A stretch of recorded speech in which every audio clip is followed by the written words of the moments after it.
The Souls of Black Folk. By W. E. B. Du Bois. I. Of Our Spiritual Strivings. O water, voice of my heart, crying in the sand, all night long crying with a mournful cry, as I lie and listen, and cannot understand the voice of my heart in my side or the voice of the sea, O water. Crying for rest, is it I, is it I? All night long the water is crying to me. Unresting water, there shall never be rest till the last moon droop and the last tide fail, and the fire of the end begin to burn in the west. And the heart shall be weary and wonder and cry like the sea, all life long crying without avail, as the water all night long is crying to me.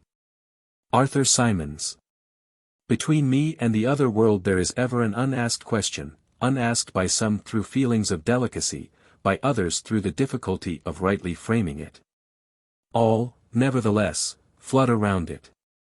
They approach me in a half-hesitant sort of way, I meet curiously or compassionately, and then, instead of saying directly, how does it feel to be a problem? They say, I know an excellent colored man in my town, or, I fought at Mechanicsville. Or, do not these southern outrages make your blood boil? At these I smile, or am interested, or reduce the boiling to a simmer, as the occasion may require. To the real question, how does it feel to be a problem? I answer seldom a word. And yet, being a problem is a strange experience, peculiar even for one who has never been anything else, save perhaps in babyhood and in Europe. It is in the early days of rollicking boyhood that the revelation first bursts upon one, all in a day, as it were. I remember well when the shadow swept across me. I was a little thing, away up in the hills of New England, where the dark Housatonic winds between Hoosick and Taconic to the sea. In a wee wooden schoolhouse, something put it into the boys' and girls' heads to buy gorgeous visiting cards, 10 cents a package, and exchange. The exchange was merry, till one girl, a tall newcomer, refused my card, refused it peremptorily, with a glance. Then it dawned upon me with a certain suddenness that I was different from the others. Or like, mayhap, in heart and life and longing, but shut out from their world by a vast veil. I had thereafter no desire to tear down that veil, to creep through. I held all beyond it in common contempt, and lived above it in a region of blue sky and great wandering shadows.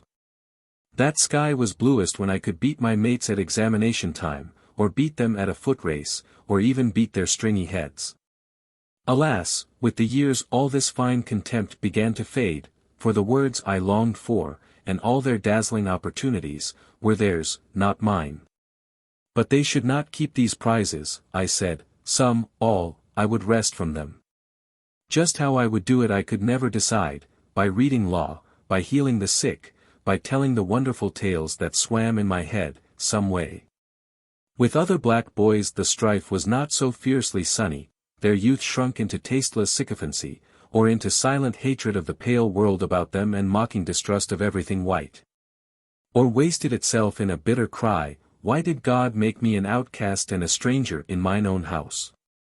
The shades of the prison house closed round about us all, walls straight and stubborn to the whitest, but relentlessly narrow, tall, and unscalable to sons of night who must plod darkly on in resignation, or beat unavailing palms against the stone. Or steadily, half hopelessly, watch the streak of blue above. After the Egyptian and Indian, the Greek and Roman, the Teuton and Mongolian, the Negro is a sort of seventh son, born with a veil, and gifted with second sight in this American world, a world which yields him no true self-consciousness, but only lets him see himself through the revelation of the other world. It is a peculiar sensation, this double consciousness, this sense of always looking at one's self through the eyes of others, of measuring one's soul by the tape of a world that looks on in amused contempt and pity. One ever feels his two-ness, an American, a Negro, two souls, two thoughts, two unreconciled strivings, two warring ideals in one dark body, whose dogged strength alone keeps it from being torn asunder. The history of the American Negro is the history of this strife, this longing to attain self-conscious manhood, to merge his double self into a better and truer self. In this merging he wishes neither of the older selves to be lost. He would not Africanize America, for America has too much to teach the world and Africa. He would not bleach his Negro soul in a flood of white Americanism, for he knows that Negro blood has a message for the world. He simply wishes to make it possible for a man to be both a Negro and an American, without being cursed and spit upon by his fellows, without having the doors of opportunity closed roughly in his face. This, then, is the end of his striving, to be a co-worker in the kingdom of culture, to escape both death and isolation, to husband and use his best powers and his latent genius. These powers of body and mind have in the past been strangely wasted, dispersed, or forgotten. The shadow of a mighty Negro past flits through the tale of Ethiopia the shadowy and of Egypt the Sphinx. Through history, the powers of single black men flash here and there like falling stars, and die sometimes before the world has rightly gauged their brightness. Here in America, in the few days since emancipation, the black man's turning hither and thither in hesitant and doubtful striving has often made his very strength to lose effectiveness, to seem like absence of power, like weakness. And yet it is not weakness, it is the contradiction of double aims. The double-aimed struggle of the black artisan, on the one hand to escape white contempt for a nation of mere hewers of wood and drawers of water, and on the other hand to plow and nail and dig for a poverty-stricken horde, could only result in making him a poor craftsman, for he had but half a heart in either cause. By the poverty and ignorance of his people, the Negro minister or doctor was tempted toward quackery and demagogy, and by the criticism of the other world, toward ideals that made him ashamed of his lowly tasks. The would-be black savant was confronted by the paradox that the knowledge his people needed was a twice-told tale to his white neighbors, while the knowledge which would teach the white world was Greek to his own flesh and blood. The innate love of harmony and beauty that set the ruder souls of his people a-dancing and a-singing raised but confusion and doubt in the soul of the black artist. For the beauty revealed to him was the sole beauty of a race which his larger audience despised, and he could not articulate the message of another people. This waste of double aims, this seeking to satisfy two unreconciled ideals, has wrought sad havoc with the courage and faith and deeds of 10,000 people, has sent them often wooing false gods and invoking false means of salvation. And at times has even seemed about to make them ashamed of themselves. Away back in the days of bondage they thought to see in one divine event the end of all doubt and disappointment. Few men ever worshipped freedom with half such unquestioning faith as did the American Negro for 2 centuries. To him, so far as he thought and dreamed, slavery was indeed the sum of all villainies, the cause of all sorrow, the root of all prejudice. Emancipation was the key to a promised land of sweeter beauty than ever stretched before the eyes of wearied Israelites. In song and exhortation swelled one refrain, liberty. In his tears and curses the God he implored had freedom in his right hand. At last it came, suddenly, fearfully, like a dream. With one wild carnival of blood and passion came the message in his own plaintive cadences. Shout, O children! Shout, you're free! For God has bought your liberty. Years have passed away since then, 10, 20, 40 years of national life, 40 years of renewal and development, and yet the swarthy spectre sits in its accustomed seat at the nation's feast. In vain do we cry to this our vastest social problem. Take any shape but that, and my firm nerves shall never tremble. The nation has not yet found peace from its sins, the freedman has not yet found in freedom his promised land.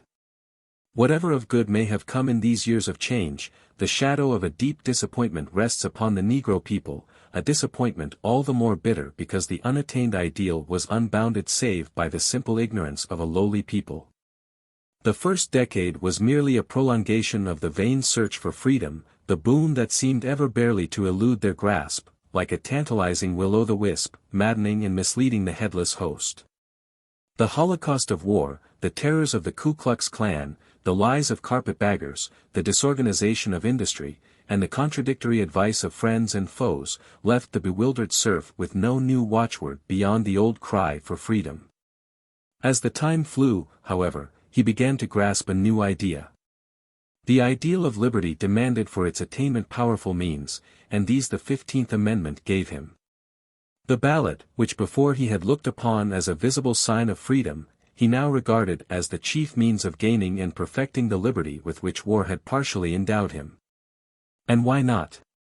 Had not votes made war and emancipated millions? Had not votes enfranchised the freedmen? Was anything impossible to a power that had done all this? 1,000,000 black men started with renewed zeal to vote themselves into the kingdom. So the decade flew away, the revolution of 1876 came, and left the half-free serf weary, wondering, but still inspired. Slowly but steadily, in the following years, a new vision began gradually to replace the dream of political power, a powerful movement, the rise of another ideal to guide the unguided, another pillar of fire by night after a clouded day. It was the ideal of book learning, the curiosity, born of compulsory ignorance, to know and test the power of the Kabbalistic letters of the white man, the longing to know. Here at last seemed to have been discovered the mountain path to Canaan. Longer than the highway of emancipation and law, steep and rugged, but straight, leading to heights high enough to overlook life. Up the new path the advance guard toiled, slowly, heavily, doggedly. Only those who have watched and guided the faltering feet, the misty minds, the dull understandings, of the dark pupils of these schools know how faithfully, how piteously, this people strove to learn. It was weary work. The cold statistician wrote down the inches of progress here and there, noted also where here and there a foot had slipped or someone had fallen. To the tired climbers, the horizon was ever dark, the mists were often cold, the Canaan was always dim and far away. If, however, the vistas disclosed as yet no goal, no resting place, little but flattery and criticism, the journey at least gave leisure for reflection and self-examination. It changed the child of emancipation to the youth with dawning self-consciousness, self-realization, self-respect. In those somber forests of his striving his own soul rose before him, and he saw himself, darkly as through a veil. And yet he saw in himself some faint revelation of his power, of his mission. He began to have a dim feeling that, to attain his place in the world, he must be himself, and not another. For the first time he sought to analyze the burden he bore upon his back, that dead weight of social degradation partially masked behind a half-named Negro problem. He felt his poverty. Without a cent, without a home, without land, tools, or savings, he had entered into competition with rich, landed, skilled neighbors. To be a poor man is hard, but to be a poor race in a land of dollars is the very bottom of hardships.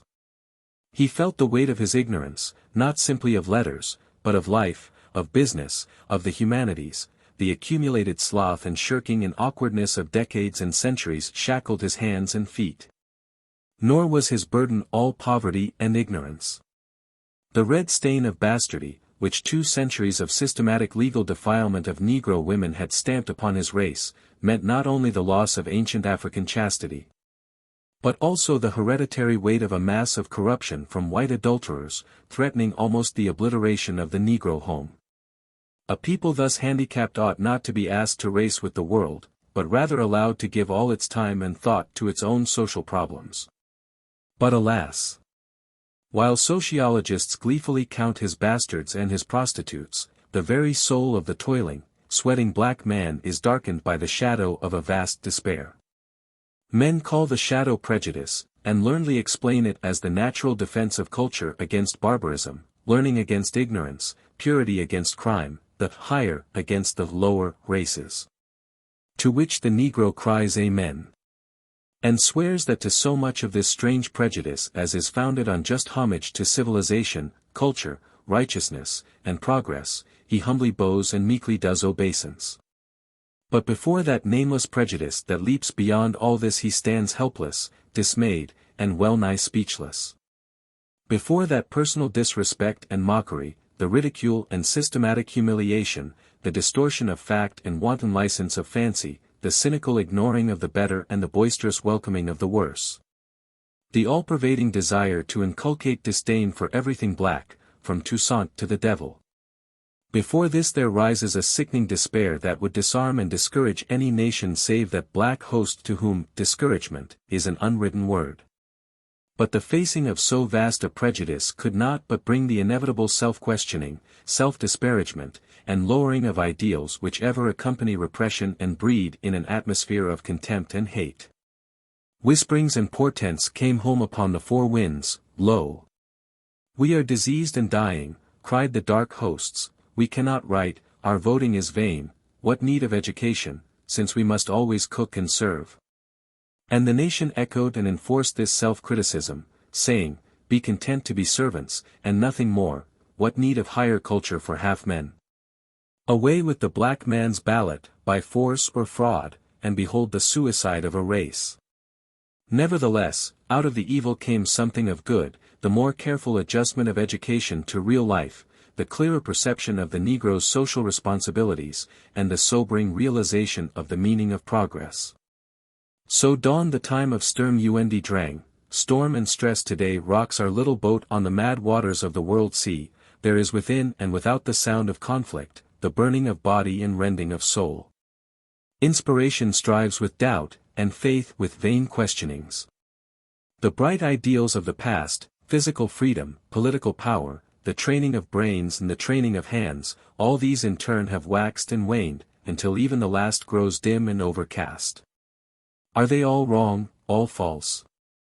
No, not that, but each alone was oversimple and incomplete, the dreams of a credulous race childhood, or the fond imaginings of the other world which does not know and does not want to know our power. To be really true, all these ideals must be melted and welded into one. The training of the schools we need today more than ever, the training of deft hands, quick eyes and ears, and above all the broader, deeper, higher culture of gifted minds and pure hearts. The power of the ballot we need in sheer self-defense, else what shall save us from a second slavery? Freedom, too, the long sought, we still seek, the freedom of life and limb, the freedom to work and think, the freedom to love and aspire. Work, culture, liberty, all these we need, not singly but together, not successively but together, each growing and aiding each, and all striving toward that vaster ideal that swims before the Negro people, the ideal of human brotherhood. Gained through the unifying ideal of race. The ideal of fostering and developing the traits and talents of the Negro, not in opposition to or contempt for other races, but rather in large conformity to the greater ideals of the American Republic. In order that someday on American soil two world races may give each to each those characteristics both so sadly lack. We the darker ones come even now not altogether empty-handed, there are today no truer exponents of the pure human spirit of the Declaration of Independence than the American Negroes.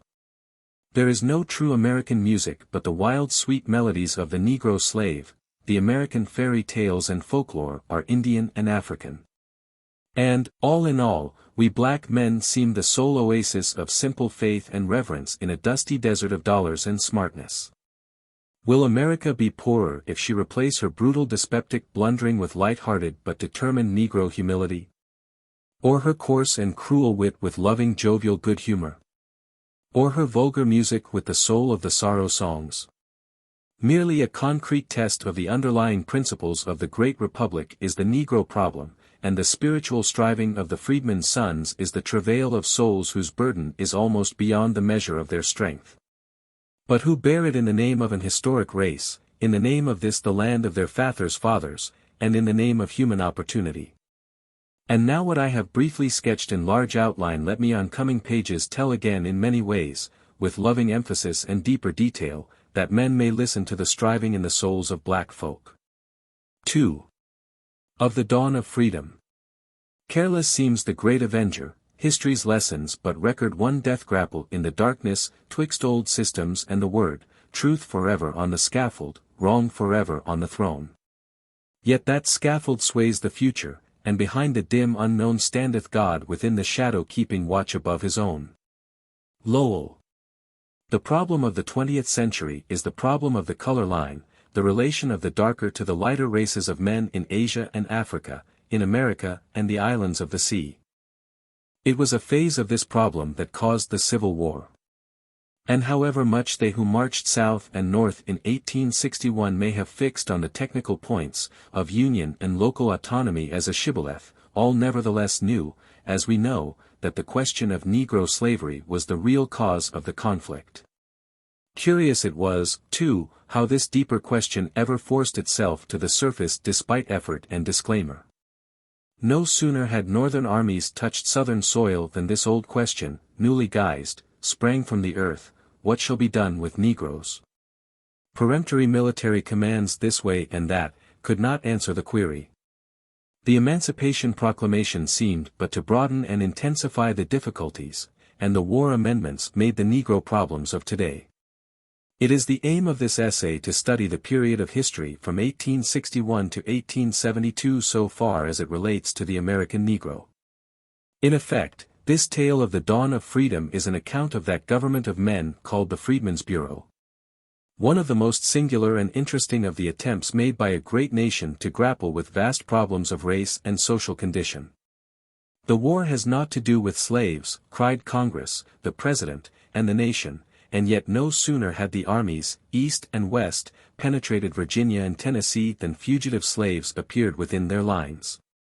They came at night, when the flickering campfires shone like vast unsteady stars along the black horizon, old men and thin, with gray and tufted hair, women with frightened eyes, dragging whimpering hungry children. Men and girls, stalwart and gaunt, a horde of starving vagabonds, homeless, helpless, and pitiable. In their dark distress, two methods of treating these newcomers seemed equally logical to opposite sorts of minds. Ben Butler, in Virginia, quickly declared slave property contraband of war, and put the fugitives to work, while Fremont, in Missouri, declared the slaves free under martial law. Butler's action was approved, but Fremont's was hastily countermanded, and his successor, Halleck, saw things differently. Hereafter, he commanded, no slaves should be allowed to come into your lines at all. If any come without your knowledge, when owners call for them deliver them.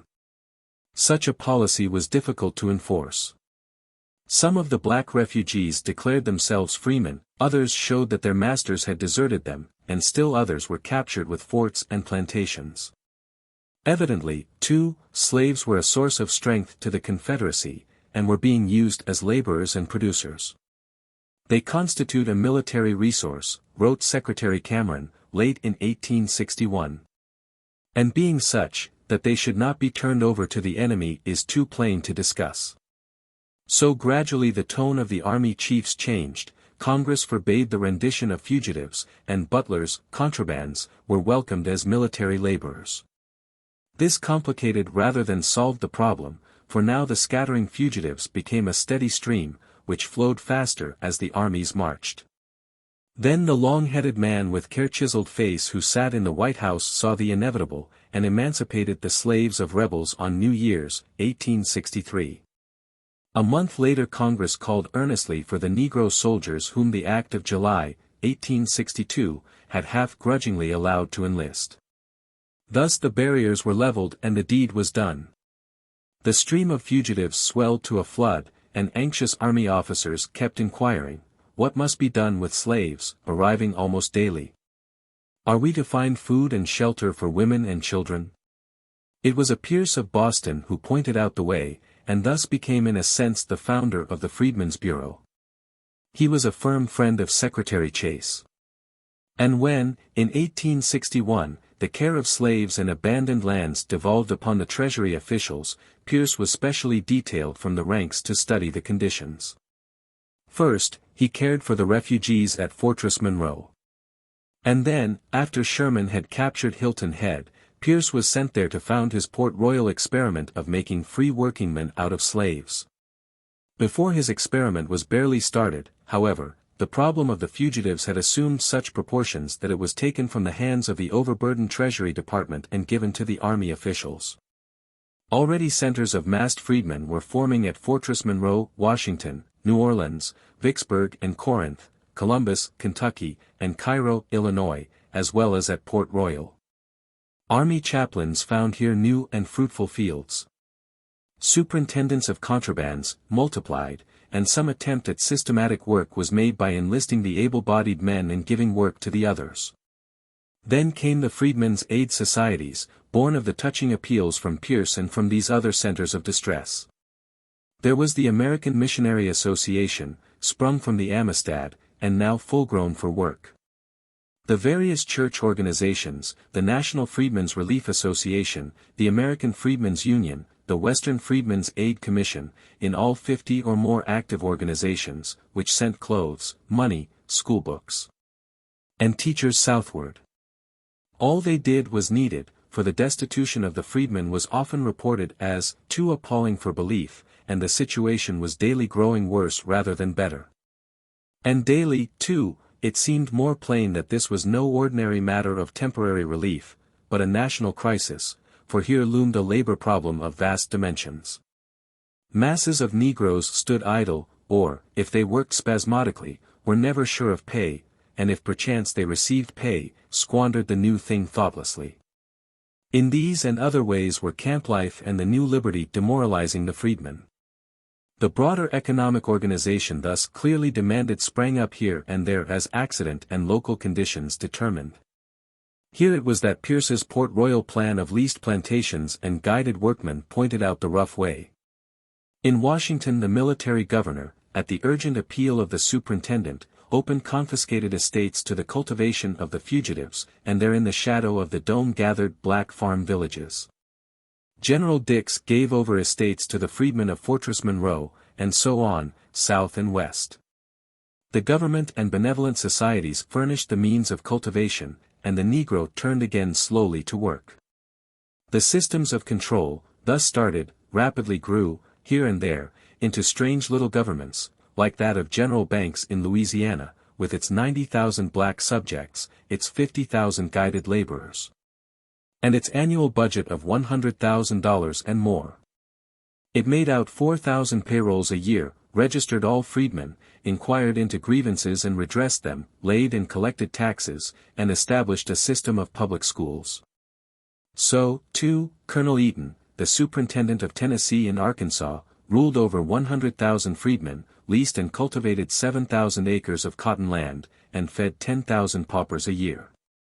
In South Carolina was General Saxton, with his deep interest in black folk.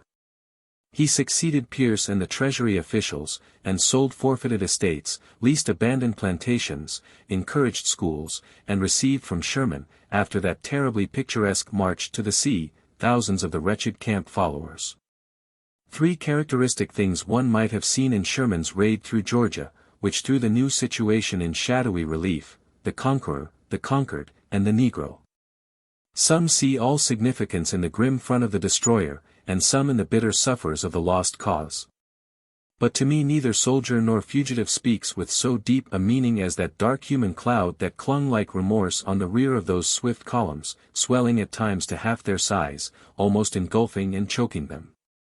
In vain were they ordered back, in vain were bridges hewn from beneath their feet, on they trudged and writhed and surged, until they rolled into Savannah, a starved and naked horde of tens of thousands. There too came the characteristic military remedy, the islands from Charleston south, the abandoned rice fields along the rivers for 30 miles back from the sea, and the country bordering the St. John's River, Florida, are reserved and set apart for the settlement of Negroes now made free by act of war. So read the celebrated Field Order No. 15. All these experiments, orders, and systems were bound to attract and perplex the government and the nation. Directly after the Emancipation Proclamation, Representative Eliot had introduced a bill creating a Bureau of Emancipation. But it was never reported. The following June a committee of inquiry, appointed by the Secretary of War, reported in favor of a temporary bureau for the improvement, protection, and employment of refugee freedmen, on much the same lines as were afterwards followed. Petitions came in to President Lincoln from distinguished citizens and organizations, strongly urging a comprehensive and unified plan of dealing with the freedmen. Under a bureau which should be charged with the study of plans and execution of measures for easily guiding, and in every way judiciously and humanely aiding the passage of our emancipated and yet to be emancipated blacks from the old condition of forced labor to their new state of voluntary industry. Some half-hearted steps were taken to accomplish this, in part, by putting the whole matter again in charge of the special Treasury agents. Laws of 1863 and 1864 directed them to take charge of and lease abandoned lands for periods not exceeding 12 months, and to provide in such leases, or otherwise, for the employment and general welfare of the freedmen. Most of the army officers greeted this as a welcome relief from perplexing Negro affairs, and Secretary Fessenden, July 29, 1864, issued an excellent system of regulations, which were afterward closely followed by General Howard. Under Treasury agents, large quantities of land were leased in the Mississippi Valley, and many Negroes were employed, but in August, 1864, the new regulations were suspended for reasons of public policy, and the Army was again in control. Meanwhile Congress had turned its attention to the subject, and in March the House passed a bill by a majority of 2 establishing a bureau for freedmen in the War Department. Charles Sumner, who had charge of the bill in the Senate, argued that freedmen and abandoned lands ought to be under the same department, and reported a substitute for the House bill attaching the bureau to the Treasury Department. This bill passed, but too late for action by the House. The debates wandered over the whole policy of the administration and the general question of slavery, without touching very closely the specific merits of the measure in hand. Then the national election took place, and the administration, with a vote of renewed confidence from the country, addressed itself to the matter more seriously. A conference between the 2 branches of Congress agreed upon a carefully drawn measure which contained the chief provisions of Sumner's bill, but made the proposed organization a department independent of both the War and the Treasury officials. The bill was conservative, giving the new department general superintendence of all freedmen. Its purpose was to establish regulations for them, protect them, lease them lands, adjust their wages, and appear in civil and military courts as their next friend. There were many limitations attached to the powers thus granted, and the organization was made permanent. Nevertheless, the Senate defeated the bill, and a new conference committee was appointed. This committee reported a new bill, February 28, which was whirled through just as the session closed, and became the Act of 1865 establishing in the War Department a Bureau of Refugees, Freedmen, and Abandoned Lands. This last compromise was a hasty bit of legislation, vague and uncertain in outline. A bureau was created, to continue during the present War of Rebellion, and for 1 year thereafter, to which was given the supervision and management of all abandoned lands and the control of all subjects relating to refugees and freedmen. Under such rules and regulations as may be presented by the head of the Bureau and approved by the President. A commissioner, appointed by the President and Senate, was to control the Bureau, with an office force not exceeding 10 clerks. The President might also appoint assistant commissioners in the seceded states, and to all these offices military officials might be detailed at regular pay. The Secretary of War could issue rations, clothing, and fuel to the destitute, and all abandoned property was placed in the hands of the Bureau for eventual lease and sale to ex-slaves in 40-acre parcels. Thus did the United States government definitely assume charge of the emancipated Negro as the ward of the nation. It was a tremendous undertaking. Here at a stroke of the pen was erected a government of millions of men, and not ordinary men either, but black men emasculated by a peculiarly complete system of slavery, centuries old. And now, suddenly, violently, they come into a new birthright, at a time of war and passion, in the midst of the stricken and embittered population of their former masters. Any man might well have hesitated to assume charge of such a work, with vast responsibilities, indefinite powers, and limited resources. Probably no one but a soldier would have answered such a call promptly. And, indeed, no one but a soldier could be called, for Congress had appropriated no money for salaries and expenses. Less than a month after the weary emancipator passed to his rest, his successor assigned Major Gen. Oliver O. Howard to duty as commissioner of the new bureau. He was a Maine man, then only 35 years of age. He had marched with Sherman to the sea, had fought well at Gettysburg, and but the year before had been assigned to the command of the Department of Tennessee. An honest man, with too much faith in human nature, little aptitude for business and intricate detail, he had had large opportunity of becoming acquainted at first hand with much of the work before him. And of that work it has been truly said that no approximately correct history of civilization can ever be written which does not throw out in bold relief, as one of the great landmarks of political and social progress, the organization and administration of the Freedmen's Bureau. On May 12, 1865, Howard was appointed, and he assumed the duties of his office promptly on the 15th, and began examining the field of work. A curious mess he looked upon: little despotisms, communistic experiments, slavery, peonage, business speculations, organized charity, unorganized almsgiving, all reeling on under the guise of helping the freedmen. And all enshrined in the smoke and blood of the war and the cursing and silence of angry men.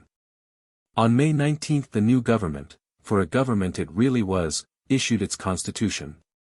Commissioners were to be appointed in each of the seceded states, who were to take charge of all subjects relating to refugees and freedmen, and all relief and rations were to be given by their consent alone. The Bureau invited continued cooperation with benevolent societies, and declared, it will be the object of all commissioners to introduce practicable systems of compensated labor, and to establish schools. Forthwith 9 assistant commissioners were appointed. They were to hasten to their fields of work, seek gradually to close relief establishments, and make the destitute self-supporting. Act as courts of law where there were no courts, or where Negroes were not recognized in them as free, establish the institution of marriage among ex-slaves, and keep records. See that freedmen were free to choose their employers, and help in making fair contracts for them. And finally, the circular said, simple good faith, for which we hope on all hands for those concerned in the passing away of slavery, will especially relieve the assistant commissioners in the discharge of their duties toward the freedmen, as well as promote the general welfare. No sooner was the work thus started, and the general system and local organization in some measure begun, than 2 grave difficulties appeared which changed largely the theory and outcome of Bureau work. First, there were the abandoned lands of the South. It had long been the more or less definitely expressed theory of the North that all the chief problems of emancipation might be settled by establishing the slaves on the forfeited lands of their masters, a sort of poetic justice, said some. But this poetry done into solemn prose meant either wholesale confiscation of private property in the South, or vast appropriations. Now Congress had not appropriated a cent, and no sooner did the proclamations of general amnesty appear than the 800,000 acres of abandoned lands in the hands of the Freedmen's Bureau melted quickly away. The second difficulty lay in perfecting the local organization of the Bureau throughout the wide field of work. Making a new machine and sending out officials of duly ascertained fitness for a great work of social reform is no child's task. But this task was even harder, for a new central organization had to be fitted on a heterogeneous and confused but already existing system of relief and control of ex-slaves.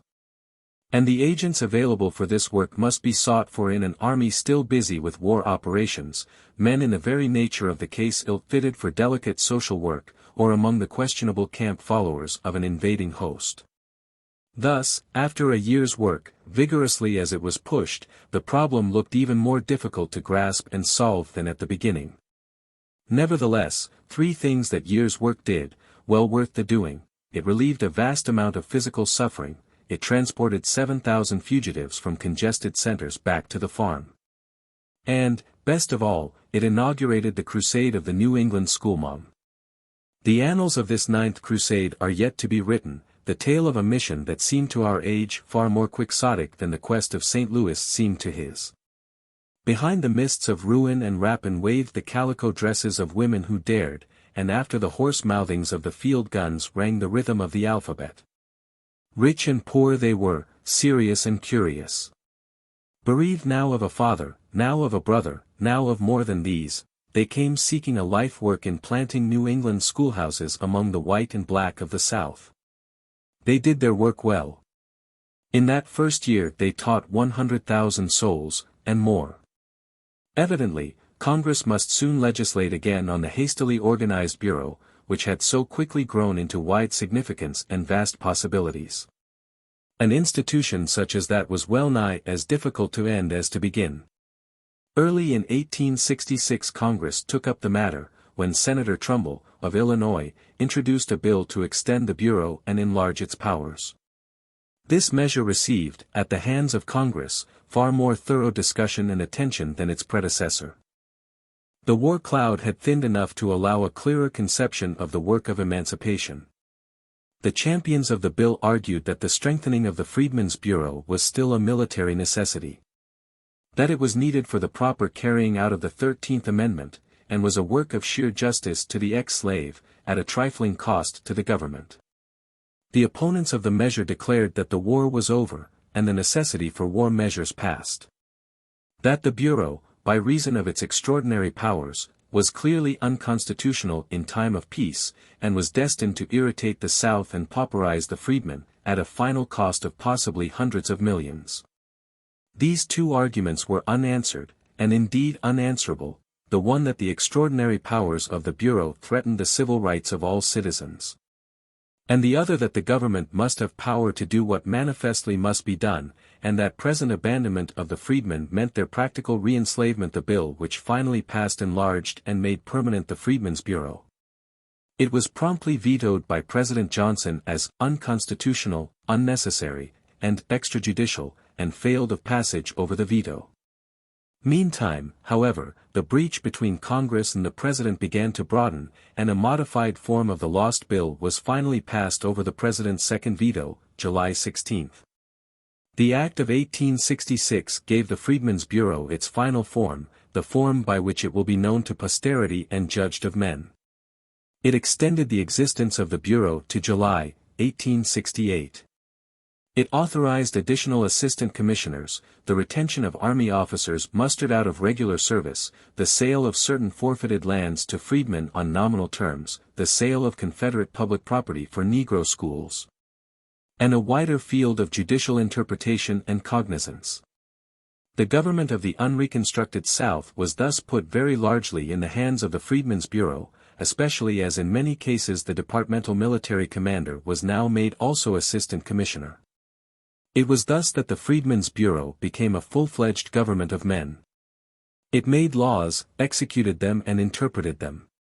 It laid and collected taxes, defined and punished crime, maintained and used military force, and dictated such measures as it thought necessary and proper for the accomplishment of its varied ends. Naturally, all these powers were not exercised continuously nor to their fullest extent. And yet, as General Howard has said, scarcely any subject that has to be legislated upon in civil society failed, at one time or another, to demand the action of this singular bureau.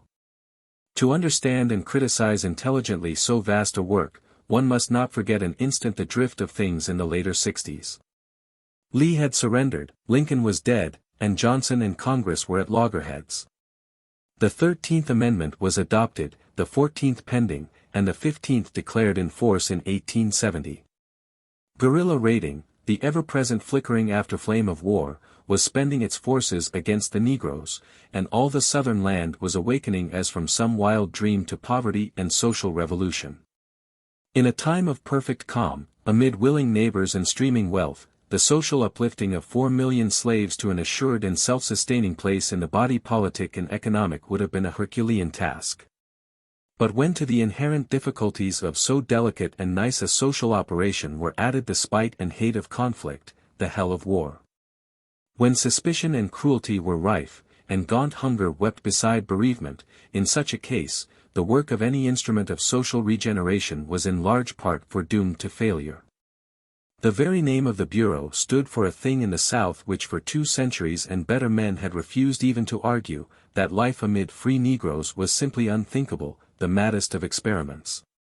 The agents that the Bureau could command varied all the way from unselfish philanthropists to narrow-minded busybodies and thieves. And even though it be true that the average was far better than the worst, it was the occasional fly that helped spoil the ointment. Then amid all crouched the freed slave, bewildered between friend and foe. He had emerged from slavery, not the worst slavery in the world, not a slavery that made all life unbearable, rather a slavery that had here and there something of kindliness, fidelity, and happiness, but with all slavery, which, so far as human aspiration and desert were concerned, classed the black man and the ox together. And the Negro knew full well that, whatever their deeper convictions may have been, Southern men had fought with desperate energy to perpetuate this slavery under which the black masses, with half-articulate thought, had writhed and shivered. They welcomed freedom with a cry. They shrank from the master who still strove for their chains. They fled to the friends that had freed them, even though those friends stood ready to use them as a club for driving the recalcitrant South back into loyalty. So the cleft between the white and black South grew. Idle to say it never should have been, it was as inevitable as its results were pitiable. Curiously incongruous elements were left arrayed against each other, the North, the government, the carpetbagger, and the slave, here. And there, all the South that was white, whether gentleman or vagabond, honest man or rascal, lawless murderer or martyr to duty. Thus it is doubly difficult to write of this period calmly, so intense was the feeling, so mighty the human passions that swayed and blinded men.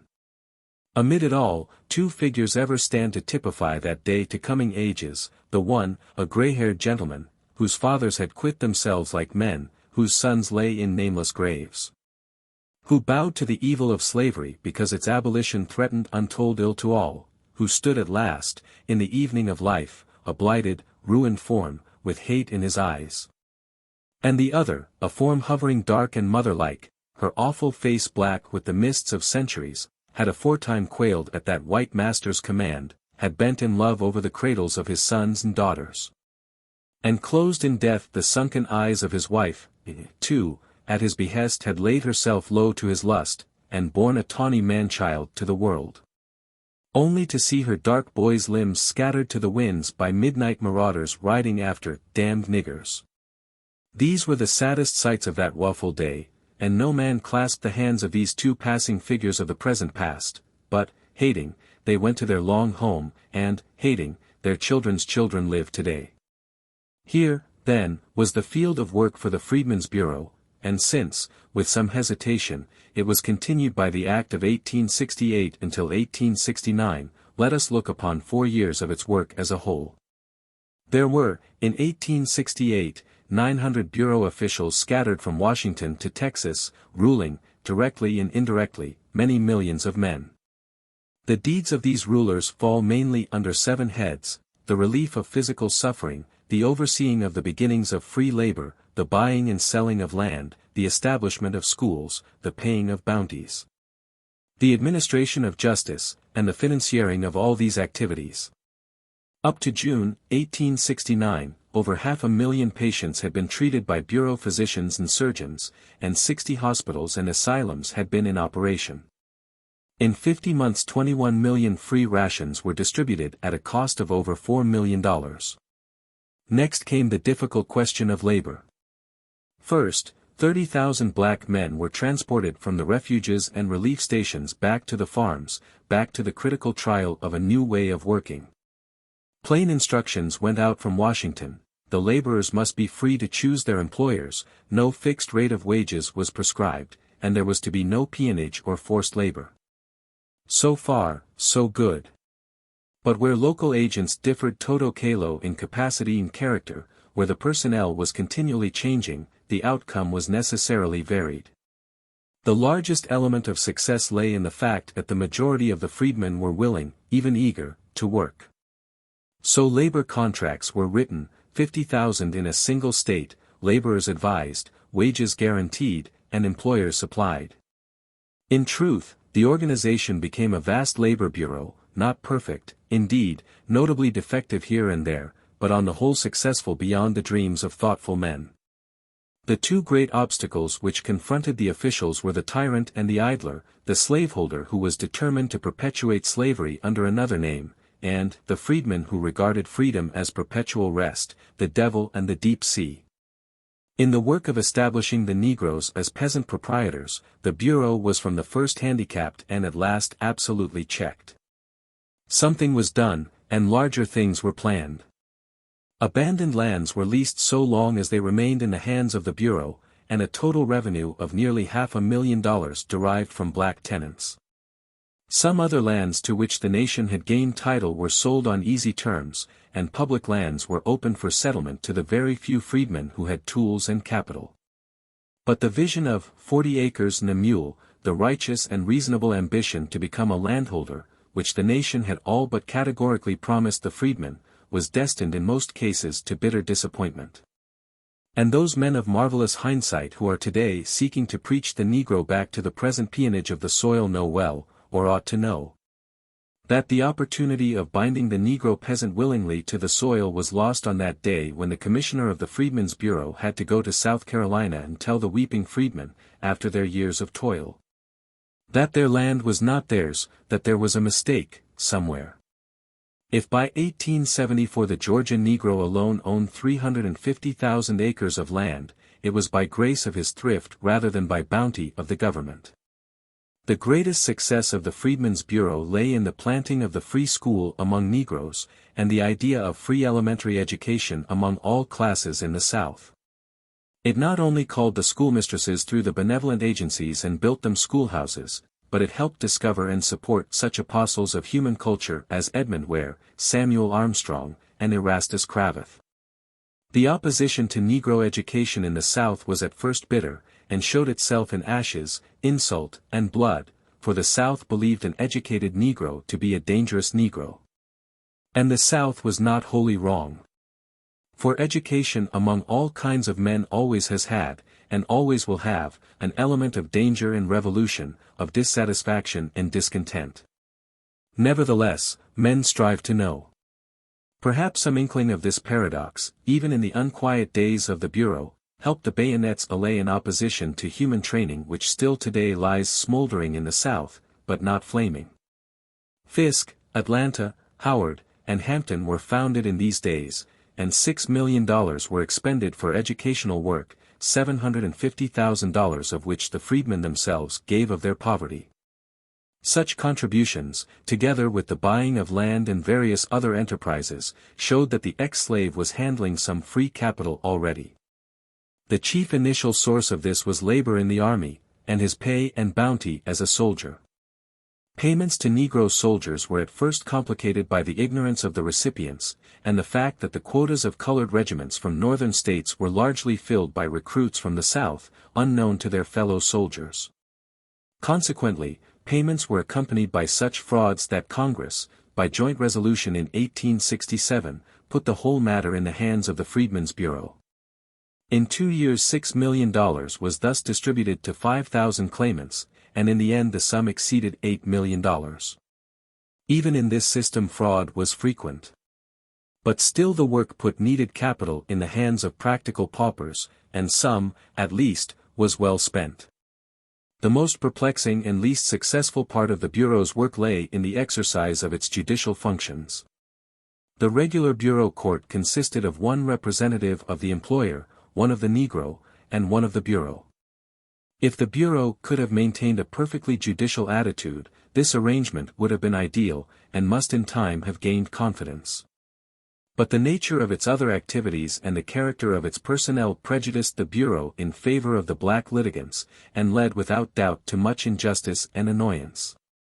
On the other hand, to leave the Negro in the hands of Southern courts was impossible. In a distracted land where slavery had hardly fallen, to keep the strong from wanton abuse of the weak, and the weak from gloating insolently over the half-shorn strength of the strong, was a thankless, hopeless task. The former masters of the land were peremptorily ordered about, seized, and imprisoned, and punished over and again, with scant courtesy from army officers. The former slaves were intimidated, beaten, raped, and butchered by angry and revengeful men. Bureau courts tended to become centers simply for punishing whites, while the regular civil courts tended to become solely institutions for perpetuating the slavery of blacks. Almost every law and method ingenuity could devise was employed by the legislatures to reduce the Negroes to serfdom, to make them the slaves of the state, if not of individual owners.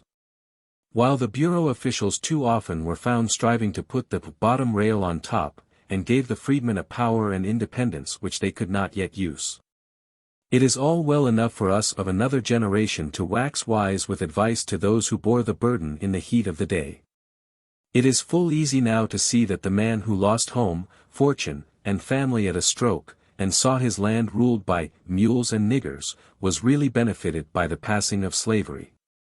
It is not difficult now to say to the young freedman, cheated and cuffed about, who has seen his father's head beaten to a jelly and his own mother namelessly assaulted, that the meek shall inherit the earth. Above all, nothing is more convenient than to heap on the freedman's bureau all the evils of that evil day, and damn it utterly for every mistake and blunder that was made. All this is easy, but it is neither sensible nor just. Someone had blundered, but that was long before Oliver Howard was born. There was criminal aggression and heedless neglect, but without some system of control there would have been far more than there was. Had that control been from within, the Negro would have been re-enslaved, to all intents and purposes.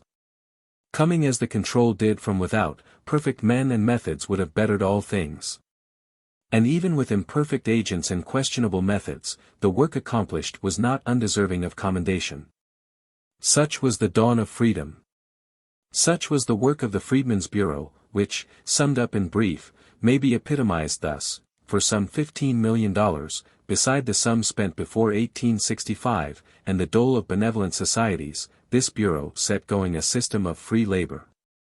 Established a beginning of peasant proprietorship, secured the recognition of black freedmen before courts of law, and founded the free common school in the South. On the other hand, it failed to begin the establishment of goodwill between ex-masters and freedmen, to guard its work wholly from paternalistic methods which discouraged self-reliance, and to carry out to any considerable extent its implied promises to furnish the freedmen with land.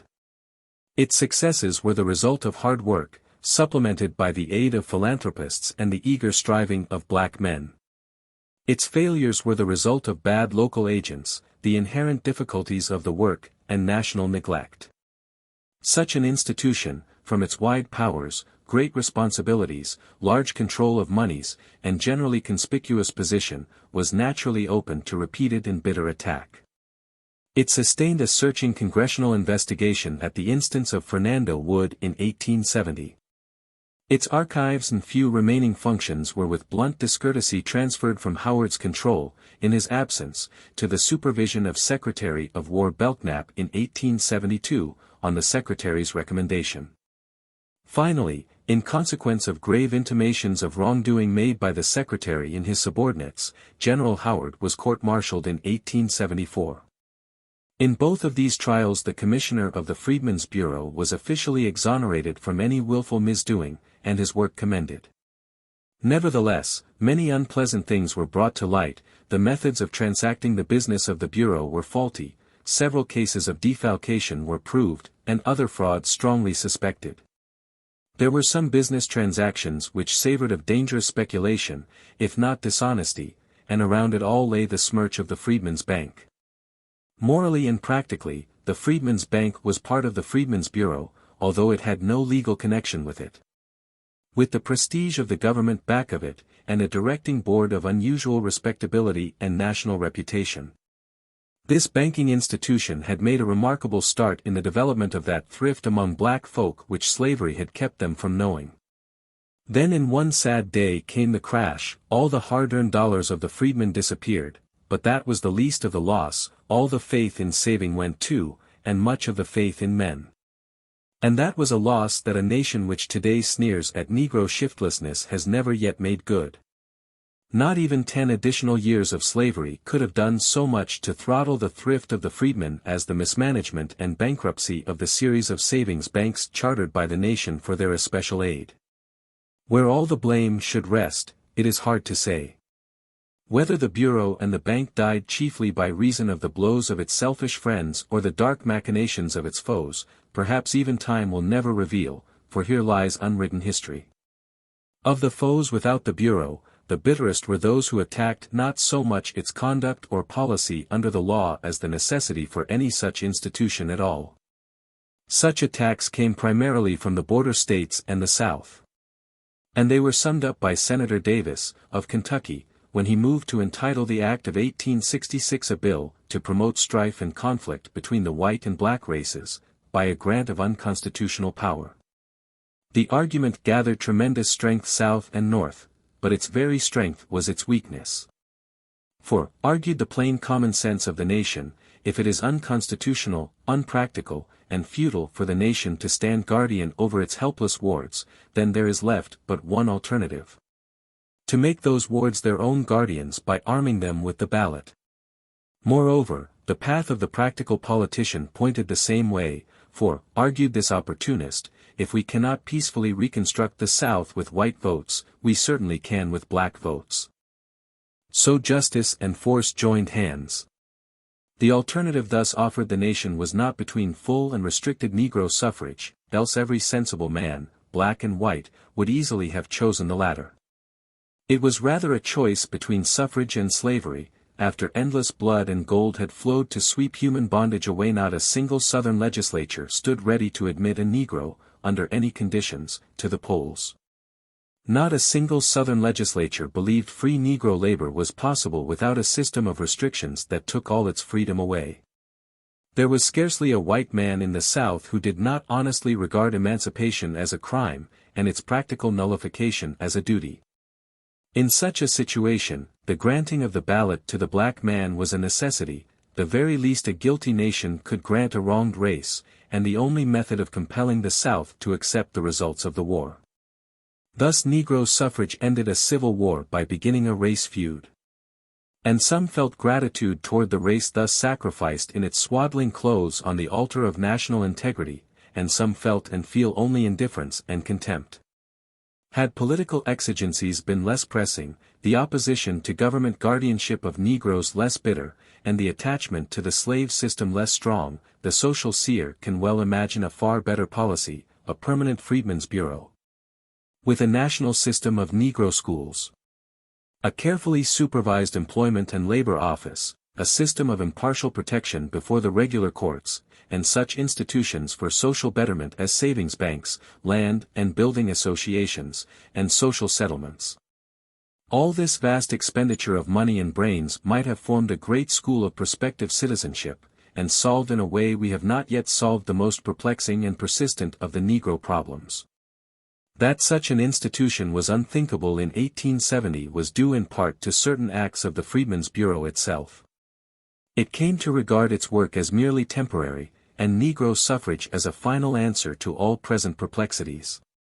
The political ambition of many of its agents and protégés led it far afield into questionable activities, until the South, nursing its own deep prejudices, came easily to ignore all the good deeds of the Bureau and hate its very name with perfect hatred.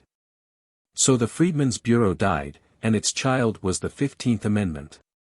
The passing of a great human institution before its work is done, like the untimely passing of a single soul, but leaves a legacy of striving for other men. The legacy of the Freedmen's Bureau is the heavy heritage of this generation. Today, when new and vaster problems are destined to strain every fiber of the national mind and soul, would it not be well to count this legacy honestly and carefully? For this much all men know, despite compromise, war, and struggle, the Negro is not free. In the backwoods of the Gulf States, for miles and miles, he may not leave the plantation of his birth. In well-nigh the whole rural South the black farmers are peons, bound by law and custom to an economic slavery, from which the only escape is death or the penitentiary. In the most cultured sections and cities of the South the Negroes are a segregated servile caste, with restricted rights and privileges. Before the courts, both in law and custom, they stand on a different and peculiar basis. Taxation without representation is the rule of their political life. And the result of all this is, and in nature must have been, lawlessness and crime. That is the large legacy of the Freedmen's Bureau, the work it did not do because it could not. I have seen a land right merry with the sun, where children sing, and rolling hills lie like passioned women wanton with harvest. And there in the king's highways sat and sits a figure veiled and bowed, by which the traveller's footsteps hasten as they go. On the tainted air broods fear. 3 centuries thought has been the raising and unveiling of that bowed human heart, and now behold a century new for the duty and the deed. The problem of the 20th century is the problem of the color line. 3. Of Mr. Booker T. Washington and others.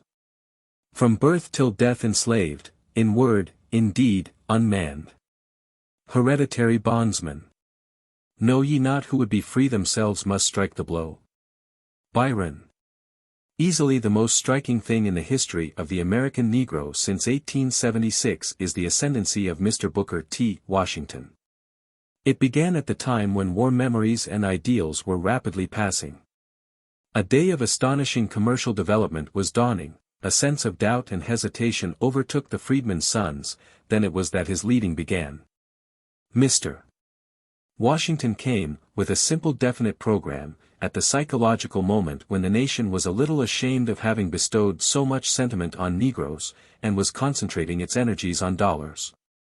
His program of industrial education, conciliation of the South, and submission and silence as to civil and political rights, was not wholly original.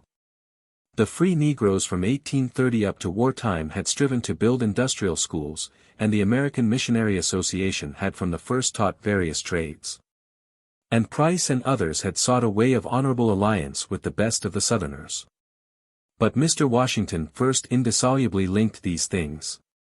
He put enthusiasm, unlimited energy, and perfect faith into his program, and changed it from a bypath into a veritable way of life. And the tale of the methods by which he did this is a fascinating study of human life. It startled the nation to hear a Negro advocating such a program after many decades of bitter complaint. It startled and won the applause of the South, it interested and won the admiration of the North.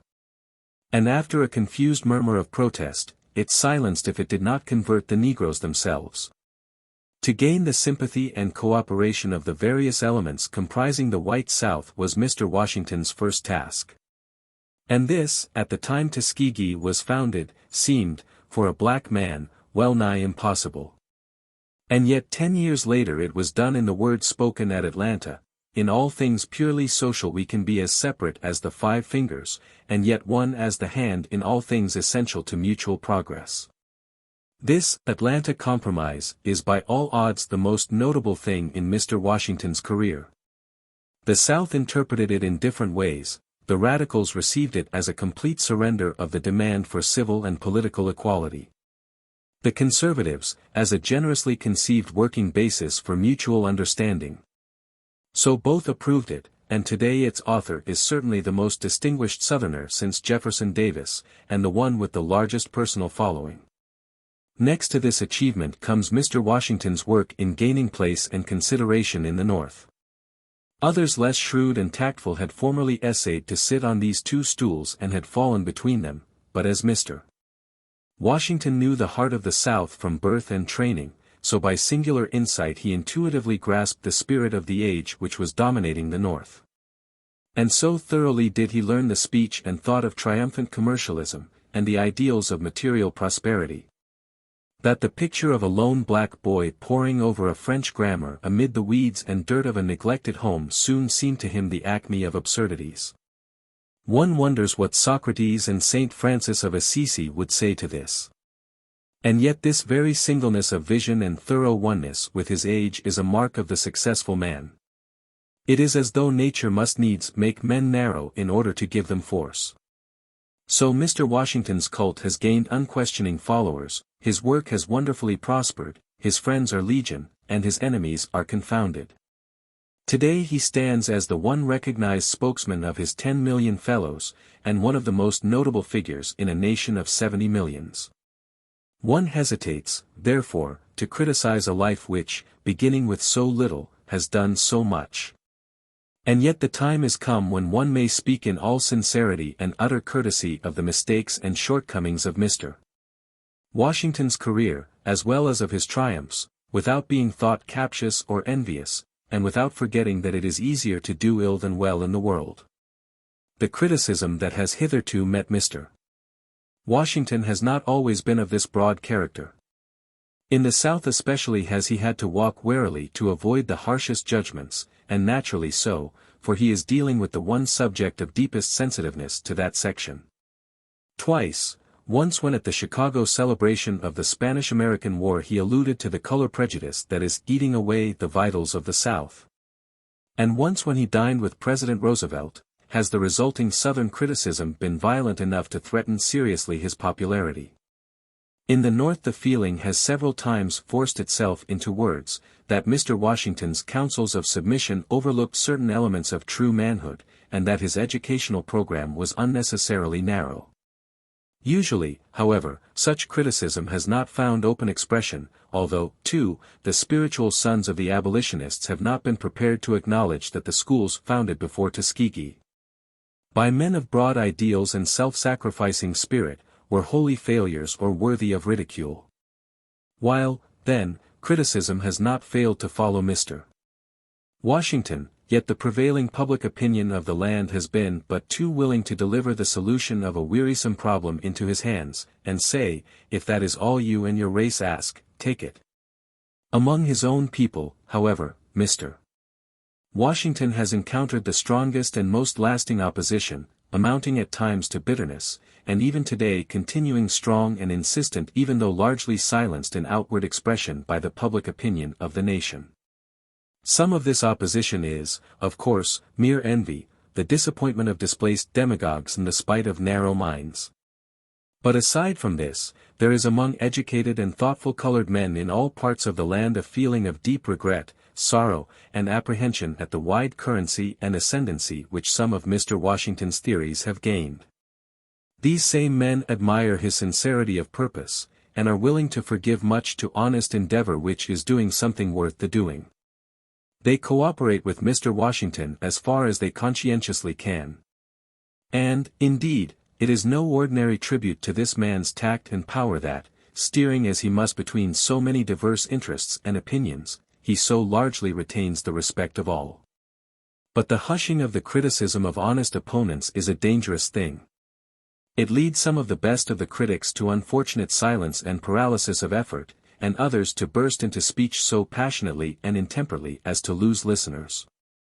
Honest and earnest criticism from those whose interests are most nearly touched, criticism of writers by readers, this is the soul of democracy and the safeguard of modern society. If the best of the American Negroes receive by outer pressure a leader whom they had not recognized before, manifestly there is here a certain palpable gain. Yet there is also irreparable loss, a loss of that peculiarly valuable education which a group receives when by search and criticism it finds and commissions its own leaders. The way in which this is done is at once the most elementary and the nicest problem of social growth. History is but the record of such group leadership, and yet how infinitely changeful is its type and character. And of all types and kinds, what can be more instructive than the leadership of a group within a group, that curious double movement where real progress may be negative and actual advance be relative retrogression. All this is the social student's inspiration and despair. Now in the past the American Negro has had instructive experience in the choosing of group leaders, founding thus a peculiar dynasty which in the light of present conditions is worth while studying. When sticks and stones and beasts form the sole environment of a people, their attitude is largely one of determined opposition to and conquest of natural forces. But when to earth and brute is added an environment of men and ideas, then the attitude of the imprisoned group may take three main forms: a feeling of revolt and revenge, an attempt to adjust all thought and action to the will of the greater group, or, finally, a determined effort at self-realization and self-development despite environing opinion. The influence of all of these attitudes at various times can be traced in the history of the American Negro, and in the evolution of his successive leaders. Before 1750, while the fire of African freedom still burned in the veins of the slaves, there was in all leadership or attempted leadership but the one motive of revolt and revenge, typified in the terrible Maroons, the Danish blacks, and Cato of Stono, and veiling all the Americas in fear of insurrection. The liberalizing tendencies of the latter half of the 18th century brought, along with kindlier relations between black and white, thoughts of ultimate adjustment and assimilation. Such aspiration was especially voiced in the earnest songs of Phyllis, in the martyrdom of Attucks, the fighting of Salem and Poor, the intellectual accomplishments of Banneker and Derham, and the political demands of the Cuffs. Stern financial and social stress after the war cooled much of the previous humanitarian ardor. The disappointment and impatience of the Negroes at the persistence of slavery and serfdom voiced itself in two movements. The slaves in the South, aroused undoubtedly by vague rumors of the Haitian revolt, made 3 fierce attempts at insurrection, in 1800 under Gabriel in Virginia, in 1822 under Vesey in Carolina, and in 1831 again in Virginia under the terrible Nat Turner. In the Free States, on the other hand, a new and curious attempt at self-development was made. In Philadelphia and New York color prescription led to a withdrawal of Negro communicants from white churches and the formation of a peculiar socio-religious institution among the Negroes known as the African Church. An organization still living and controlling in its various branches over 1 million of men. Walker's wild appeal against the trend of the times showed how the world was changing after the coming of the cotton gin. By 1830 slavery seemed hopelessly fastened on the South, and the slaves thoroughly cowed into submission. The free Negroes of the North, inspired by the mulatto immigrants from the West Indies, began to change the basis of their demands. They recognized the slavery of slaves, but insisted that they themselves were freemen, and sought assimilation and amalgamation with the nation on the same terms with other men.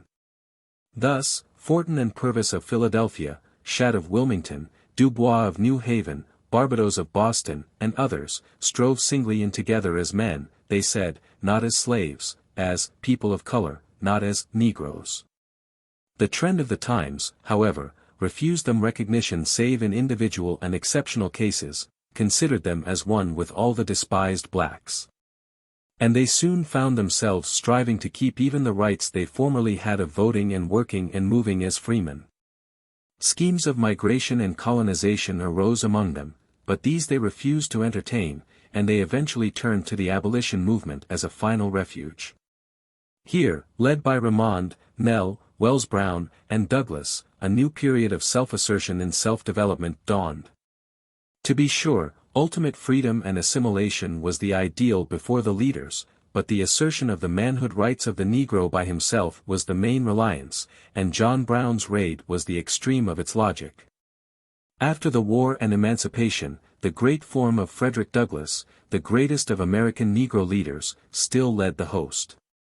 Self-assertion, especially in political lines, was the main program, and behind Douglass came Eliot, Bruce, and Langston, and the Reconstruction politicians, and, less conspicuous but of greater social significance, Alexander Crummell and Bishop Daniel Payne. Then came the Revolution of 1876, the suppression of the Negro votes, the changing and shifting of ideals, and the seeking of new lights in the great night. Douglass, in his old age, still bravely stood for the ideals of his early manhood, ultimate assimilation through self-assertion, and on no other terms. For a time Price arose as a new leader, destined, it seemed, not to give up, but to restate the old ideals in a form less repugnant to the white South. But he passed away in his prime. Then came the new leader. Nearly all the former ones had become leaders by the silent suffrage of their fellows, had sought to lead their own people alone, and were usually, save Douglass, little known outside their race. But Booker T. Washington arose as essentially the leader not of one race but of two, a compromiser between the South, the North, and the Negro. Naturally the Negroes resented, at first bitterly, signs of compromise which surrendered their civil and political rights, even though this was to be exchanged for larger chances of economic development. The rich and dominating North, however, was not only weary of the race problem, but was investing largely in Southern enterprises, and welcomed any method of peaceful cooperation. Thus, by national opinion, the Negroes began to recognize Mr.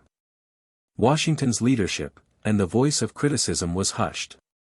Mr. Washington represents in Negro thought the old attitude of adjustment and submission, but adjustment at such a peculiar time as to make his program unique. This is an age of unusual economic development, and Mr. Washington's program naturally takes an economic cast, becoming a gospel of work and money to such an extent as apparently almost completely to overshadow the higher aims of life. Moreover, this is an age when the more advanced races are coming in closer contact with the less developed races, and the race feeling is therefore intensified, and Mr. Washington's program practically accepts the alleged inferiority of the Negro races. Again, in our own land, the reaction from the sentiment of wartime has given impetus to race prejudice against Negroes, and Mr. Washington withdraws many of the high demands of Negroes as men and American citizens. In other periods of intensified prejudice, all the Negro's tendency to self-assertion has been called forth. At this period a policy of submission is advocated. In the history of nearly all other races and peoples, the doctrine preached at such crises has been that manly self-respect is worth more than lands and houses, and that a people who voluntarily surrender such respect, or cease striving for it, are not worth civilizing. In answer to this, it has been claimed that the Negro can survive only through submission. Mr. Washington distinctly asks that black people give up, at least for the present, three things. First, political power. Second, insistence on civil rights. Third, higher education of Negro youth. And concentrate all their energies on industrial education, and accumulation of wealth, and the conciliation of the South. This policy has been courageously and insistently advocated for over 15 years, and has been triumphant for perhaps 10 years. As a result of this tender of the palm branch, what has been the return? In these years there have occurred 1. The disfranchisement of the Negro. 2. The legal creation of a distinct status of civil inferiority for the Negro. 3. The steady withdrawal of aid from institutions for the higher training of the Negro.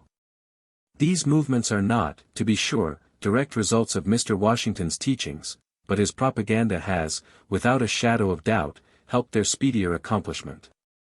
The question then comes, is it possible, and probable, that 9 millions of men can make effective progress in economic lines if they are deprived of political rights, made a servile caste, and allowed only the most meager chance for developing their exceptional men? If history and reason give any distinct answer to these questions, it is an emphatic no. And Mr. Washington thus faces the triple paradox of his career. 1. He is striving nobly to make Negro artisans business men and property owners. But it is utterly impossible, under modern competitive methods, for workingmen and property owners to defend their rights and exist without the right of suffrage. 2. He insists on thrift and self-respect, but at the same time counsels a silent submission to civic inferiority such as is bound to sap the manhood of any race in the long run. 3. He advocates common school and industrial training, and depreciates institutions of higher learning. But neither the Negro common schools, nor Tuskegee itself, could remain open a day were it not for teachers trained in Negro colleges, or trained by their graduates. This triple paradox in Mr. Washington's position is the object of criticism by two classes of colored Americans. One class is spiritually descended from Toussaint the Savior, through Gabriel, Vesey, and Turner, and they represent the attitude of revolt and revenge. They hate the white South blindly and distrust the white race generally, and so far as they agree on definite action, think that the Negro's only hope lies in emigration beyond the borders of the United States. And yet, by the irony of fate, nothing has more effectually made this program seem hopeless than the recent course of the United States toward weaker and darker peoples in the West Indies, Hawaii, and the Philippines. For where in the world may we go and be safe from lying and brute force? The other class of Negroes who cannot agree with Mr. Washington has hitherto said little aloud. They deprecate the sight of scattered counsels, of internal disagreement. And especially they dislike making their just criticism of a useful and earnest man an excuse for a general discharge of venom from small-minded opponents. Nevertheless, the questions involved are so fundamental and serious that it is difficult to see how men like the Grimkes, Kelly Miller, J. W. E. Bowen, and other representatives of this group, can much longer be silent. Such men feel in conscience bound to ask of this nation three things. 1. The right to vote. 2. Civic equality. 3. The education of youth according to ability. They acknowledge Mr. Washington's invaluable service in counseling patience and courtesy in such demands.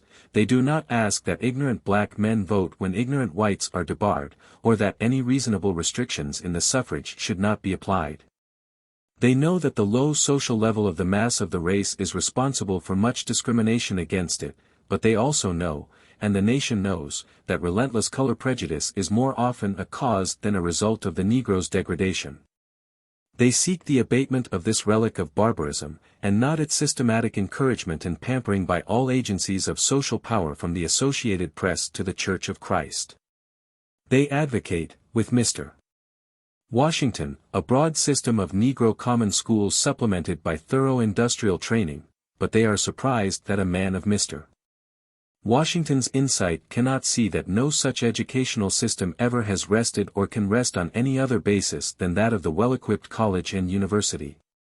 And they insist that there is a demand for a few such institutions throughout the South to train the best of the Negro youth as teachers, professional men, and leaders.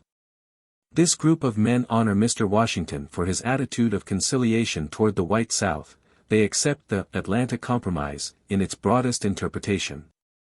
They recognize, with him, many signs of promise, many men of high purpose and fair judgment. In this section, they know that no easy task has been laid upon a region already tottering under heavy burdens. But, nevertheless, they insist that the way to truth and right lies in straightforward honesty, not in indiscriminate flattery, in praising those of the South who do well and criticizing uncompromisingly those who do ill. In taking advantage of the opportunities at hand and urging their fellows to do the same. But at the same time in remembering that only a firm adherence to their higher ideals and aspirations will ever keep those ideals within the realm of possibility. They do not expect that the free right to vote, to enjoy civic rights, and to be educated, will come in a moment. They do not expect to see the bias and prejudices of years disappear at the blast of a trumpet.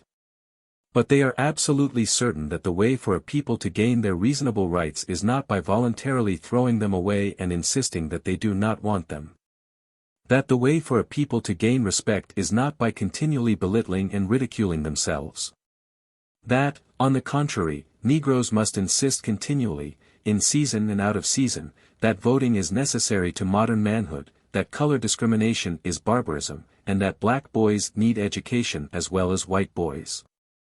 In failing thus to state plainly and unequivocally the legitimate demands of their people, even at the cost of opposing an honored leader, the thinking classes of American Negroes would shirk a heavy responsibility, a responsibility to themselves. A responsibility to the struggling masses, a responsibility to the darker races of men whose future depends so largely on this American experiment, but especially a responsibility to this nation, this common fatherland. It is wrong to encourage a man or a people in evil doing. It is wrong to aid and abet a national crime simply because it is unpopular not to do so. The growing spirit of kindliness and reconciliation between the North and South after the frightful difference of a generation ago ought to be a source of deep congratulation to all, and especially to those whose mistreatment caused the war. But if that reconciliation is to be marked by the industrial slavery and civic death of those same black men, with permanent legislation into a position of inferiority, then those black men, if they are really men, are called upon by every consideration of patriotism and loyalty to oppose such a course by all civilized methods, even though such opposition involves disagreement with Mr. Booker T. Washington. We have no right to sit silently by while the inevitable seeds are sown for a harvest of disaster to our children, black and white. First, it is the duty of black men to judge the South discriminatingly. The present generation of Southerners are not responsible for the past, and they should not be blindly hated or blamed for it. Furthermore, to no class is the indiscriminate endorsement of the recent course of the South toward Negroes more nauseating than to the best thought of the South. The South is not solid. It is a land in the ferment of social change, wherein forces of all kinds are fighting for supremacy, and to praise the ill the South is today perpetrating is just as wrong as to condemn the good. Discriminating and broad-minded criticism is what the South needs it for the sake of her own white sons and daughters, and for the insurance of robust, healthy mental and moral development. Today even the attitude of the Southern whites toward the blacks is not, as so many assume, in all cases the same. The ignorant Southerner hates the Negro, the workingmen fear his competition, the money-makers wish to use him as a laborer, some of the educated see a menace in his upward development. while others, usually the sons of the masters, wish to help him to rise. National opinion has enabled this last class to maintain the Negro common schools, and to protect the Negro partially in property, life, and limb. Through the pressure of the money makers, the Negro is in danger of being reduced to semi-slavery, especially in the country districts. The workingmen, and those of the educated who fear the Negro, have united to disfranchise him, and some have urged his deportation, while the passions of the ignorant are easily aroused to lynch and abuse any black man.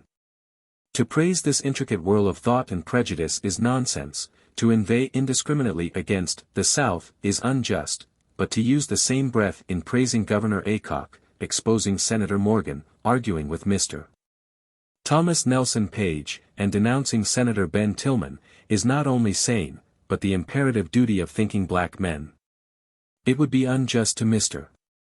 Washington not to acknowledge that in several instances he has opposed movements in the South which were unjust to the Negro. He sent memorials to the Louisiana and Alabama constitutional conventions, he has spoken against lynching, and in other ways has openly or silently set his influence against sinister schemes and unfortunate happenings. Notwithstanding this, it is equally true to assert that on the whole the distinct impression left by Mr. Washington's propaganda is, first, that the South is justified in its present attitude toward the Negro because of the Negro's degradation. Secondly, that the prime cause of the Negro's failure to rise more quickly is his wrong education in the past, and, thirdly, that his future rise depends primarily on his own efforts. Each of these propositions is a dangerous half-truth. The supplementary truths must never be lost sight of. First, slavery and race prejudice are potent if not sufficient causes of the Negro's position.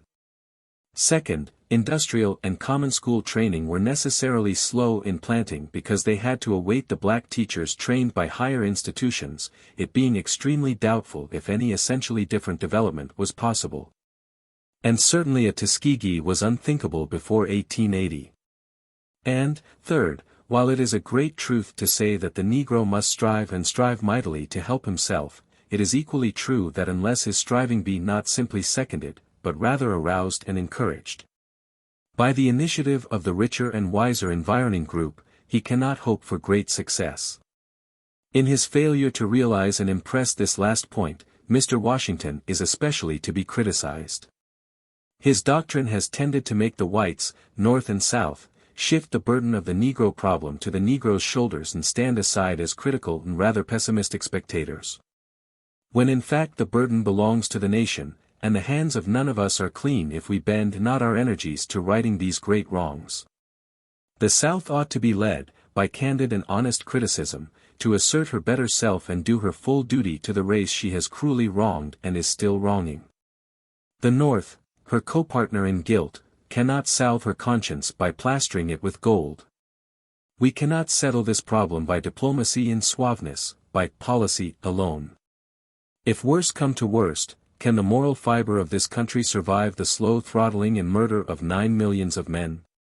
The black men of America have a duty to perform, a duty stern and delicate, a forward movement to oppose a part of the work of their greatest leader.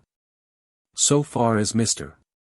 Washington preaches thrift, patience, and industrial training for the masses, we must hold up his hands and strive with him, rejoicing in his honors and glorying in the strength of this Joshua called of God and of man to lead the headless host. But so far as Mr. Washington apologizes for injustice, North or South, does not rightly value the privilege and duty of voting, belittles the emasculating effects of caste distinctions, and opposes the higher training and ambition of our brighter minds, so far as he, the South, or the nation, does this, we must unceasingly and firmly oppose them. By every civilized and peaceful method we must strive for the rights which the world accords to men. Clinging unwaveringly to those great words which the sons of the fathers would fain forget, we hold these truths to be self-evident, that all men are created equal. That they are endowed by their Creator with certain unalienable rights, that among these are life, liberty, and the pursuit of happiness. 4. Of the meaning of progress. Whilst du den macht verkunden, while sie die free von Sunden, stan in deinem Eugen Haus. Den Geister send aus. Die Unsterblichen, die Reinen, die nicht fühlen, die nicht weinen.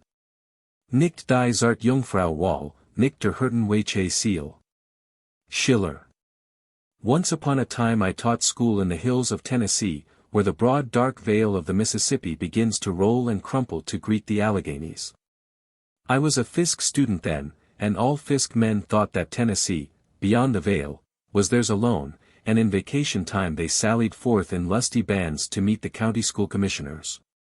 Young and happy, I too went, and I shall not soon forget that summer, 17 years ago. First, there was a teachers' institute at the county seat. And their distinguished guests of the superintendent taught the teachers fractions and spelling, other mysteries, white teachers in the morning, Negroes at night. A picnic now and then, and a supper, and the rough world was softened by laughter and song. I remember how, but I wander.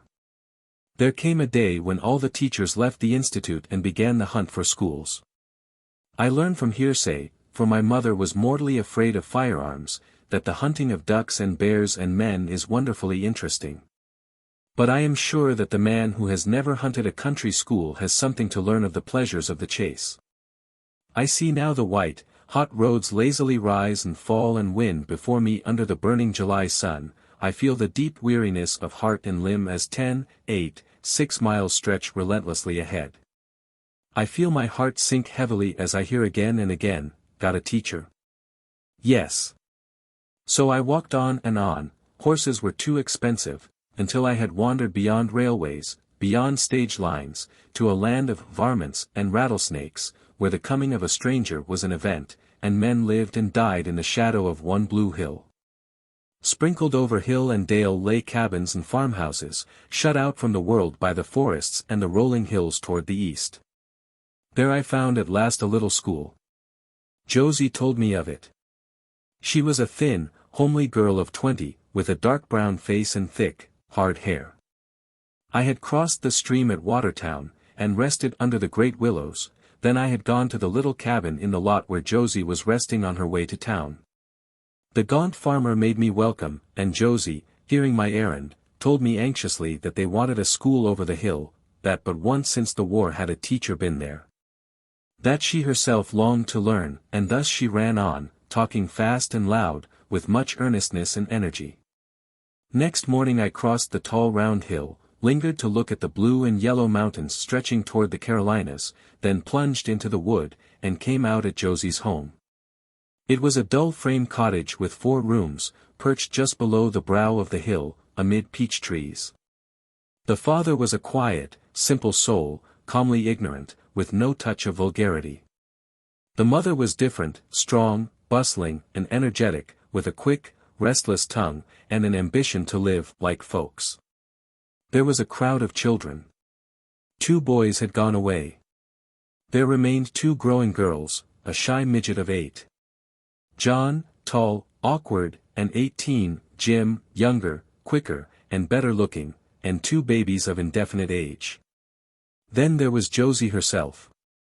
She seemed to be the center of the family, always busy at service, or at home, or berry picking.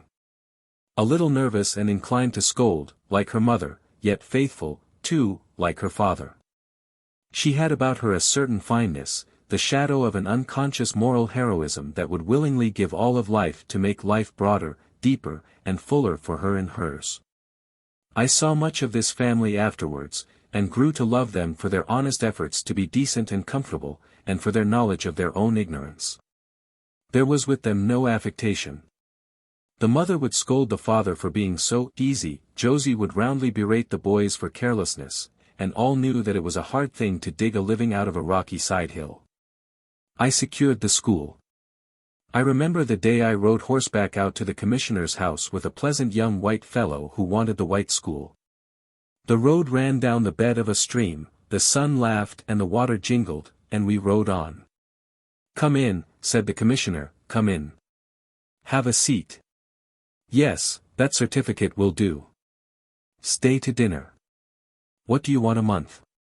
Oh, thought I, this is lucky, but even then fell the awful shadow of the veil, for they ate first, then I, alone. The schoolhouse was a log hut, where Colonel Wheeler used to shelter his corn. It sat in a lot behind a rail fence and thorn bushes, near the sweetest of springs.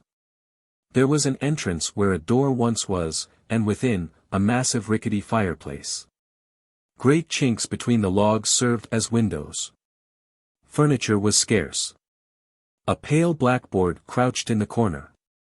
My desk was made of 3 boards, reinforced at critical points, and my chair, borrowed from the landlady, had to be returned every night. Seats for the children, these puzzled me much. I was haunted by a New England vision of neat little desks and chairs, but, alas.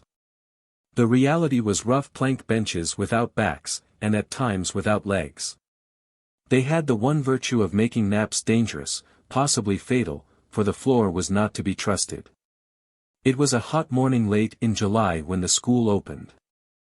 I trembled when I heard the patter of little feet down the dusty road, and saw the growing row of dark solemn faces and bright eager eyes facing me. First came Josie and her brothers and sisters. The longing to know, to be a student in the great school at Nashville, hovered like a star above this child woman amid her work and worry, and she studied doggedly. There were the Dowells from their farm over toward Alexandria, Fanny, with her smooth black face and wondering eyes, Martha, brown and dull, the pretty girl wife of a brother, and the younger brood. There were the Burkes, 2 brown and yellow lads, and a tiny haughty-eyed girl. Fat Reuben's little chubby girl came, with golden face and old gold hair, faithful and solemn. Deanie was on hand early, a jolly, ugly, good-hearted girl, who slyly dipped snuff and looked after her little bow-legged brother. When her mother could spare her, Tildy came, a midnight beauty, with starry eyes and tapering limbs. And her brother, correspondingly homely. And then the big boys, the hulking Lawrences, the lazy Neils, unfathered sons of mother and daughter, Hickman, with a stoop in his shoulders, and the rest. There they sat, nearly 30 of them, on the rough benches, their faces shading from a pale cream to a deep brown, the little feet bare and swinging, the eyes full of expectation, with here and there a twinkle of mischief. And the hands grasping Webster's blue-black spelling book.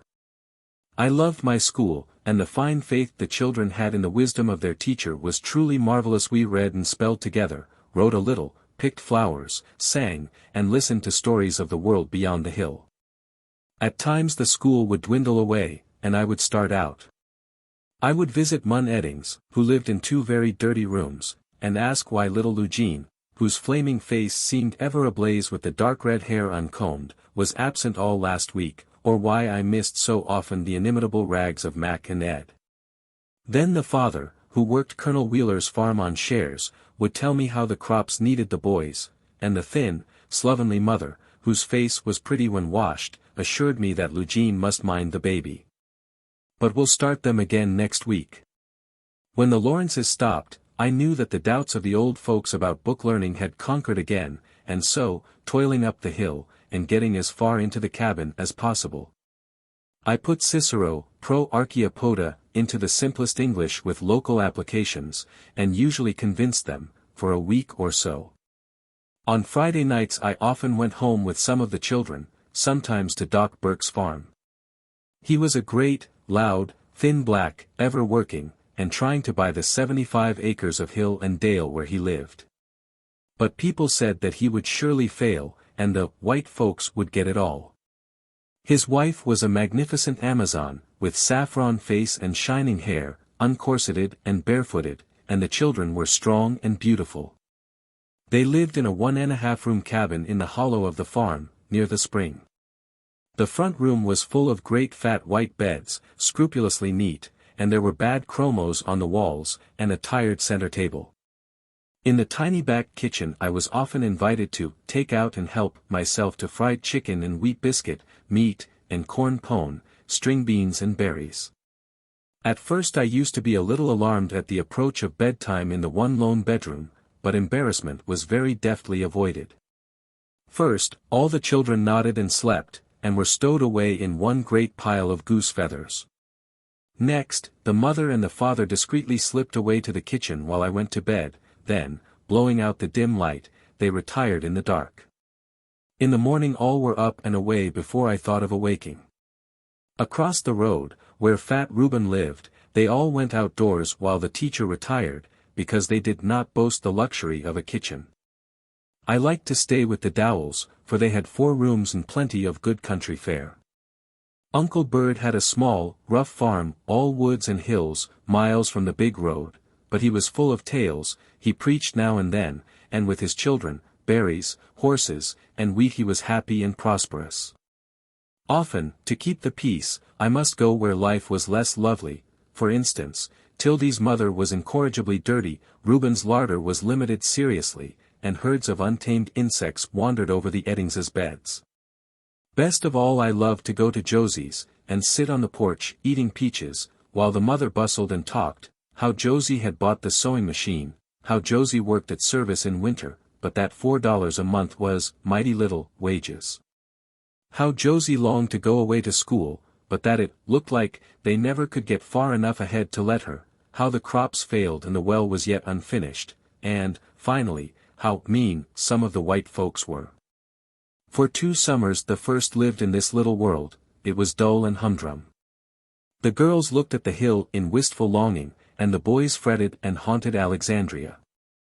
Alexandria was town, a straggling, lazy village of houses, churches, and shops, and an aristocracy of Toms, Dicks, and captains.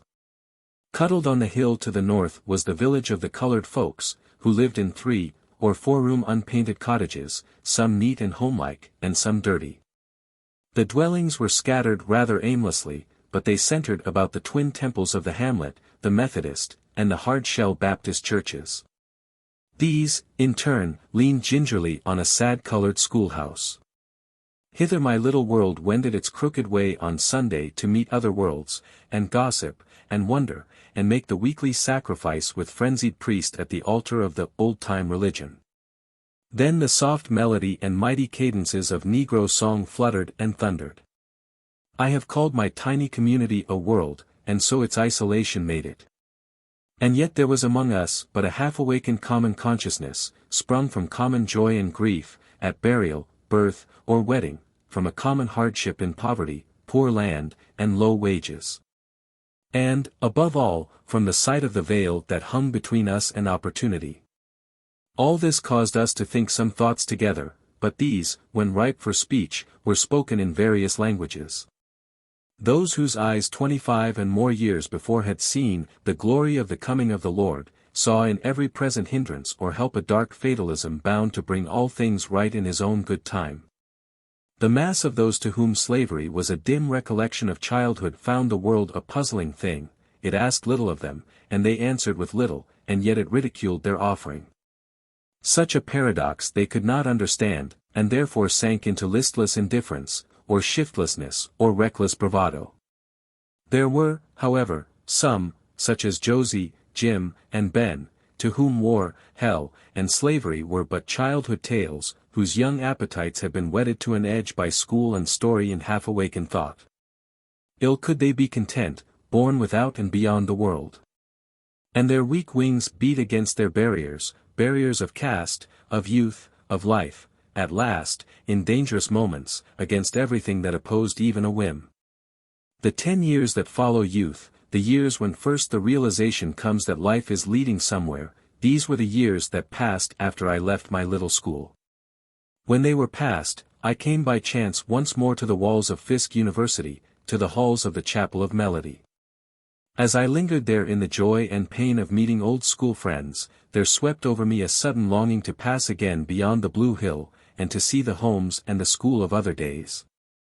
And to learn how life had gone with my schoolchildren. And I went. Josie was dead, and the gray-haired mother said simply, "We've had a heap of trouble since you've been away." I had feared for Jim. With a cultured parentage and a social caste to uphold him, he might have made a venturesome merchant or a West Point cadet. But here he was, angry with life and reckless. And when Fanner Durham charged him with stealing wheat, the old man had to ride fast to escape the stones which the furious fool hurled after him. They told Jim to run away, but he would not run, and the constable came that afternoon. It grieved Josie, and great awkward John walked 9 miles every day to see his little brother through the bars of Lebanon jail. At last the two came back together in the dark night.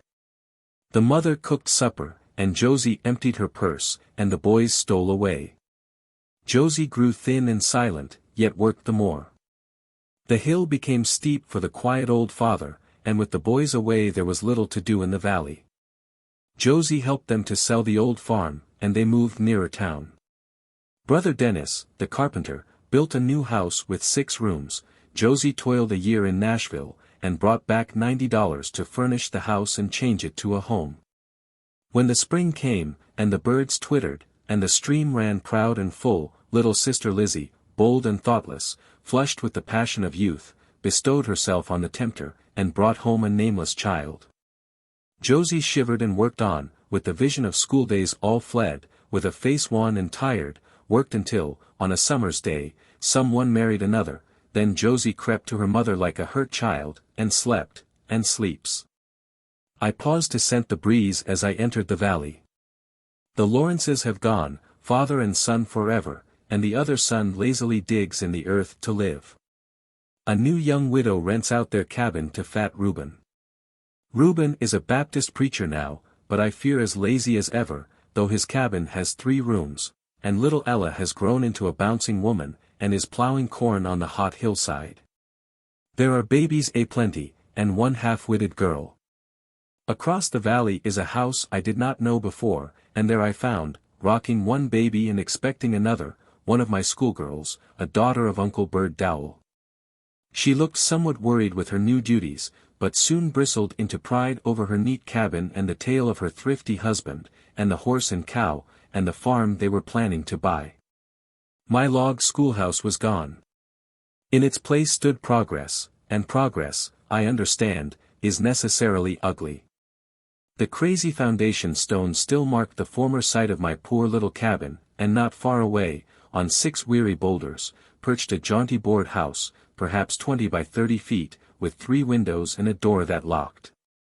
Some of the window glass was broken, and part of an old iron stove lay mournfully under the house. I peeped through the window half reverently, and found things that were more familiar. The blackboard had grown by about 2 feet, and the seats were still without backs. The county owns the lot now, I hear, and every year there is a session of school. As I sat by the spring and looked on the old and the new, I felt glad, very glad, and yet. After 2 long drinks I started on. There was the great double log house on the corner. I remembered the broken, blighted family that used to live there.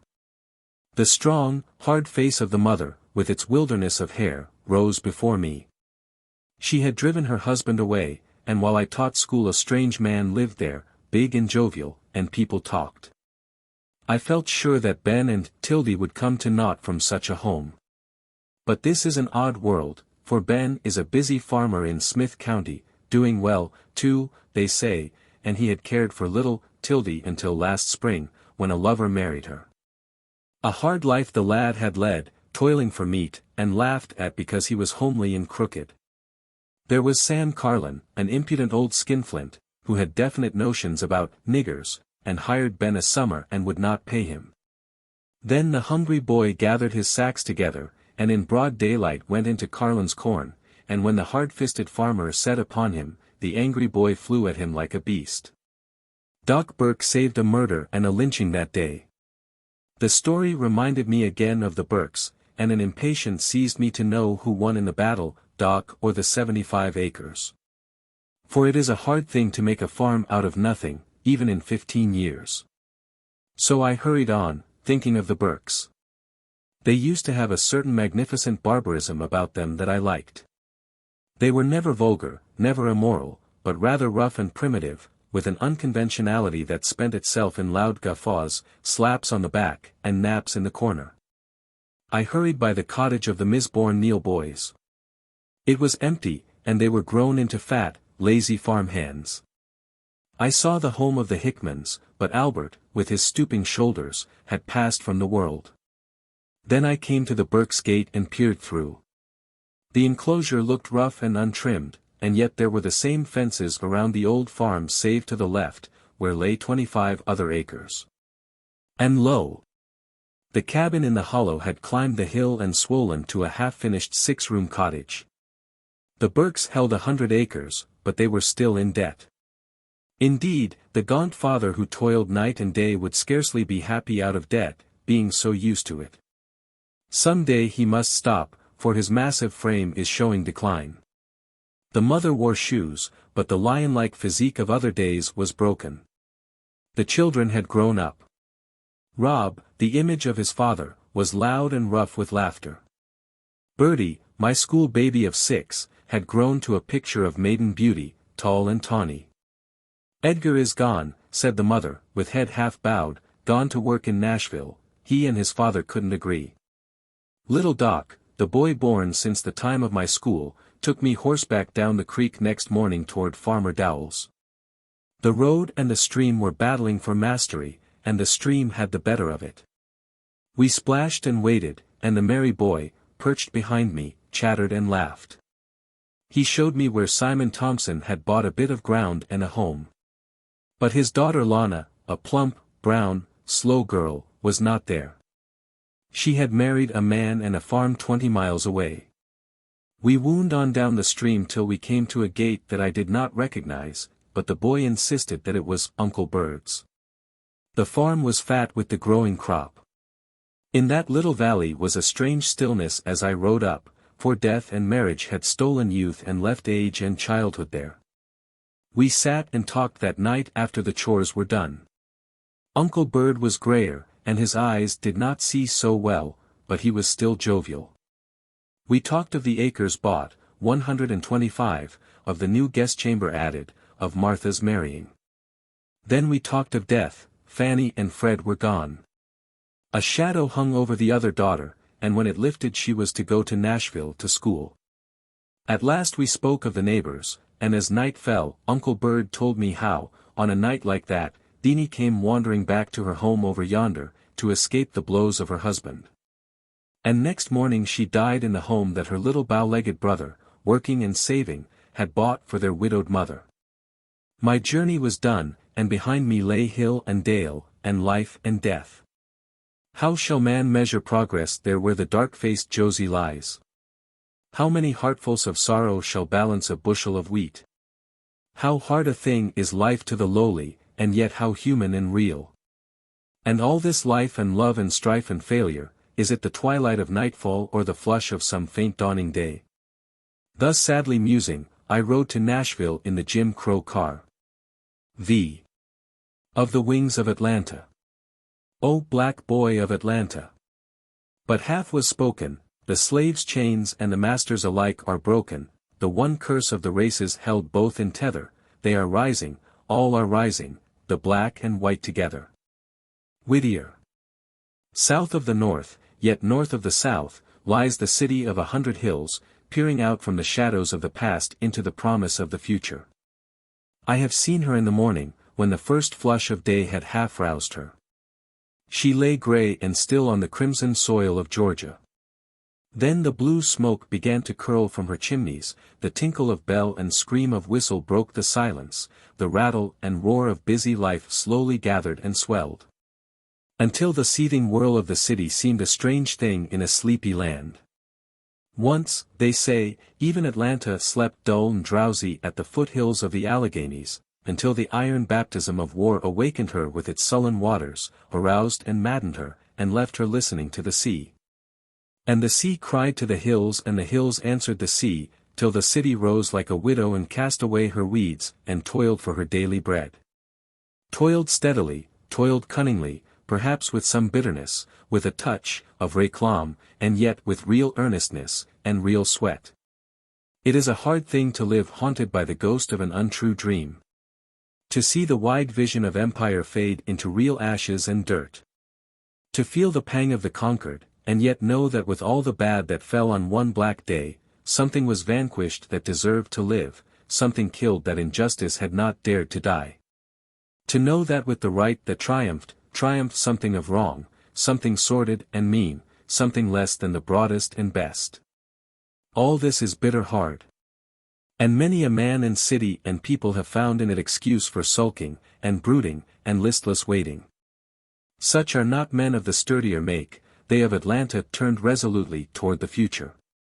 And that future held aloft vistas of purple and gold, Atlanta, queen of the cotton kingdom, Atlanta, gateway to the land of the sun, Atlanta, the new Lachesis, spinner of web and woof for the world.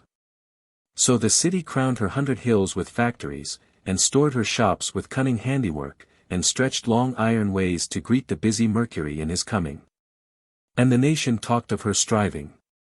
Perhaps Atlanta was not christened for the winged maiden of dull Boeotia, you know the tale, how swarthy Atlanta, tall and wild, would marry only him who outraced her, and how the wily Hippomenes laid 3 apples of gold in the way. She fled like a shadow, paused, startled over the first apple, but even as he stretched his hand, fled again, hovered over the second, then, slipping from his hot grasp, flew over river, vale, and hill. But as she lingered over the third, his arms fell round her, and looking on each other, the blazing passion of their love profaned the sanctuary of love, and they were cursed. If Atlanta be not named for Atlanta, she ought to have been. Atlanta is not the first or the last maiden whom greed of gold has led to defile the temple of love, and not maids alone, but men in the race of life, sink from the high and generous ideals of youth to the gambler's code of the Bourse. And in all our nation's striving is not the gospel of work befouled by the gospel of pay. So common is this that one half think it normal. So unquestioned, that we almost fear to question if the end of racing is not gold, if the aim of man is not rightly to be rich. And if this is the fault of America, how dire a danger lies before a new land and a new city, lest Atlanta, stooping for mere gold, shall find that gold accursed. It was no maiden's idle whim that started this hard racing. A fearful wilderness lay about the feet of that city after the war, feudalism, poverty, the rise of the Third Estate, serfdom, the rebirth of law and order, and above and between all, the veil of race. How heavy a journey for weary feet! What wings must Atlanta have to flit over all this hollow and hill, through sour wood and sullen water, and by the red waste of sun-baked clay? How fleet must Atlanta be if she will not be tempted by gold to profane the sanctuary? The sanctuary of our fathers has, to be sure, few gods, some sneer, all too few. There is the thrifty Mercury of New England, Pluto of the North, and Ceres of the West. And there, too, is the half-forgotten Apollo of the South, under whose aegis the maiden ran, and as she ran she forgot him, even as there in Boeotia Venus was forgot. She forgot the old ideal of the Southern gentleman, that New World air of the grace and courtliness of patrician, knight, and noble. Forgot his honor with his foibles, his kindliness with his carelessness, and stooped to apples of gold, to men busier and sharper, thriftier and more unscrupulous. Golden apples are beautiful. I remember the lawless days of boyhood, when orchards in crimson and gold tempted me over fence and field, and, too, the merchant who has dethroned the planter is no despicable parvenu. Work and wealth are the mighty levers to lift this old new land, thrift and toil and saving are the highways to new hopes and new possibilities. And yet the warning is needed lest the wily Hippomenes tempt Atlanta to thinking that golden apples are the goal of racing, and not mere incidents by the way. Atlanta must not lead the South to dream of material prosperity as the touchstone of all success. Already the fatal might of this idea is beginning to spread, it is replacing the finer type of Southerner with vulgar money-getters.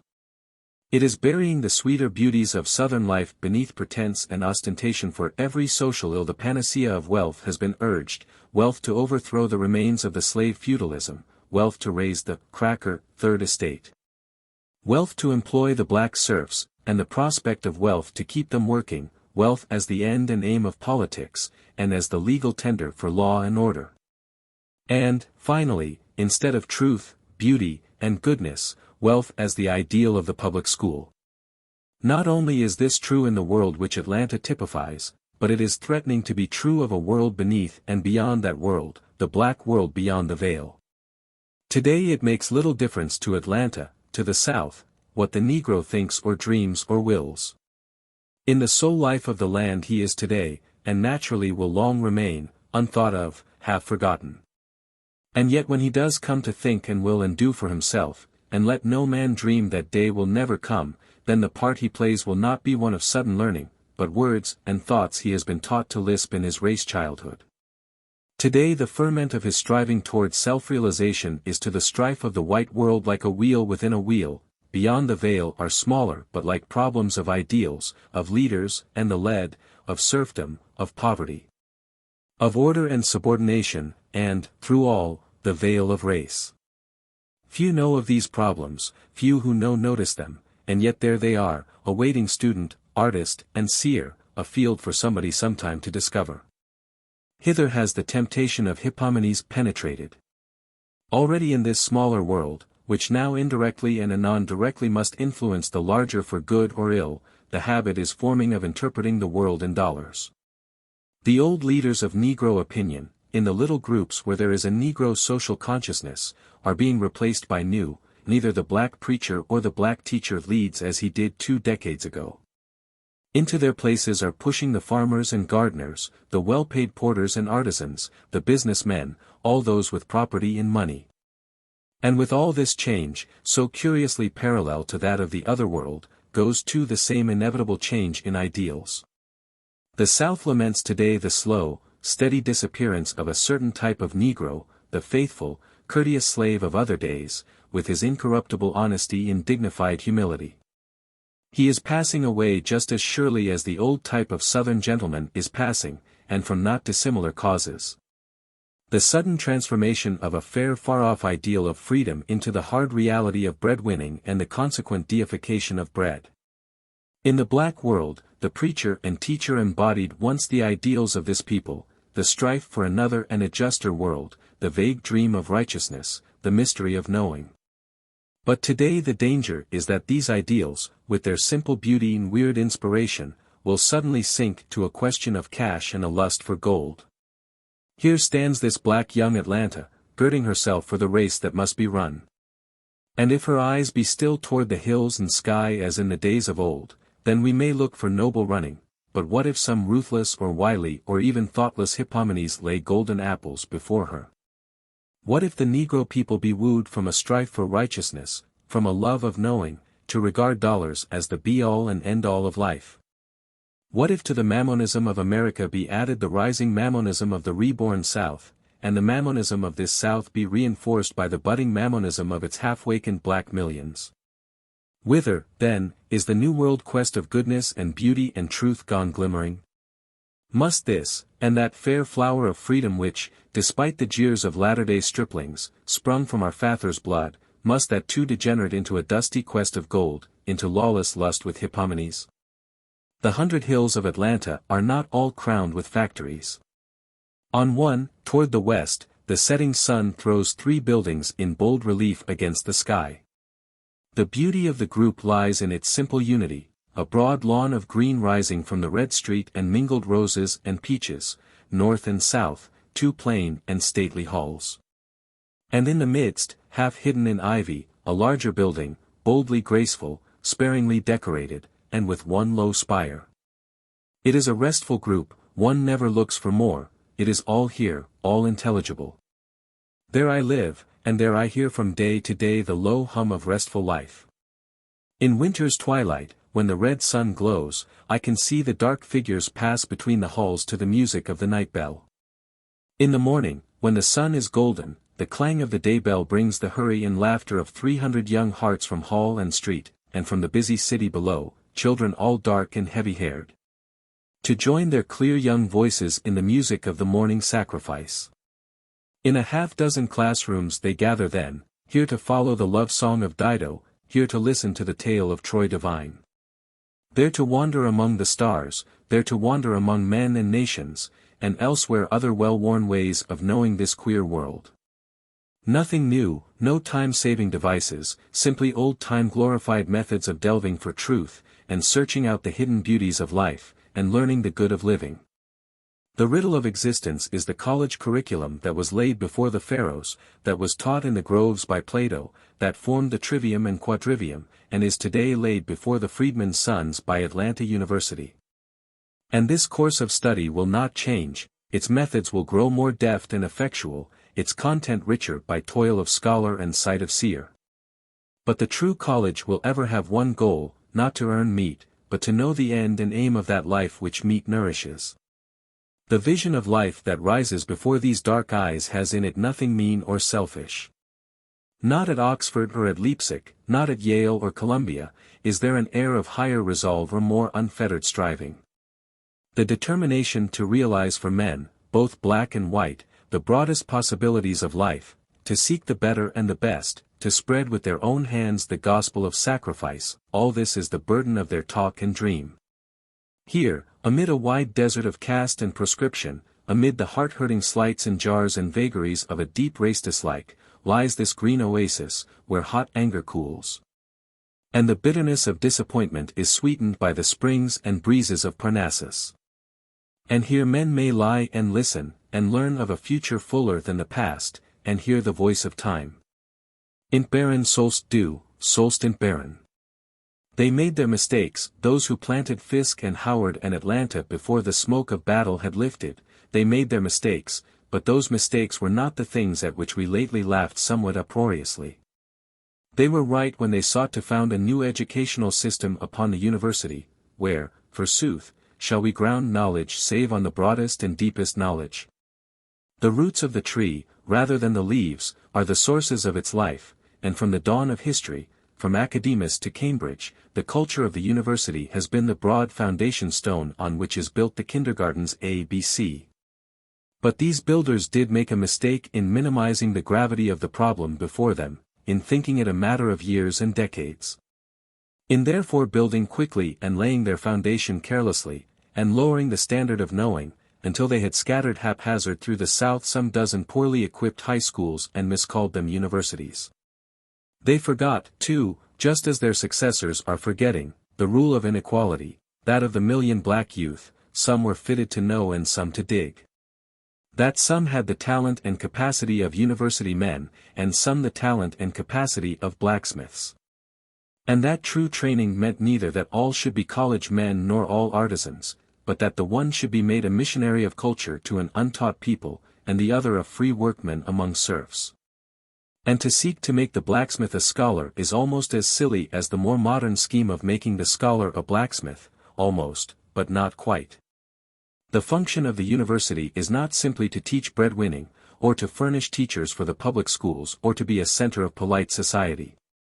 It is, above all, to be the organ of that fine adjustment between real life and the growing knowledge of life, an adjustment which forms the secret of civilization. Such an institution the South of today sorely needs. She has religion, earnest, bigoted, religion that on both sides the veil often omits the 6th, 7th, and 8th commandments, but substitutes a dozen supplementary ones. She has, as Atlanta shows, growing thrift and love of toil. But she lacks that broad knowledge of what the world knows and knew of human living and doing, which she may apply to the thousand problems of real life today confronting her. The need of the South is knowledge and culture, not in dainty limited quantity, as before the war, but in broad busy abundance in the world of work.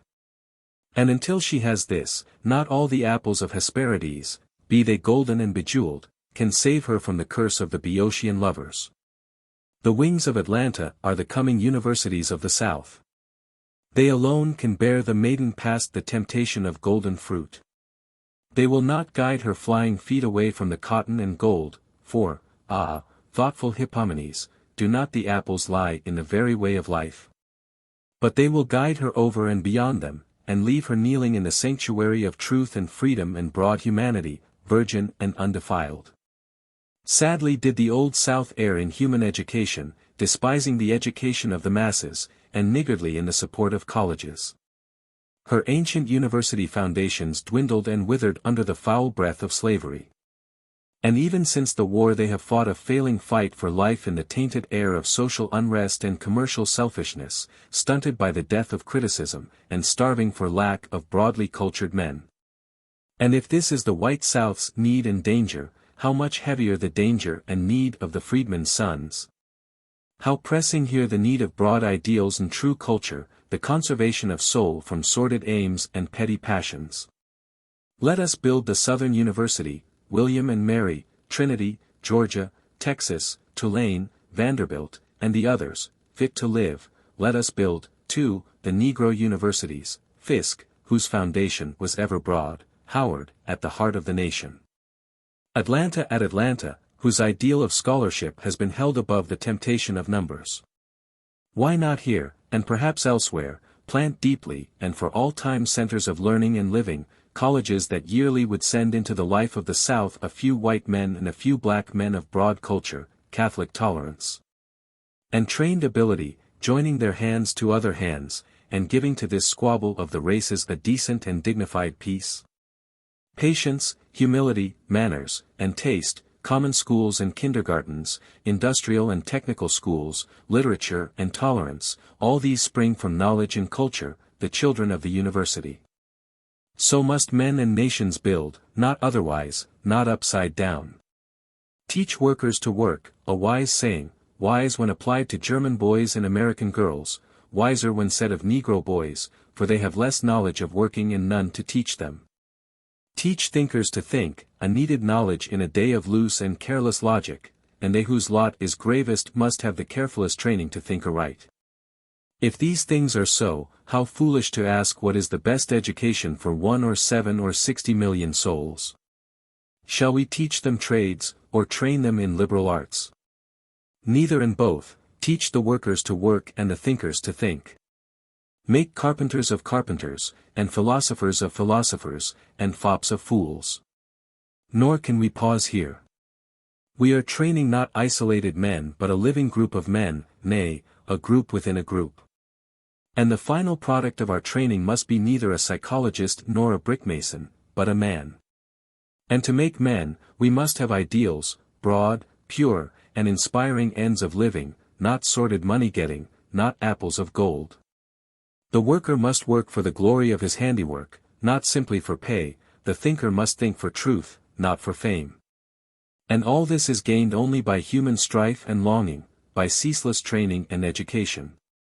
By founding right on righteousness and truth on the unhampered search for truth, by founding the common school on the university, and the industrial school on the common school. And weaving thus a system, not a distortion, and bringing a birth, not an abortion.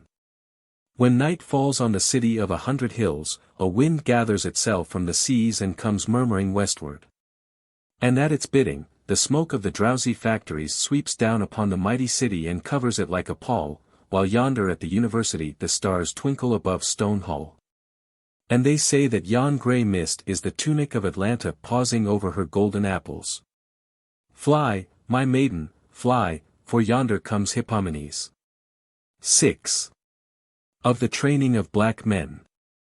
Why, if the soul can fling the dust aside, and naked on the air of heaven ride, were't not a shame for him in this clay carcass crippled to abide? Omar Khayyam, Fitzgerald. From the shimmering swirl of waters where many, many thoughts ago the slave ship first saw the square tower of Jamestown, have flowed down to our day 3 streams of thinking, one swollen from the larger world here and overseas, saying, the multiplying of human wants in culture lands calls for the worldwide cooperation of men in satisfying them. Hence arises a new human unity, pulling the ends of earth nearer, and all men, black, yellow, and white. The larger humanity strives to feel in this contact of living nations and sleeping hordes a thrill of new life in the world, crying, if the contact of life and sleep be death, shame on such life. To be sure, behind this thought lurks the afterthought of force and dominion, the making of brown men to delve when the temptation of beads and red calico cloys. The second thought streaming from the death ship and the curving river is the thought of the older South, the sincere and passionate belief that somewhere between men and cattle, God created a tertium quid, and called it a Negro, a clownish, simple creature, at times even lovable within its limitations, but straightly foreordained to walk within the veil. To be sure, behind the thought lurks the afterthought, some of them with favoring chance might become men, but in sheer self-defense we dare not let them, and we build about them walls so high, and hang between them and the light a veil so thick, that they shall not even think of breaking through.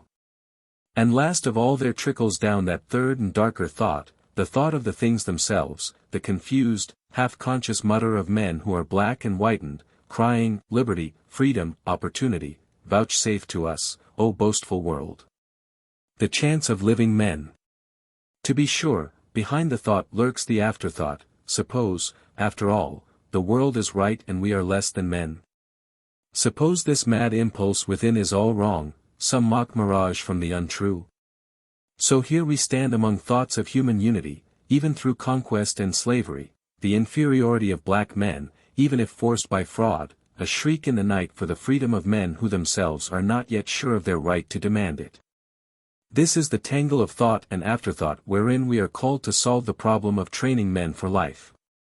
Behind all its curiousness, so attractive alike to sage and dilettante, lie its dim dangers, throwing across us shadows at once grotesque and awful. Plain it is to us that what the world seeks through desert and wild we have within our threshold, a stalwart laboring force, suited to the semi-tropics. If, deaf to the voice of the zeitgeist, we refuse to use and develop these men, we risk poverty and loss. If, on the other hand, seized by the brutal afterthought, we debauch the race thus caught in our talons, selfishly sucking their blood and brains in the future as in the past, what shall save us from national decadence? Only that saner selfishness, which education teaches, can find the rights of all in the whirl of work. Again, we may decry the color prejudice of the South, yet it remains a heavy fact. Such curious kinks of the human mind exist and must be reckoned with soberly. They cannot be laughed away, nor always successfully stormed at, nor easily abolished by act of legislature. And yet they must not be encouraged by being let alone. They must be recognized as facts, but unpleasant facts, things that stand in the way of civilization and religion and common decency. They can be met in but one way, by the breadth and broadening of human reason, by catholicity of taste and culture. And so, too, the native ambition and aspiration of men, even though they be black, backward, and ungraceful, must not lightly be dealt with. To stimulate wildly weak and untrained minds is to play with mighty fires. To flout their striving idly is to welcome a harvest of brutish crime and shameless lethargy in our very laps. The guiding of thought and the deft coordination of deed is at once the path of honor and humanity. And so, in this great question of reconciling three vast and partially contradictory streams of thought, the one panacea of education leaps to the lips of all, such human training as will best use the labor of all men without enslaving or brutalizing. Such training as will give us poise to encourage the prejudices that bulwark society, and to stamp out those that in sheer barbarity deafen us to the wail of prisoned souls within the veil, and the mounting fury of shackled men. But when we have vaguely said that education will set this tangle straight, what have we uttered but a truism? Training for life teaches living, but what training for the profitable living together of black men and white? 150 years ago our task would have seemed easier than Dr. Johnson blandly assured us that education was needful solely for the embellishments of life, and was useless for ordinary vermin. Today we have climbed to heights where we would open at least the outer courts of knowledge to all, display its treasures to many, and select the few to whom its mystery of truth is revealed. Not wholly by birth or the accidents of the stock market, but at least in part according to deftness and aim, talent and character. This program, however, we are sorely puzzled in carrying out through that part of the land where the blight of slavery fell hardest, and where we are dealing with two backward peoples. To make here in human education that ever-necessary combination of the permanent and the contingent, of the ideal and the practical in workable equilibrium, has been there, as it ever must be in every age and place. A matter of infinite experiment and frequent mistakes. In rough approximation we may point out 4 varying decades of work in Southern education since the Civil War. From the close of the war until 1876, was the period of uncertain groping and temporary relief. There were army schools, mission schools, and schools of the Freedmen's Bureau in chaotic disarrangement seeking system and cooperation. Then followed 10 years of constructive definite effort toward the building of complete school systems in the South. Normal schools and colleges were founded for the freedmen, and teachers trained there to man the public schools. There was the inevitable tendency of war to underestimate the prejudices of the master and the ignorance of the slave, and all seemed clear sailing out of the wreckage of the storm.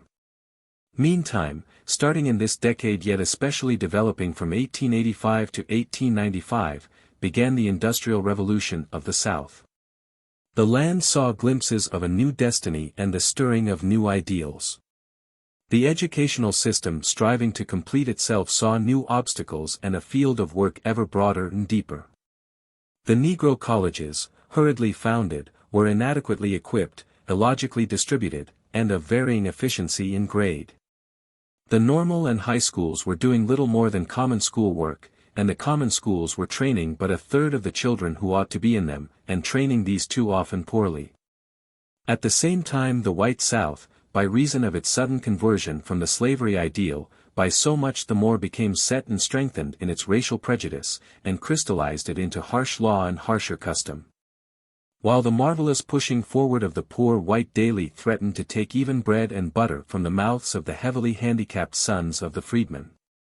In the midst, then, of the larger problem of Negro education sprang up the more practical question of work, the inevitable economic quandary that faces a people in the transition from slavery to freedom. And especially those who make that change amid hate and prejudice, lawlessness and ruthless competition. The industrial school springing to notice in this decade, but coming to full recognition in the decade beginning with 1895, was the proffered answer to this combined educational and economic crisis, and an answer of singular wisdom and timeliness.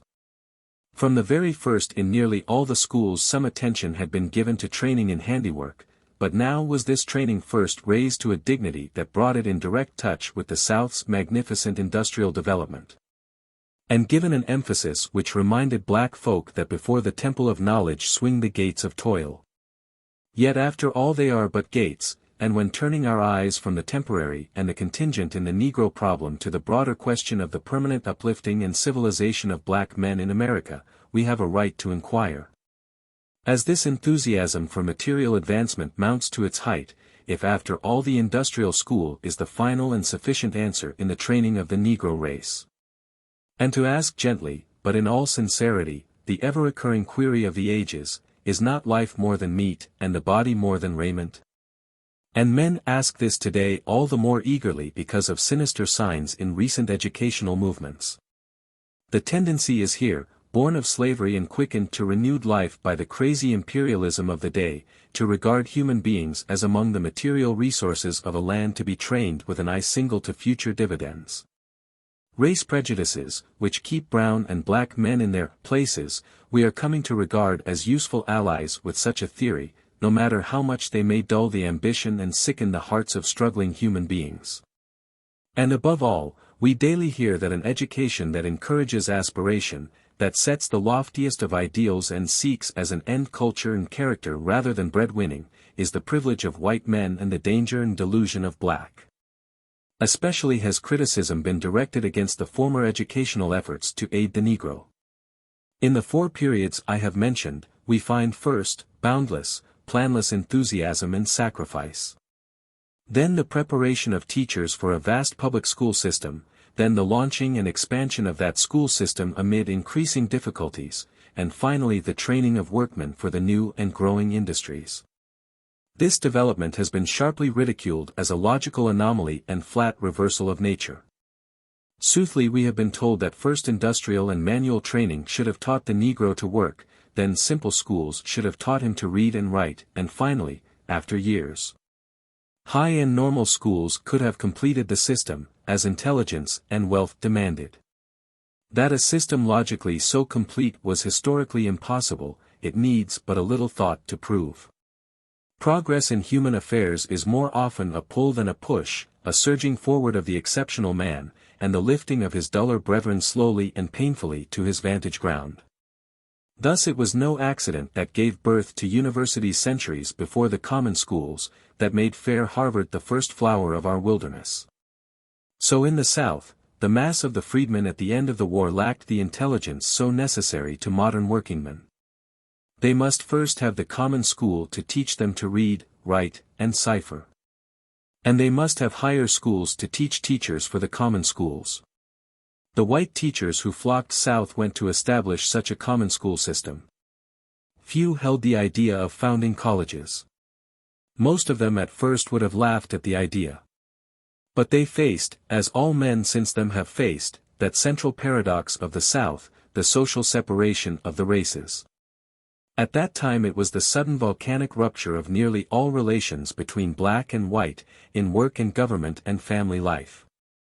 Since then a new adjustment of relations in economic and political affairs has grown up, an adjustment subtle and difficult to grasp, yet singularly ingenious. Which leaves still that frightful chasm at the color line across which men pass at their peril. Thus, then and now, there stand in the South two separate worlds. And separate not simply in the higher realms of social intercourse, but also in church and school, on railway and streetcar, in hotels and theaters, in streets and city sections, in books and newspapers, in asylums and jails, in hospitals and graveyards. There is still enough of contact for large economic and group cooperation. But the separation is so thorough and deep that it absolutely precludes for the present between the races anything like that sympathetic and effective group training and leadership of the one by the other, such as the American Negro and all backward peoples must have for effectual progress. This the missionaries of '68 soon saw.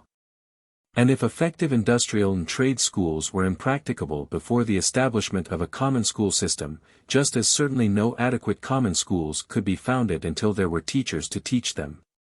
Southern whites would not teach them, Northern whites in sufficient numbers could not be had. If the Negro was to learn, he must teach himself, and the most effective help that could be given him was the establishment of schools to train Negro teachers. This conclusion was slowly but surely reached by every student of the situation until simultaneously, in widely separated regions, without consultation or systematic plan, there arose a series of institutions designed to furnish teachers for the untaught. Above the sneers of critics at the obvious defects of this procedure must ever stand its one crushing rejoinder: in a single generation they put 30,000 black teachers in the South. They wiped out the illiteracy of the majority of the black people of the land, and they made Tuskegee possible. Such higher training schools tended naturally to deepen broader development. At first they were common and grammar schools, then some became high schools. And finally, by 1900, some 34 had 1 year or more of studies of college grade. This development was reached with different degrees of speed in different institutions. Hampton is still a high school, while Fisk University started her college in 1871, and Spelman Seminary about 1896. In all cases the aim was identical: to maintain the standards of the lower training by giving teachers and leaders the best practicable training. And above all, to furnish the black world with adequate standards of human culture and lofty ideals of life. It was not enough that the teachers of teachers should be trained in technical normal methods. They must also, so far as possible, be broad-minded, cultured men and women, to scatter civilization among a people whose ignorance was not simply of letters, but of life itself. It can thus be seen that the work of education in the South began with higher institutions of training, which threw off as their foliage common schools, and later industrial schools, and at the same time strove to shoot their roots ever deeper toward college and university training. That this was an inevitable and necessary development, sooner or later, goes without saying. But there has been, and still is, a question in many minds if the natural growth was not forced, and if the higher training was not either overdone or done with cheap and unsound methods. Among white Southerners this feeling is widespread and positive. A prominent Southern journal voiced this in a recent editorial. The experiment that has been made to give the colored students classical training has not been satisfactory. Even though many were able to pursue the course, most of them did so in a parrot-like way, learning what was taught, but not seeming to appropriate the truth and import of their instruction, and graduating without sensible aim or valuable occupation for their future. The whole scheme has proved a waste of time, efforts, and the money of the state. While most fair-minded men would recognize this as extreme and overdrawn, still without doubt many are asking, are there a sufficient number of Negroes ready for college training to warrant the undertaking? Are not too many students prematurely forced into this work? Does it not have the effect of dissatisfying the young Negro with his environment? And do these graduates succeed in real life? Such natural questions cannot be evaded, nor on the other hand must a nation naturally skeptical as to Negro ability assume an unfavorable answer without careful inquiry and patient openness to conviction. We must not forget that most Americans answer all queries regarding the Negro a priori, and that the least that human courtesy can do is to listen to evidence. The advocates of the higher education of the Negro would be the last to deny the incompleteness and glaring defects of the present system. Too many institutions have attempted to do college work, the work in some cases has not been thoroughly done. And quantity rather than quality has sometimes been sought. But all this can be said of higher education throughout the land, it is the almost inevitable incident of educational growth, and leaves the deeper question of the legitimate demand for the higher training of Negroes untouched. And this latter question can be settled in but one way, by a first-hand study of the facts. If we leave out of view all institutions which have not actually graduated students from a course higher than that of a New England high school, even though they be called colleges. If then we take the 34 remaining institutions, we may clear up many misapprehensions by asking searchingly, what kind of institutions are they? What do they teach? And what sort of men do they graduate? And first we may say that this type of college, including Atlanta, Fisk, and Howard, Wilberforce and Claflin, Shaw, and the rest, is peculiar, almost unique. Through the shining trees that whisper before me as I write, I catch glimpses of a boulder of New England granite, covering a grave, which graduates of Atlanta University have placed there. In grateful memory of their former teacher and friend and of the unselfish life he lived, and the noble work he wrought. That they, their children, and their children's children might be blessed. This was the gift of New England to the freed Negro, not alms, but a friend, not cash, but character. It was not and is not money these seething millions want, but love and sympathy, the pulse of hearts beating with red blood. A gift which today only their own kindred and race can bring to the masses, but which once saintly souls brought to their favored children in the crusade of the 60s, that finest thing in American history. And one of the few things untainted by sordid greed and cheap vainglory. The teachers in these institutions came not to keep the Negroes in their place, but to raise them out of the defilement of the places where slavery had wallowed them. The colleges they founded were social settlements. Homes where the best of the sons of the freedmen came in close and sympathetic touch with the best traditions of New England. They lived and ate together, studied and worked, hoped and hearkened in the dawning light. In actual formal content their curriculum was doubtless old-fashioned, but in educational power it was supreme, for it was the contact of living souls. From such schools about 2,000 Negroes have gone forth with the bachelor's degree. The number in itself is enough to put at rest the argument that too large a proportion of Negroes are receiving higher training. If the ratio to population of all Negro students throughout the land, in both college and secondary training, be counted, Commissioner Harris assures us it must be increased to 5 times its present average, to equal the average of the land. 50 years ago the ability of Negro students in any appreciable numbers to master a modern college course would have been difficult to prove. Today it is proved by the fact that 400 Negroes, many of whom have been reported as brilliant students, have received the bachelor's degree from Harvard, Yale, Oberlin, and 70 other leading colleges. Here we have, then, nearly 2,500 Negro graduates, of whom the crucial query must be made, how far did their training fit them for life? It is of course extremely difficult to collect satisfactory data on such a point, difficult to reach the men, to get trustworthy testimony, and to gauge that testimony by any generally acceptable criterion of success. In 1900, the conference at Atlanta University undertook to study these graduates, and published the results. First they sought to know what these graduates were doing, and succeeded in getting answers from nearly 2/3 of the living. The direct testimony was in almost all cases corroborated by the reports of the colleges where they graduated, so that in the main the reports were worthy of credence. 53% of these graduates were teachers, presidents of institutions, heads of normal schools, principals of city school systems, and the like. 17% were clergymen. Another 17% were in the professions, chiefly as physicians. Over 6% were merchants, farmers, and artisans, and 4% were in the government civil service. Granting even that a considerable proportion of the third unheard from are unsuccessful, this is a record of usefulness. Personally, I know many hundreds of these graduates, and have corresponded with more than 1,000. Through others I have followed carefully the life work of scores. I have taught some of them, and some of the pupils whom they have taught, lived in homes which they have builded, and looked at life through their eyes. Comparing them as a class with my fellow students in New England and in Europe, I cannot hesitate in saying that nowhere have I met men and women with a broader spirit of helpfulness, with deeper devotion to their life work, or with more consecrated determination to succeed in the face of bitter difficulties than among Negro college-bred men. They have, to be sure, their proportion of ne'er-do-wells, their pedants and lettered fools, but they have a surprisingly small proportion of them.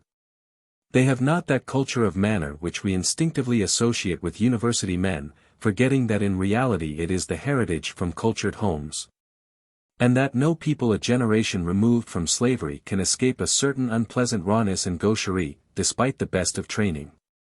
With all their larger vision and deeper sensibility, these men have usually been conservative, careful leaders. They have seldom been agitators, have withstood the temptation to head the mob, and have worked steadily and faithfully in 1,000 communities in the South. As teachers, they have given the South a commendable system of city schools and large numbers of private normal schools and academies. Colored college-bred men have worked side by side with white college graduates at Hampton. Almost from the beginning the backbone of Tuskegee's teaching force has been formed of graduates from Fisk and Atlanta. And today the institute is filled with college graduates, from the energetic wife of the principal down to the teacher of agriculture, including nearly half of the executive council and a majority of the heads of departments. In the professions, college men are slowly but surely leavening the Negro church, are healing and preventing the devastations of disease, and beginning to furnish legal protection for the liberty and property of the toiling masses. All this is needful work. Who would do it if Negroes did not? How could Negroes do it if they were not trained carefully for it? If white people need colleges to furnish teachers, ministers, lawyers, and doctors, do black people need nothing of the sort? If it is true that there are an appreciable number of Negro youth in the land capable by character and talent to receive that higher training, the end of which is culture, and if the 2,500 who have had something of this training in the past have in the main proved themselves useful to their race and generation, the question then comes: what place in the future development of the South ought the Negro college and college-bred man to occupy?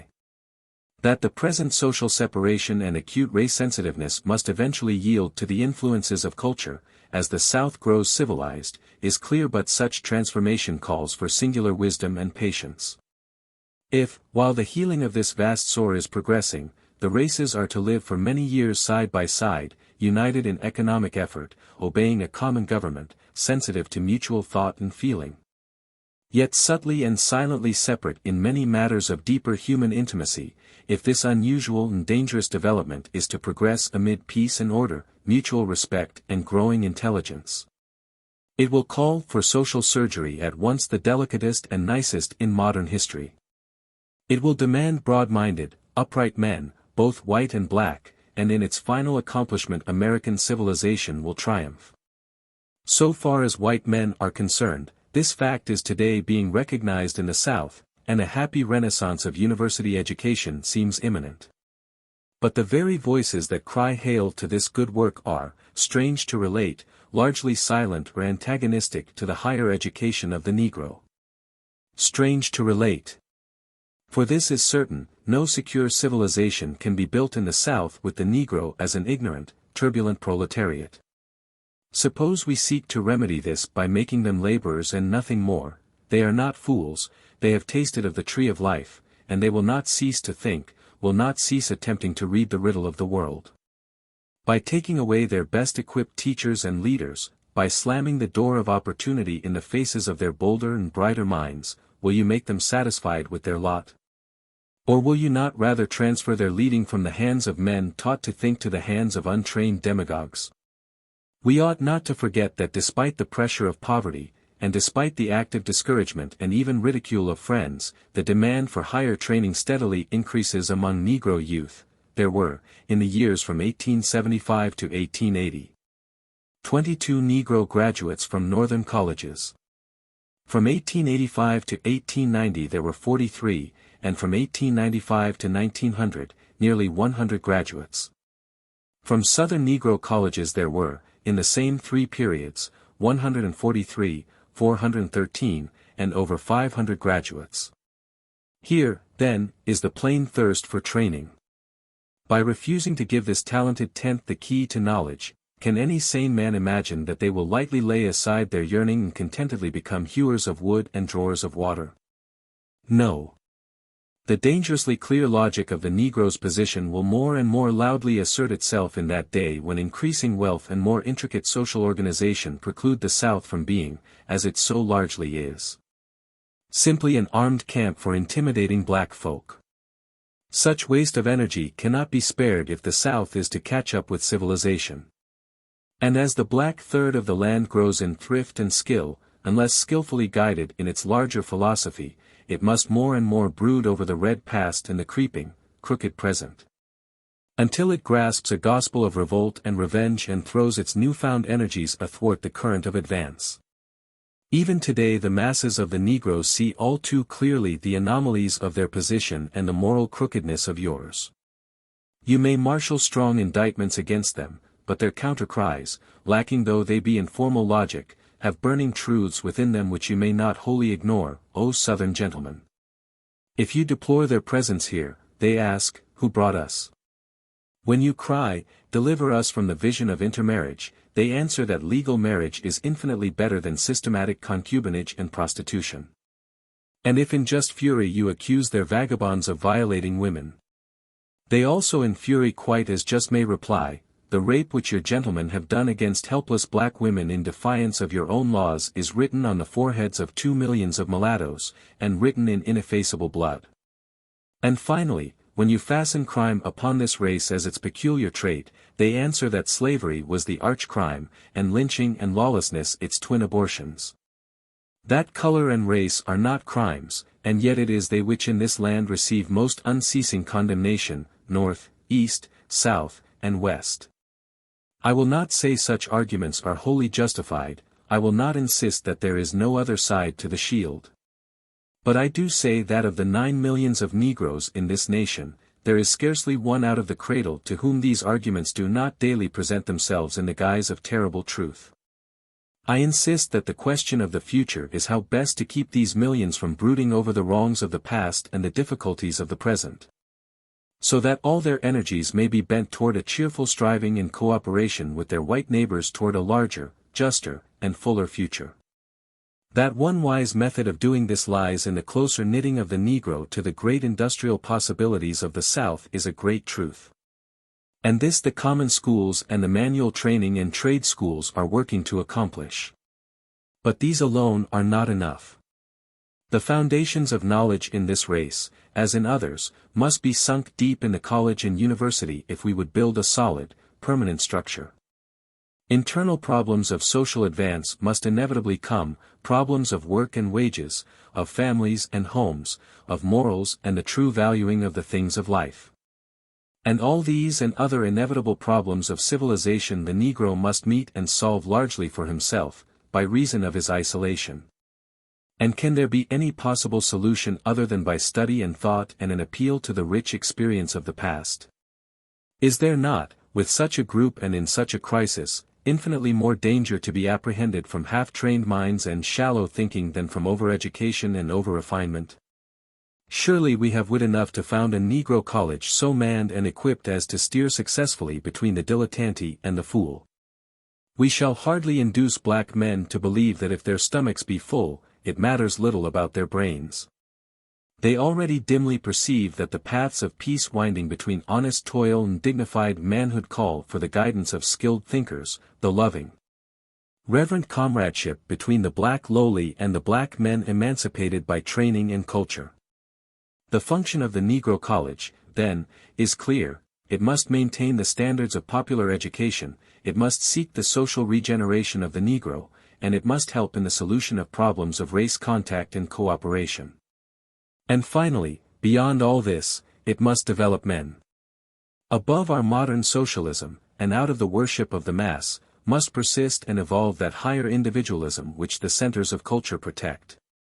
There must come a loftier respect for the sovereign human soul that seeks to know itself and the world about it, that seeks a freedom for expansion and self-development. That will love and hate and labor in its own way, untrammeled alike by old and new. Such souls aforetime have inspired and guided worlds, and if we be not wholly bewitched by our Rheingold, they shall again. Herein the longing of black men must have respect, the rich and bitter depth of their experience, the unknown treasures of their inner life, the strange rendings of nature they have seen, may give the world new points of view and make their loving, living, and doing precious to all human hearts. And to themselves in these the days that try their souls, the chance to soar in the dim blue air above the smoke is to their finer spirits boon and guerdon for what they lose on earth by being black. I sit with Shakespeare and he winces not. Across the color line I move arm in arm with Balzac and Dumas, where smiling men and welcoming women glide in gilded halls. From out the caves of evening that swing between the strong-limbed earth and the tracery of the stars, I summon Aristotle and Aurelius and what soul I will, and they come all graciously with no scorn nor condescension. So, wed with truth, I dwell above the veil. Is this the life you grudge us, O knightly America? Is this the life you long to change into the dull red hideousness of Georgia? Are you so afraid lest peering from this high Pisgah, between Philistine and Amalekite, we sight the promised land? 7. Of the Black Belt. I am black but comely, O ye daughters of Jerusalem, as the tents of Kedar, as the curtains of Solomon. Look not upon me, because I am black, because the sun hath looked upon me, my mother's children were angry with me, they made me the keeper of the vineyards, but mine own vineyard have I not kept. The Song of Solomon. Out of the north the train thundered, and we woke to see the crimson soil of Georgia stretching away bare and monotonous right and left. Here and there lay straggling, unlovely villages, and lean men loafed leisurely at the depots. Then again came the stretch of pines and clay. Yet we did not nod, nor weary of the scene, for this is historic ground. Right across our track, 360 years ago, wandered the cavalcade of Hernando de Soto, looking for gold and the great sea, and he and his footsore captives disappeared yonder in the grim forests to the west. Here sits Atlanta, the city of 100 hills, with something western, something southern, and something quite its own, in its busy life.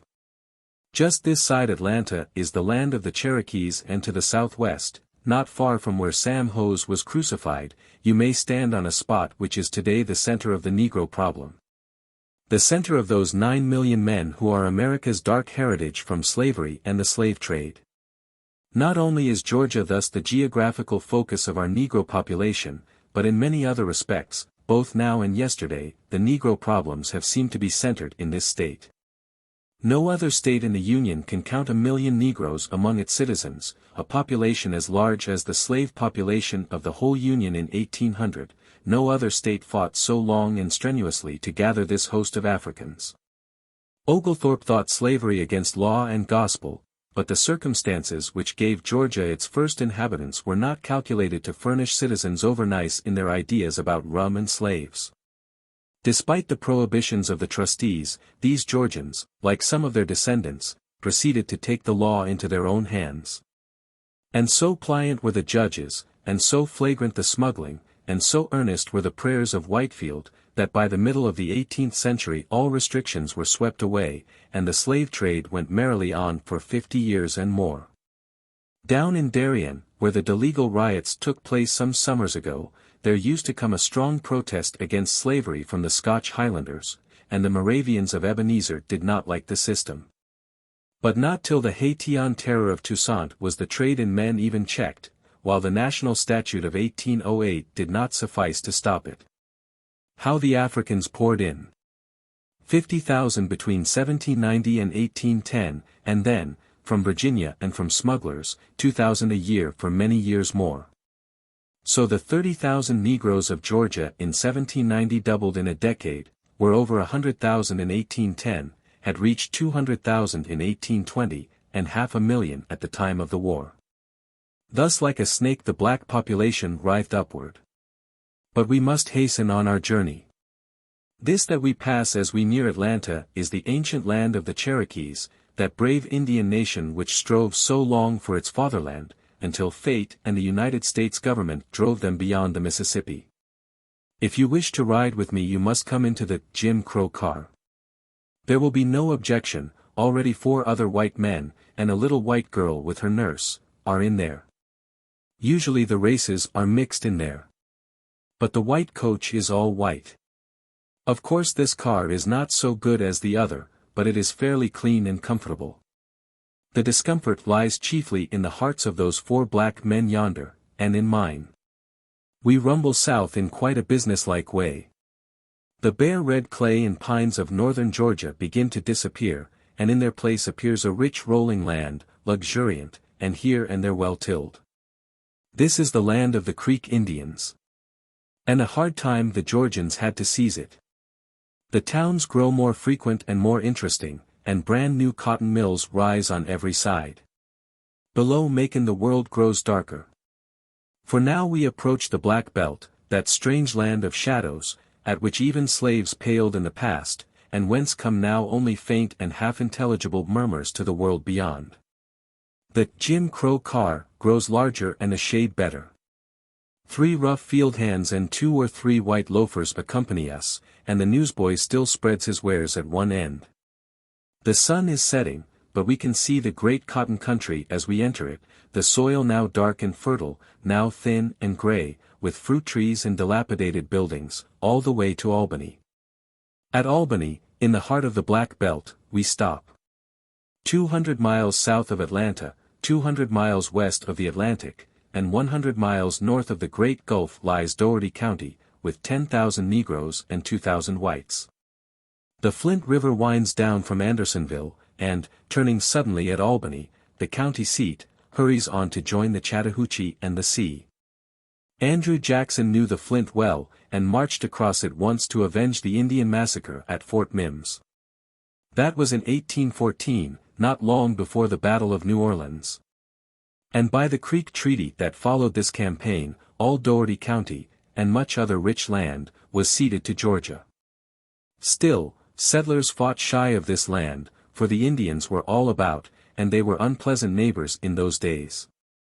The Panic of 1837, which Jackson bequeathed to Van Buren, turned the planters from the impoverished lands of Virginia, the Carolinas, and East Georgia, toward the west. The Indians were removed to Indian Territory, and settlers poured into these coveted lands to retrieve their broken fortunes. For a radius of 100 miles about Albany, stretched a great fertile land, luxuriant with forests of pine, oak, ash, hickory, and poplar, hot with the sun and damp with the rich black swampland. And here the cornerstone of the Cotton Kingdom was laid. Albany is today a wide street, placid, southern town, with a broad sweep of stores and saloons, and flanking rows of homes, whites usually to the north, and blacks to the south. 6 days in the week the town looks decidedly too small for itself, and takes frequent and prolonged naps. But on Saturday suddenly the whole county disgorges itself upon the place, and a perfect flood of black peasantry pours through the streets, fills the stores, blocks the sidewalks, chokes the thoroughfares, and takes full possession of the town. They are black, sturdy, uncouth country folk, good-natured and simple, talkative to a degree, and yet far more silent and brooding than the crowds of the Rhine Falls, or Naples, or Krakow. They drink considerable quantities of whiskey, but do not get very drunk. They talk and laugh loudly at times, but seldom quarrel or fight. They walk up and down the streets, meet and gossip with friends, stare at the shop windows, buy coffee, cheap candy, and clothes, and at dusk drive home, happy. Well, no, not exactly happy, but much happier than as though they had not come. Thus Albany is a real capital, a typical southern county town, the center of the life of 10,000 souls. Their point of contact with the outer world, their center of news and gossip, their market for buying and selling, borrowing and lending, their fountain of justice and law. Once upon a time we knew country life so well and city life so little, that we illustrated city life as that of a closely crowded country district. Now the world has well nigh forgotten what the country is, and we must imagine a little city of black people scattered far and wide over 300 lonesome square miles of land, without train or trolley, in the midst of cotton and corn. And wide patches of sand and gloomy soil. It gets pretty hot in southern Georgia in July, a sort of dull, determined heat that seems quite independent of the sun. So it took us some days to muster courage enough to leave the porch and venture out on the long country roads, that we might see this unknown world. Finally we started. It was about 10 in the morning, bright with a faint breeze, and we jogged leisurely southward in the valley of the Flint.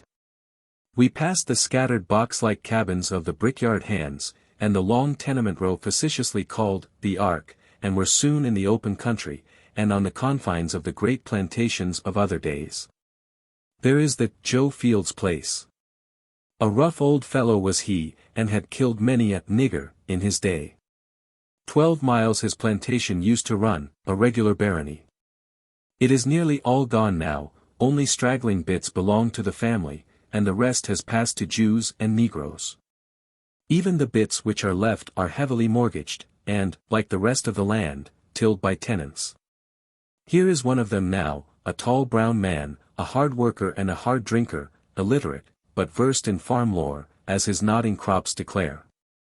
This distressingly new board house is his, and he has just moved out of yonder moss-grown cabin with its 1 square room. From the curtains in Benton's house, down the road, a dark comely face is staring at the strangers. For passing carriages are not everyday occurrences here.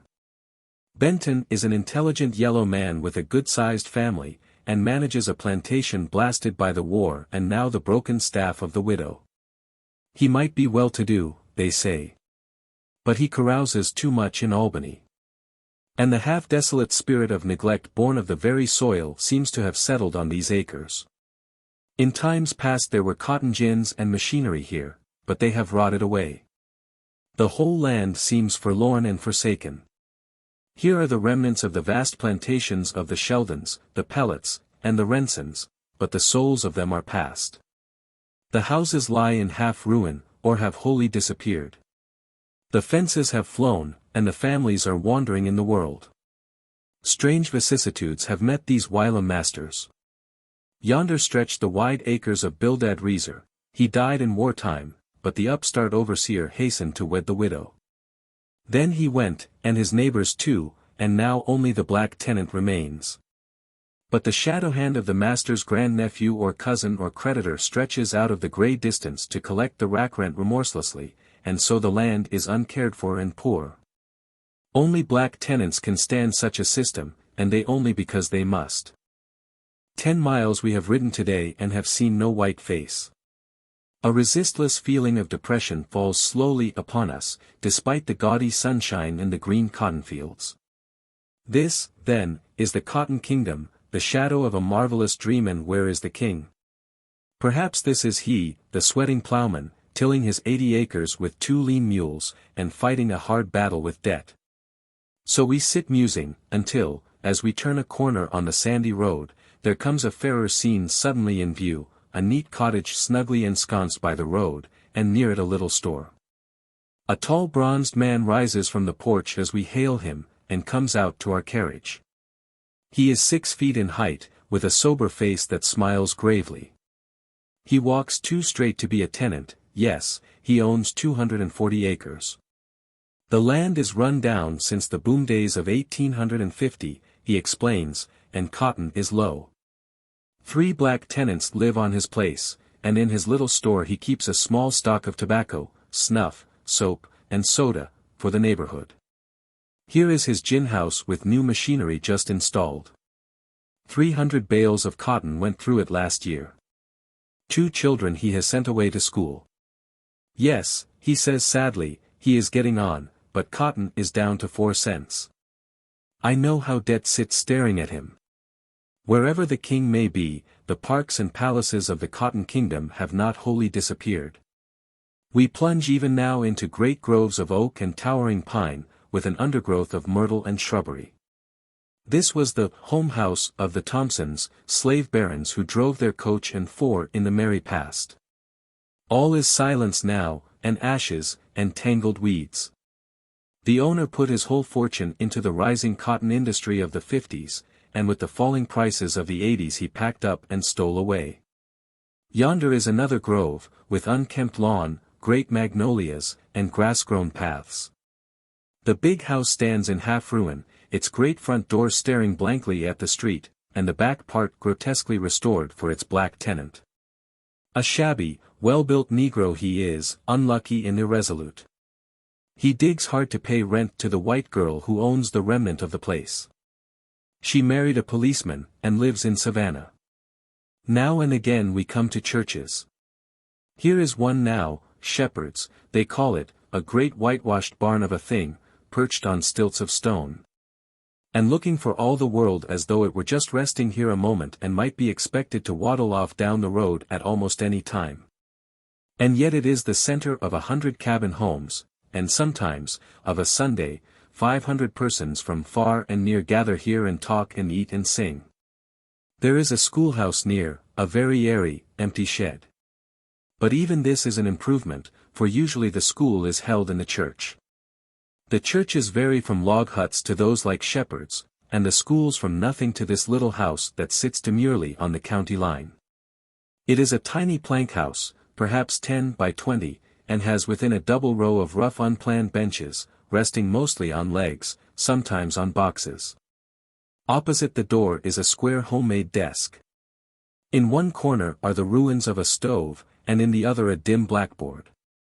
It is the cheerfulest schoolhouse I have seen in Doherty, save in town. Back of the schoolhouse is a lodge house 2 stories high and not quite finished. Societies meet there, societies, to care for the sick and bury the dead, and these societies grow and flourish.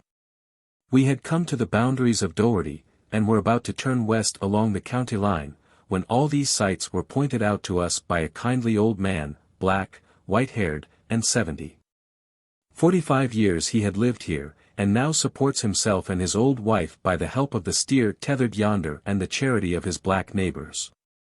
He shows us the farm of the hills just across the county line in Baker, a widow and 2 strapping sons, who raised 10 bales, one need not add, cotton, down here, last year. There are fences and pigs and cows, and the soft-voiced, velvet-skinned young Memnon, who sauntered half bashfully over to greet the strangers, is proud of his home. We turn now to the west along the county line. Great dismantled trunks of pines tower above the green cotton fields, cracking their naked gnarled fingers toward the border of living forest beyond. There is little beauty in this region, only a sort of crude abandon that suggests power, a naked grandeur, as it were. The houses are bare and straight, there are no hammocks or easy chairs, and few flowers. So when, as here at Rawdon's, one sees a vine clinging to a little porch, and homelike windows peeping over the fences, one takes a long breath. I think I never before quite realized the place of the fence in civilization. This is the land of the unfenced, where crouch on either hand scores of ugly one-room cabins, cheerless and dirty. Here lies the Negro problem in its naked dirt and penury. And here are no fences. But now and then the crisscross rails or straight palings break into view, and then we know a touch of culture is near. Of course Harrison Gohagen, a quiet yellow man, young, smooth-faced, and diligent, of course he is lord of some 100 acres, and we expect to see a vision of well-kept rooms and fat beds and laughing children. For has he not fine fences? And those over yonder, why should they build fences on the rack-rented land? It will only increase their rent. On we wind, through sand and pines and glimpses of old plantations, till there creeps into sight a cluster of buildings, wood and brick, mills and houses, and scattered cabins. It seemed quite a village. As it came nearer and nearer, however, the aspect changed, the buildings were rotten, the bricks were falling out, the mills were silent, and the store was closed. Only in the cabins appeared now and then a bit of lazy life. I could imagine the place under some weird spell, and was half-minded to search out the princess. An old ragged black man, honest, simple, and improvident, told us the tale. The wizard of the north, the capitalist, had rushed down in the 70s to woo this coy dark soil. He bought a square mile or more, and for a time the field hands sang, the gins groaned, and the mills buzzed. Then came a change. The agent's son embezzled the funds and ran off with them. Then the agent himself disappeared. Finally the new agent stole even the books, and the company in wrath closed its business and its houses, refused to sell, and let houses and furniture and machinery rust and rot. So the Waters Loring plantation was stilled by the spell of dishonesty, and stands like some gaunt rebuke to a scarred land. Somehow that plantation ended our day's journey, for I could not shake off the influence of that silent scene. Back toward town we glided, past the straight and thread-like pines, past a dark tree-dotted pond where the air was heavy with a dead sweet perfume. White slender-legged curlews flitted by us, and the garnet blooms of the cotton looked gay against the green and purple stalks. A peasant girl was hoeing in the field, white-turbaned and black-limbed. All this we saw, but the spell still lay upon us. How curious a land is this, how full of untold story, of tragedy and laughter, and the rich legacy of human life, shadowed with a tragic past, and big with future promise. This is the Black Belt of Georgia. Dougherty County is the west end of the Black Belt, and men once called it the Egypt of the Confederacy. It is full of historic interest. First there is the swamp, to the west, where the Chickasawhatchee flows sullenly southward. The shadow of an old plantation lies at its edge, forlorn and dark. Then comes the pool. Pendant gray moss and brackish waters appear, and forests filled with wildfowl. In one place the wood is on fire, smoldering in dull red anger, but nobody minds. Then the swamp grows beautiful. A raised road, built by chained Negro convicts, dips down into it, and forms a way walled and almost covered in living green. Spreading trees spring from a prodigal luxuriance of undergrowth. Great dark green shadows fade into the black background, until all is one mass of tangled semi-tropical foliage, marvelous in its weird savage splendor. Once we crossed a black silent stream, where the sad trees and writhing creepers, all glinting fiery yellow and green, seemed like some vast cathedral, some green Milan builded of wildwood. And as I crossed, I seemed to see again that fierce tragedy of 70 years ago. Osceola, the Indian Negro chieftain, had risen in the swamps of Florida, vowing vengeance. His war cry reached the red creeks of Dougherty, and their war cry rang from the Chattahoochee to the sea. Men and women and children fled and fell before them as they swept into Dougherty. In yonder shadows a dark and hideously painted warrior glided stealthily on, another and another, until 300 had crept into the treacherous swamp. Then the false slime closing about them called the white men from the east. Waist deep, they fought beneath the tall trees, until the war cry was hushed and the Indians glided back into the west. Small wonder the wood is red. Then came the black slaves. Day after day the clank of chained feet marching from Virginia and Carolina to Georgia was heard in these rich swamp lands. Day after day the songs of the callous, the wail of the motherless, and the muttered curses of the wretched echoed from the Flint to the Chickasawhatchee. Until by 1860 there had risen in West Dougherty perhaps the richest slave kingdom the modern world ever knew. 150 barons commanded the labor of nearly 6,000 Negroes, held sway over farms with 90,000 acres tilled land, valued even in times of cheap soil at $3 million. 20,000 bales of ginned cotton went yearly to England, new and old, and men that came there bankrupt made money and grew rich. In a single decade the cotton output increased fourfold and the value of lands was tripled. It was the heyday of the nouveau riche, and a life of careless extravagance among the masters. 4 and 6 bob-tailed thoroughbreds rolled their coaches to town, open hospitality and gay entertainment were the rule. Parks and groves were laid out, rich with flower and vine, and in the midst stood the low wide-hallied, big house, with its porch and columns and great fireplaces. And yet with all this there was something sordid, something forced, a certain feverish unrest and recklessness, for was not all this show and tinsel built upon a groan? This land was a little hell, said a ragged, brown, and grave-faced man to me. We were seated near a roadside blacksmith shop, and behind was the bare ruin of some master's home. I've seen niggers drop dead in the furrow, but they were kicked aside, and the plough never stopped. Down in the guard-house, there's where the blood ran. With such foundations a kingdom must in time sway and fall. The masters moved to Macon and Augusta, and left only the irresponsible overseers on the land. And the result is such ruin as this: the Lloyd home place, great waving oaks, a spread of lawn, myrtles and chestnuts, all ragged and wild, a solitary gatepost standing where once was a castle entrance. An old rusty anvil lying amid rotting bellows and wood in the ruins of a blacksmith shop, a wide rambling old mansion, brown and dingy, filled now with the grandchildren of the slaves who once waited on its tables. While the family of the master has dwindled to 2 lone women, who live in Macon and feed hungrily off the remnants of an earldom. So we ride on, past phantom gates and falling homes, past the once flourishing farms of the Smiths, the Gandys, and the Lagores, and find all dilapidated and half-ruined, even there where a solitary white woman, a relic of other days, sits alone in state among miles of Negroes and rides to town in her ancient coach each day. This was indeed the Egypt of the Confederacy, the rich granary whence potatoes and corn and cotton poured out to the famished and ragged Confederate troops as they battled for a cause lost long before 1861. Sheltered and secure, it became the place of refuge for families, wealth, and slaves. Yet even then the hard ruthless rape of the land began to tell. The red clay subsoil already had begun to peer above the loam. The harder the slaves were driven, the more careless and fatal was their farming. Then came the revolution of war and emancipation, the bewilderment of Reconstruction, and now, what is the Egypt of the Confederacy, and what meaning has it for the nation's weal or woe? It is a land of rapid contrasts and of curiously mingled hope and pain. Here sits a pretty blue-eyed quadroon hiding her bare feet.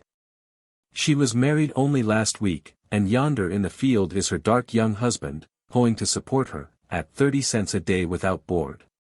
Across the way is Gatesby, brown and tall, lord of 2,000 acres shrewdly won and held. There is a store conducted by his black son, a blacksmith shop, and a ginnery.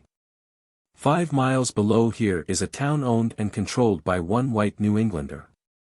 He owns almost a Rhode Island county, with thousands of acres and hundreds of black laborers.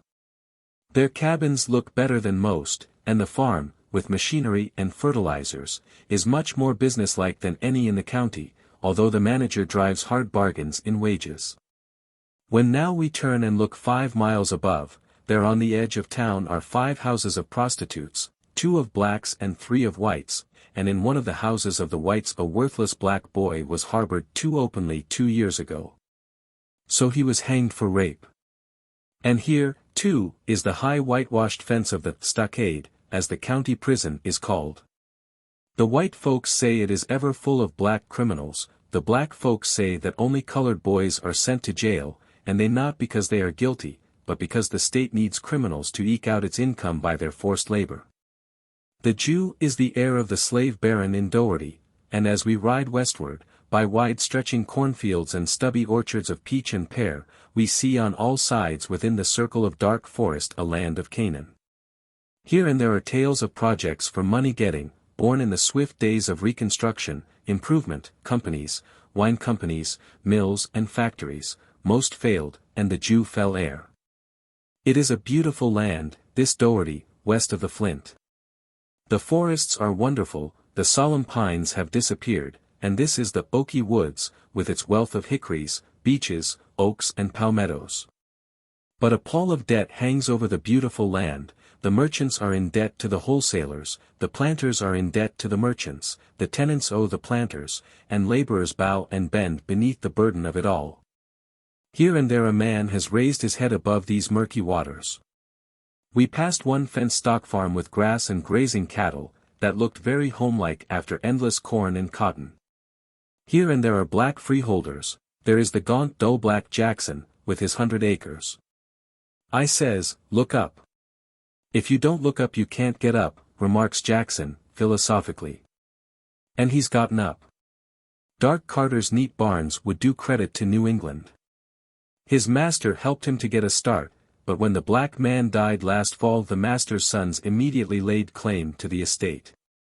And them white folks will get it, too, said my yellow gossip. I turn from these well-tended acres with a comfortable feeling that the Negro is rising. Even then, however, the fields, as we proceed, begin to redden and the trees disappear. Rows of old cabins appear filled with renters and laborers, cheerless, bare, and dirty, for the most part, although here and there the very age and decay makes the scene picturesque. A young black fellow greets us. He is 22, and just married. Until last year he had good luck renting, then cotton fell, and the sheriff seized and sold all he had. So he moved here, where the rent is higher, the land poorer, and the owner inflexible. He rents a $40 mule for $20 a year. Poor lad, a slave at 22. This plantation, owned now by a foreigner, was a part of the famous Bolton estate. After the war it was for many years worked by gangs of Negro convicts, and black convicts then were even more plentiful than now. It was a way of making Negroes work, and the question of guilt was a minor one. Hard tales of cruelty and mistreatment of the chained freemen are told, but the county authorities were deaf until the free labor market was nearly ruined by wholesale migration.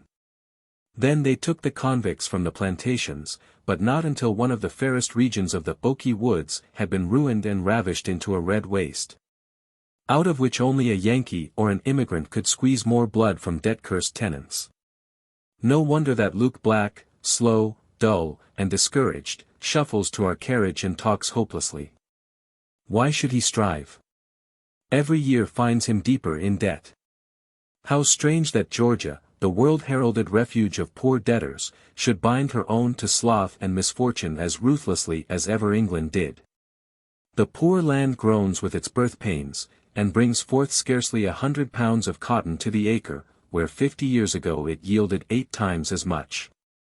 Of his meager yield the tenant pays from a quarter to a third in rent, and most of the rest in interest on food and supplies bought on credit.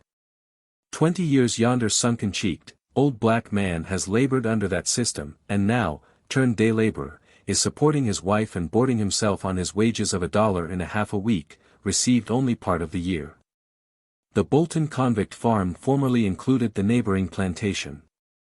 Here it was that the convicts were lodged in the great log prison still standing. A dismal place it still remains, with rows of ugly huts filled with surly ignorant tenants. What rent do you pay here? I inquired. I don't know, what is it, Sam? All we make, answered Sam. It is a depressing place, bare, unshaded, with no charm of past association, only a memory of forced human toil, now, then, and before the war. They are not happy, these black men whom we meet throughout this region. There is little of the joyous abandon and playfulness which we are wont to associate with the plantation Negro. At best, the natural good nature is edged with complaint or has changed into sullenness and gloom. And now and then it blazes forth in veiled but hot anger. I remember one big red-eyed black whom we met by the roadside. 45 years he had labored on this farm, beginning with nothing, and still having nothing. To be sure, he had given 4 children a common school training, and perhaps if the new fence law had not allowed unfenced crops in West Doherty he might have raised a little stock and kept ahead. As it is, he is hopelessly in debt, disappointed, and embittered. He stopped us to inquire after the black boy in Albany, whom it was said a policeman had shot and killed for loud talking on the sidewalk. And then he said slowly, "Let a white man touch me, and he dies. I don't boast this, I don't say it around loud, or before the children, but I mean it. I've seen them whip my father and my old mother in them cotton rows till the blood ran. By, and we passed on.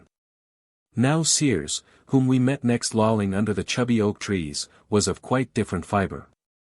Happy, well, yes, he laughed and flipped pebbles, and thought the world was as it was. He had worked here 12 years and has nothing but a mortgaged mule children. Yes, 7, but they hadn't been to school this year, couldn't afford books and clothes, and couldn't spare their work. There go part of them to the fields now, 3 big boys astride mules, and a strapping girl with bare brown legs. Careless ignorance and laziness here, fierce hate and vindictiveness there. These are the extremes of the Negro problem which we met that day, and we scarce knew which we preferred. Here and there we meet distinct characters quite out of the ordinary. One came out of a piece of newly cleared ground, making a wide detour to avoid the snakes. He was an old, hollow-cheeked man, with a drawn and characterful brown face. He had a sort of self-contained quaintness and rough humor impossible to describe, a certain cynical earnestness that puzzled one. "The niggers were jealous of me over on the other place," he said, "and so me and the old woman begged this piece of woods, and I cleared it up myself. Made nothing for 2 years, but I reckon I've got a crop now." The cotton looked tall and rich, and we praised it. He curtsied low, and then bowed almost to the ground, with an imperturbable gravity that seemed almost suspicious.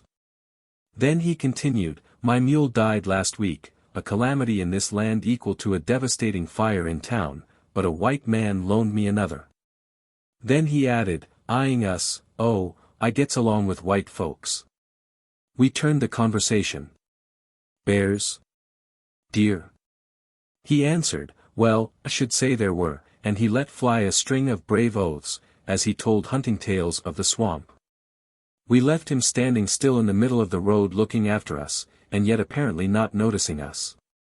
The Whistle place, which includes his bit of land, was bought soon after the war by an English syndicate, the Dixie Cotton and Corn Company. A marvelous deal of style their factor put on, with his servants and coach and six. So much so that the concern soon landed in inextricable bankruptcy. Nobody lives in the old house now, but a man comes each winter out of the north and collects his high rents. I know not which are the more touching, such old empty houses, or the homes of the master's sons. Sad and bitter tales lie hidden back of those white doors, tales of poverty, of struggle, of disappointment. A revolution such as that of '63 is a terrible thing. They that rose rich in the morning often slept in paupers' beds. Beggars and vulgar speculators rose to rule over them, and their children went astray. See yonder sad-colored house, with its cabins and fences and glad crops. It is not glad within. Last month the prodigal son of the struggling father wrote home from the city for money. Money! Where was it to come from? And so the son rose in the night and killed his baby, and killed his wife, and shot himself dead. And the world passed on. I remember wheeling around a bend in the road beside a graceful bit of forest and a singing brook. A long low house faced us, with porch and flying pillars, great oaken door, and a broad lawn shining in the evening sun. But the window panes were gone, the pillars were worm-eaten, and the moss-grown roof was falling in. Half curiously I peered through the unhinged door, and saw where, on the wall across the hall, was written in once gay letters a faded welcome. Quite a contrast to the southwestern part of Dougherty County is the northwest. Soberly timbered in oak and pine, it has none of that half-tropical luxuriance of the southwest. Then, too, there are fewer signs of a romantic past, and more of systematic modern land-grabbing and money-getting. White people are more in evidence here, and farmer and hired labor replace to some extent the absentee landlord and rack-rented tenant. The crops have neither the luxuriance of the richer land or the signs of neglect so often seen, and there were fences and meadows here and there. Most of this land was poor, and beneath the notice of the slave baron, before the war. Since then his poor relations and foreign immigrants have seized it. The returns of the farmer are too small to allow much for wages, and yet he will not sell off small farms. There is the Negro Sanford. He has worked 14 years as overseer on the Latson place, and paid out enough for fertilizers to have bought a farm, but the owner will not sell off a few acres. 2 children, a boy and a girl, are hoeing sturdily in the fields on the farm where Corliss works. He is smooth-faced and brown, and is fencing up his pigs. He used to run a successful cotton gin, but the Cottonseed Oil Trust has forced the price of ginning so low that he says it hardly pays him. He points out a stately old house over the way as the home of Pa Willis. We eagerly ride over, for Pa Willis was the tall and powerful black Moses who led the Negroes for a generation, and led them well. He was a Baptist preacher, and when he died, 2,000 black people followed him to the grave. And now they preach his funeral sermon each year. His widow lives here, a weazened, sharp-featured little woman, who curtsied quaintly as we greeted her. Further on lives Jack Delson, the most prosperous Negro farmer in the county. It is a joy to meet him, a great broad-shouldered, handsome black man, intelligent and jovial. 650 acres he owns, and has 11 black tenants. A neat and tidy home nestled in a flower garden, and a little store stands beside it. We pass the Munson place, where a plucky white widow is renting and struggling, and the 1,100 acres of the Senate plantation, with its Negro overseer. Then the character of the farms begins to change. Nearly all the lands belong to Russian Jews, the overseers are white, and the cabins are bare board houses scattered here and there. The rents are high, and day laborers and contract hands abound. It is a keen, hard struggle for living here, and few have time to talk. Tired with the long ride, we gladly drive into Gillonsville. It is a silent cluster of farmhouses standing on the crossroads, with one of its stores closed and the other kept by a Negro preacher. They tell great tales of busy times at Gillonsville before all the railroads came to Albany. Now it is chiefly a memory. Riding down the street, we stop at the preacher's and seat ourselves before the door. It was one of those scenes one cannot soon forget, a wide, low, little house, whose motherly roof reached over and sheltered a snug little porch. There we sat, after the long hot drive, drinking cool water, the talkative little storekeeper who is my daily companion, the silent old black woman patching pantaloons and saying never a word. The ragged picture of helpless misfortune who called in just to see the preacher, and finally the neat matronly preacher's wife, plump, yellow, and intelligent. "Own land," said the wife, "well, only this house." Then she added quietly, "We did buy 700 acres across up yonder, and paid for it, but they cheated us out of it." Sells was the owner. Sells, echoed the ragged misfortune, who was leaning against the balustrade and listening, "He's a regular cheat.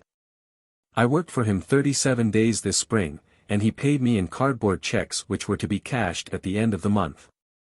But he never cashed them, kept putting me off. Then the sheriff came and took my mule and corn and furniture. But furniture is exempt from seizure by law." "Well, he took it just the same," said the hard-faced man.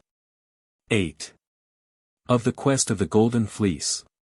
But the brute said in his breast, "Till the mills I grind have ceased, the riches shall be dust of dust, dry ashes be the feast. On the strong and cunning few cynic favors I will strew. I will stuff their maw with overplus until their spirit dies. From the patient and the low I will take the joys they know, they shall hunger after vanities and still an hungered go. Madness shall be on the people, ghastly jealousies arise, brother's blood shall cry on brother up the dead and empty skies." William Vaughn Moody. Have you ever seen a cotton field white with harvest, its golden fleece hovering above the black earth like a silvery cloud edged with dark green? Its bold white signals waving like the foam of billows from Carolina to Texas across that black and human sea? I have sometimes half suspected that here the winged ram Chrysomelis left that fleece after which Jason and his Argonauts went vaguely wandering into the shadowy east 3,000 years ago. And certainly one might frame a pretty and not far-fetched analogy of witchery in dragon's teeth, and blood and armed men, between the ancient and the modern quest of the golden fleece in the Black Sea. And now the golden fleece is found. Not only found, but, in its birthplace, woven. For the hum of the cotton mills is the newest and most significant thing in the New South today. All through the Carolinas and Georgia, away down to Mexico, rise these gaunt red buildings, bare and homely, and yet so busy and noisy withal that they scarce seem to belong to the slow and sleepy land. Perhaps they sprang from dragon's teeth. So the cotton kingdom still lives, the world still bows beneath her scepter.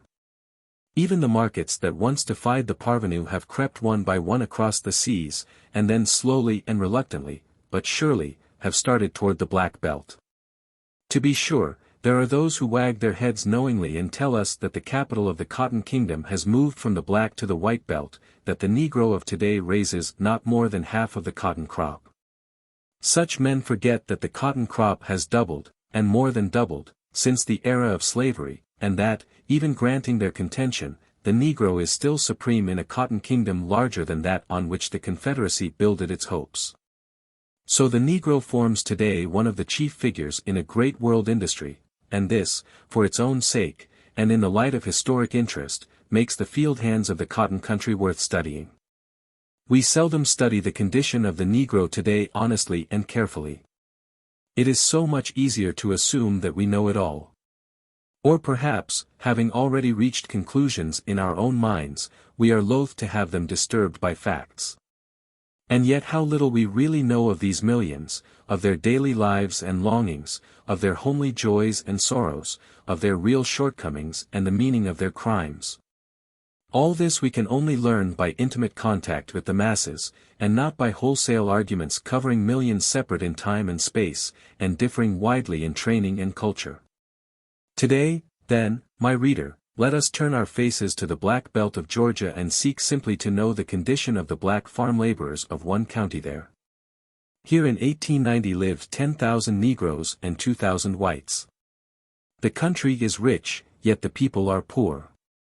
The keynote of the black belt is debt, not commercial credit, but debt in the sense of continued inability on the part of the mass of the population to make income cover expense. This is the direct heritage of the South from the wasteful economies of the slave regime, but it was emphasized and brought to a crisis by the emancipation of the slaves. In 1860, Dougherty County had 6,000 slaves, worth at least $2.5 million. Its farms were estimated at 3 millions, making $5.5 million of property, the value of which depended largely on the slave system. And on the speculative demand for land once marvelously rich but already partially devitalized by careless and exhaustive culture. The war then meant a financial crash. In place of the $5.5 million of 1860, there remained in 1870 only farms valued at less than $2 million. With this came increased competition in cotton culture from the rich lands of Texas. A steady fall in the normal price of cotton followed, from about 14 cents a pound in 1860 until it reached 4 cents in 1898. Such a financial revolution was it that involved the owners of the cotton belt in debt. And if things went ill with the master, how fared it with the man? The plantations of Dougherty County in slavery days were not as imposing and aristocratic as those of Virginia. The big house was smaller and usually one-storied, and sat very near the slave cabins. Sometimes these cabins stretched off on either side like wings. Sometimes only on one side, forming a double row, or edging the road that turned into the plantation from the main thoroughfare. The form and disposition of the laborers' cabins throughout the Black Belt is today the same as in slavery days. Some live in the selfsame cabins, others in cabins rebuilt on the sites of the old. All are sprinkled in little groups over the face of the land, centering about some dilapidated big house where the head tenant or agent lives.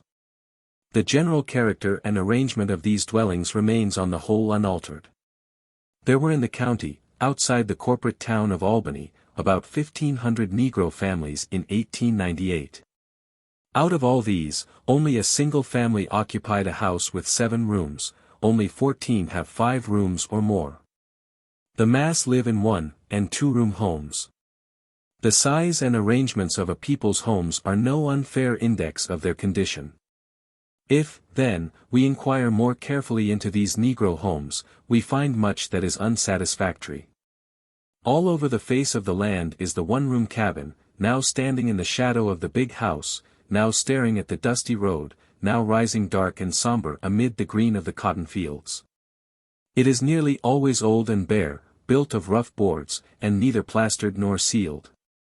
Light and ventilation are supplied by the single door and by the square hole in the wall with its wooden shutter. There is no glass, porch, or ornamentation without. Within is a fireplace, black and smoky, and usually unsteady with age. A bed or two, a table, a wooden chest, and a few chairs compose the furniture. While a stray showbill or a newspaper makes up the decorations for the walls. Now and then one may find such a cabin kept scrupulously neat, with merry steaming fireplaces and hospitable door. But the majority are dirty and dilapidated, smelling of eating and sleeping, poorly ventilated, and anything but homes. Above all, the cabins are crowded. We have come to associate crowding with homes in cities almost exclusively. This is primarily because we have so little accurate knowledge of country life. Here in Dougherty County one may find families of 8 and 10 occupying 1 or 2 rooms, and for every 10 rooms of house accommodation for the Negroes there are 25 persons. The worst tenement abominations of New York do not have above 22 persons for every 10 rooms. Of course, one small, close room in a city, without a yard, is in many respects worse than the larger single country room. In other respects it is better. It has glass windows, a decent chimney, and a trustworthy floor. The single great advantage of the Negro peasant is that he may spend most of his life outside his hovel, in the open fields. There are 4 chief causes of these wretched homes. First, long custom born of slavery has assigned such homes to Negroes. White laborers would be offered better accommodations, and might, for that and similar reasons, give better work. Secondly, the Negroes, used to such accommodations, do not as a rule demand better. They do not know what better houses mean. Thirdly, the landlords as a class have not yet come to realize that it is a good business investment to raise the standard of living among labor by slow and judicious methods. That a Negro laborer who demands 3 rooms and 50 cents a day would give more efficient work and leave a larger profit than a discouraged twaller herding his family in 1 room and working for 30 cents. Lastly, among such conditions of life there are few incentives to make the laborer become a better farmer. If he is ambitious, he moves to town or tries other labor. As a tenant farmer his outlook is almost hopeless, and following it as a makeshift, he takes the house that is given him without protest. In such homes, then, these Negro peasants live.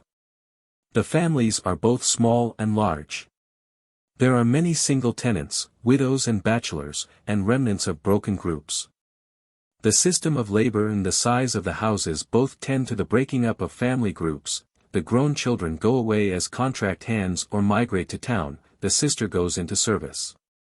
And so one finds many families with hosts of babies, and many newly married couples, but comparatively few families with half-grown and grown sons and daughters. The average size of Negro families has undoubtedly decreased since the war, primarily from economic stress. In Russia over a third of the bridegrooms and over half the brides are under 20, the same was true of the antebellum Negroes. Today, however, very few of the boys and less than a fifth of the Negro girls under 20 are married. The young men marry between the ages of 25 and 35, the young women between 20 and 30. Such postponement is due to the difficulty of earning sufficient to rear and support a family, and it undoubtedly leads, in the country districts, to sexual immorality. The form of this immorality, however, is very seldom that of prostitution, and less frequently that of illegitimacy than one would imagine. Rather, it takes the form of separation and desertion after a family group has been formed. The number of separated persons is 35 to the 1,000, a very large number.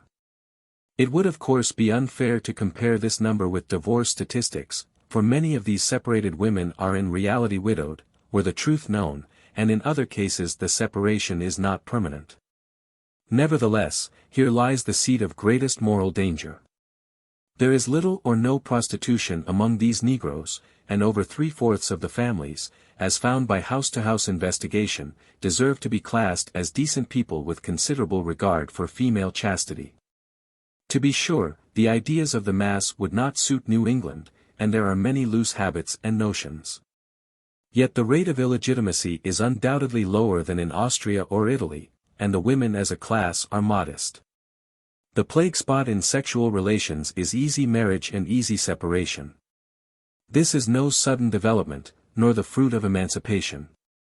It is the plain heritage from slavery. In those days Sam, with his master's consent, took up with Mary. No ceremony was necessary, and in the busy life of the great plantations of the Black Belt it was usually dispensed with. If now the master needed Sam's work in another plantation or in another part of the same plantation, or if he took a notion to sell the slave, Sam's married life with Mary was usually unceremoniously broken. And then it was clearly to the master's interest to have both of them take new mates. This widespread custom of 2 centuries has not been eradicated in 30 years. Today Sam's grandson takes up with a woman without license or ceremony. They live together decently and honestly, and are, to all intents and purposes, man and wife. Sometimes these unions are never broken until death. But in too many cases family quarrels, a roving spirit, a rival suitor, or perhaps more frequently the hopeless battle to support a family, lead to separation, and a broken household is the result. The Negro Church has done much to stop this practice, and now most marriage ceremonies are performed by the pastors. Nevertheless, the evil is still deep-seated, and only a general raising of the standard of living will finally cure it. Looking now at the county black population as a whole, it is fair to characterize it as poor and ignorant. Perhaps 10% compose the well-to-do and the best of the laborers, while at least 9% are thoroughly lewd and vicious. The rest, over 80%, are poor and ignorant, fairly honest and well-meaning, plodding, and to a degree shiftless, with some but not great sexual looseness. Such class lines are by no means fixed. They vary, one might almost say, with the price of cotton. The degree of ignorance cannot easily be expressed. We may say, for instance, that nearly 2/3 of them cannot read or write. This but partially expresses the fact. They are ignorant of the world about them, of modern economic organization, of the function of government, of individual worth and possibilities, of nearly all those things which slavery in self-defense had to keep them from learning. Much that the white boy imbibes from his earliest social atmosphere forms the puzzling problems of the black boy's mature years. America is not another word for opportunity to all her sons. It is easy for us to lose ourselves in details in endeavoring to grasp and comprehend the real condition of a mass of human beings. We often forget that each unit in the mass is a throbbing human soul. Ignorant it may be, and poverty-stricken, black and curious in limb and ways and thought. And yet it loves and hates, it toils and tires, it laughs and weeps its bitter tears, and looks in vague and awful longing at the grim horizon of its life, all this, even as you and I.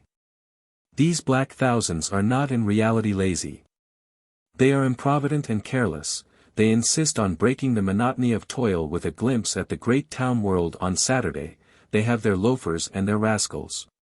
But the great mass of them work continuously and faithfully for a return, and under circumstances that would call forth equal voluntary effort from few if any other modern laboring class. Over 88% of them, men, women, and children, are farmers. Indeed, this is almost the only industry. Most of the children get their schooling after the crops are laid by, and very few there are that stay in school after the spring work has begun. Child labor is to be found here in some of its worst phases, as fostering ignorance and stunting physical development. With the grown men of the county there is little variety in work. 1,300 are farmers, and 200 are laborers, teamsters, etc., including 24 artisans, 10 merchants, 21 preachers, and 4 teachers. This narrowness of life reaches its maximum among the women. 1,350 of these are farm laborers, 100 are servants and washerwomen, leaving 65 housewives, 8 teachers, and 6 seamstresses. Among this people there is no leisure class. We often forget that in the United States over half the youth and adults are not in the world earning incomes, but are making homes, learning of the world, or resting after the heat of the strife. But here 96% are toiling, no one with leisure to turn the bare and cheerless cabin into a home, no old folks to sit beside the fire and hand down traditions of the past, little of careless happy childhood and dreaming youth. The dull monotony of daily toil is broken only by the gaiety of the thoughtless and the Saturday trip to town. The toil, like all farm toil, is monotonous, and here there are little machinery and few tools to relieve its burdensome drudgery. But with all this, it is work in the pure open air, and this is something in a day when fresh air is scarce. The land on the whole is still fertile, despite long abuse. For 9 or 10 months in succession the crops will come if asked, garden vegetables in April, grain in May, melons in June and July, hay in August, sweet potatoes in September, and cotton from then to Christmas. And yet on 2/3 of the land there is but one crop, and that leaves the toilers in debt. Why is this? Away down the Bois road, where the broad flat fields are flanked by great oak forests, is a plantation. Many thousands of acres it used to run, here and there, and beyond the great wood. 1,300 human beings here obeyed the call of one, were his in body, and largely in soul. One of them lives there yet, a short, stocky man, his dull brown face seamed and drawn, and his tightly curled hair grey-white. The crops? Just tolerable, he said, just tolerable. Getting on? No, he wasn't getting on at all. Smith of Albany furnishes him, and his rent is 800 pounds of cotton. Can't make anything at that. Why didn't he buy land? Humph. Takes money to buy land. And he turns away. Free. The most piteous thing amid all the black ruin of wartime, amid the broken fortunes of the masters, the blighted hopes of mothers and maidens, and the fall of an empire. The most piteous thing amid all this was the black freedman who threw down his hoe because the world called him free. What did such a mockery of freedom mean? Not a cent of money, not an inch of land, not a mouthful of victuals, not even ownership of the rags on his back. Free. On Saturday, once or twice a month, the old master, before the war, used to dole out bacon and meal to his negroes. And after the first flush of freedom wore off, and his true helplessness dawned on the freedman, he came back and picked up his hoe, and old master still doled out his bacon and meal. The legal form of service was theoretically far different. In practice, task work or cropping was substituted for daily toil in gangs, and the slave gradually became a métayer, or tenant on shares, in name, but a laborer with indeterminate wages in fact. Still the price of cotton fell, and gradually the landlords deserted their plantations, and the reign of the merchant began. The merchant of the Black Belt is a curious institution, part banker, part landlord, part banker, and part despot. His store, which used most frequently to stand at the crossroads and become the center of a weekly village, has now moved to town, and thither the Negro tenant follows him. The merchant keeps everything, clothes and shoes, coffee and sugar, pork and meal, canned and dried goods, wagons and plows, seed and fertilizer, and what he has not in stock he can give you an order for at the store across the way. Here, then, comes the tenant, Sam Scott, after he has contracted with some absent landlord's agent for hiring 40 acres of land. He fingers his hat nervously until the merchant finishes his morning chat with Colonel Saunders, and calls out, "Well, Sam, what do you want?" Sam wants him to furnish him, i.e., to advance him food and clothing for the year, and perhaps seed and tools, until his crop is raised and sold. If Sam seems a favorable subject, he and the merchant go to a lawyer, and Sam executes a chattel mortgage on his mule and wagon in return for seed and a week's rations. As soon as the green cotton leaves appear above the ground, another mortgage is given on the crop. Every Saturday, or at longer intervals, Sam calls upon the merchant for his rations. A family of 5 usually gets about 30 pounds of fat side pork and a couple of bushels of cornmeal a month. Besides this, clothing and shoes must be furnished. If Sam or his family is sick, there are orders on the druggist and doctor. If the mule wants shoeing, an order on the blacksmith, etc. If Sam is a hard worker and crops promise well, he is often encouraged to buy more, sugar, extra clothes, perhaps a buggy. But he is seldom encouraged to save. When cotton rose to 10 cents last fall, the shrewd merchants of Dougherty County sold 1,000 buggies in one season, mostly to black men. The security offered for such transactions, a crop and chattel mortgage, may at first seem slight. And, indeed, the merchants tell many a true tale of shiftlessness and cheating, of cotton picked at night, mules disappearing, and tenants absconding. But on the whole the merchant of the Black Belt is the most prosperous man in the section. So skillfully and so closely has he drawn the bonds of the law about the tenant, that the black man has often simply to choose between pauperism and crime. He waives all homestead exemptions in his contract. He cannot touch his own mortgaged crop, which the laws put almost in the full control of the landowner and of the merchant. When the crop is growing the merchant watches it like a hawk.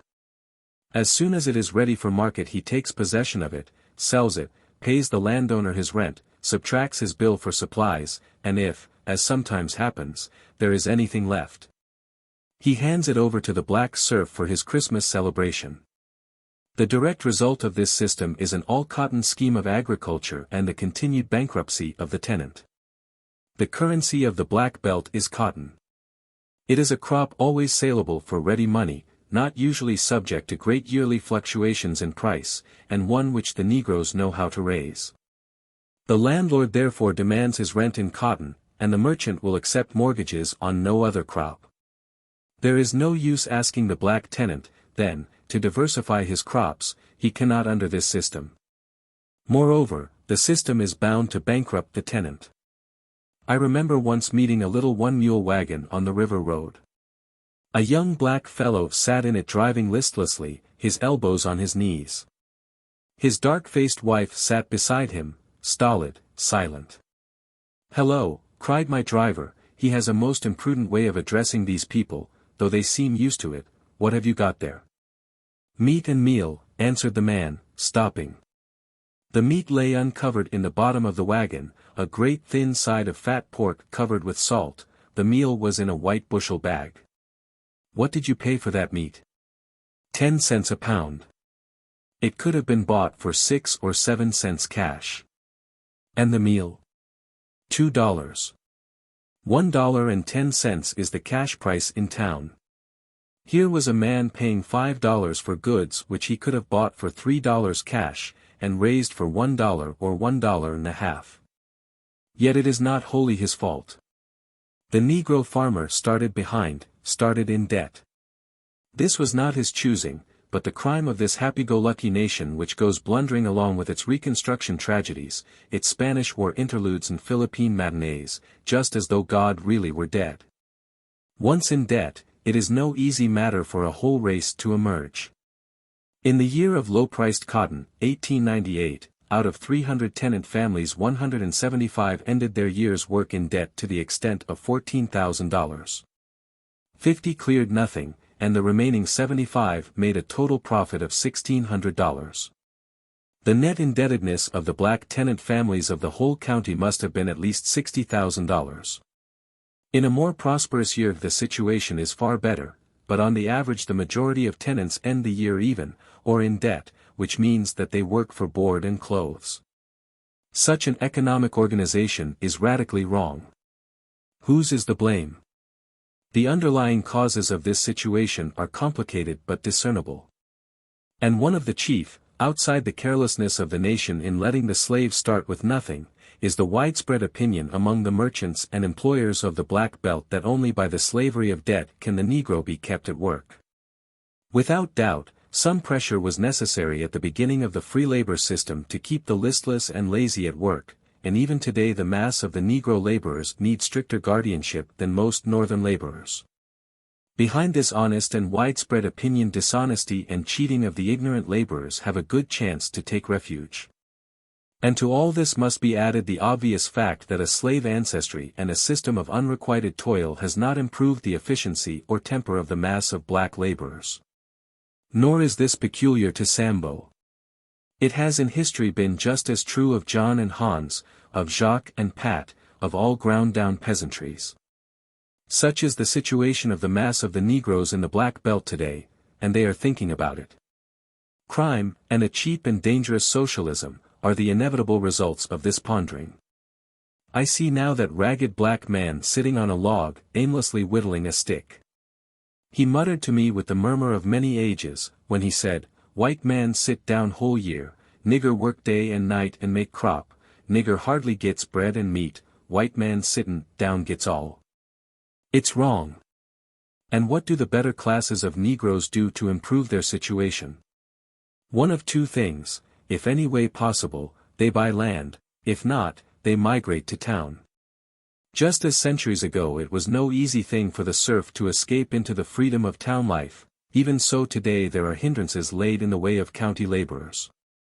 In considerable parts of all the Gulf states, and especially in Mississippi, Louisiana, and Arkansas, the Negroes on the plantations in the backcountry districts are still held at forced labor practically without wages.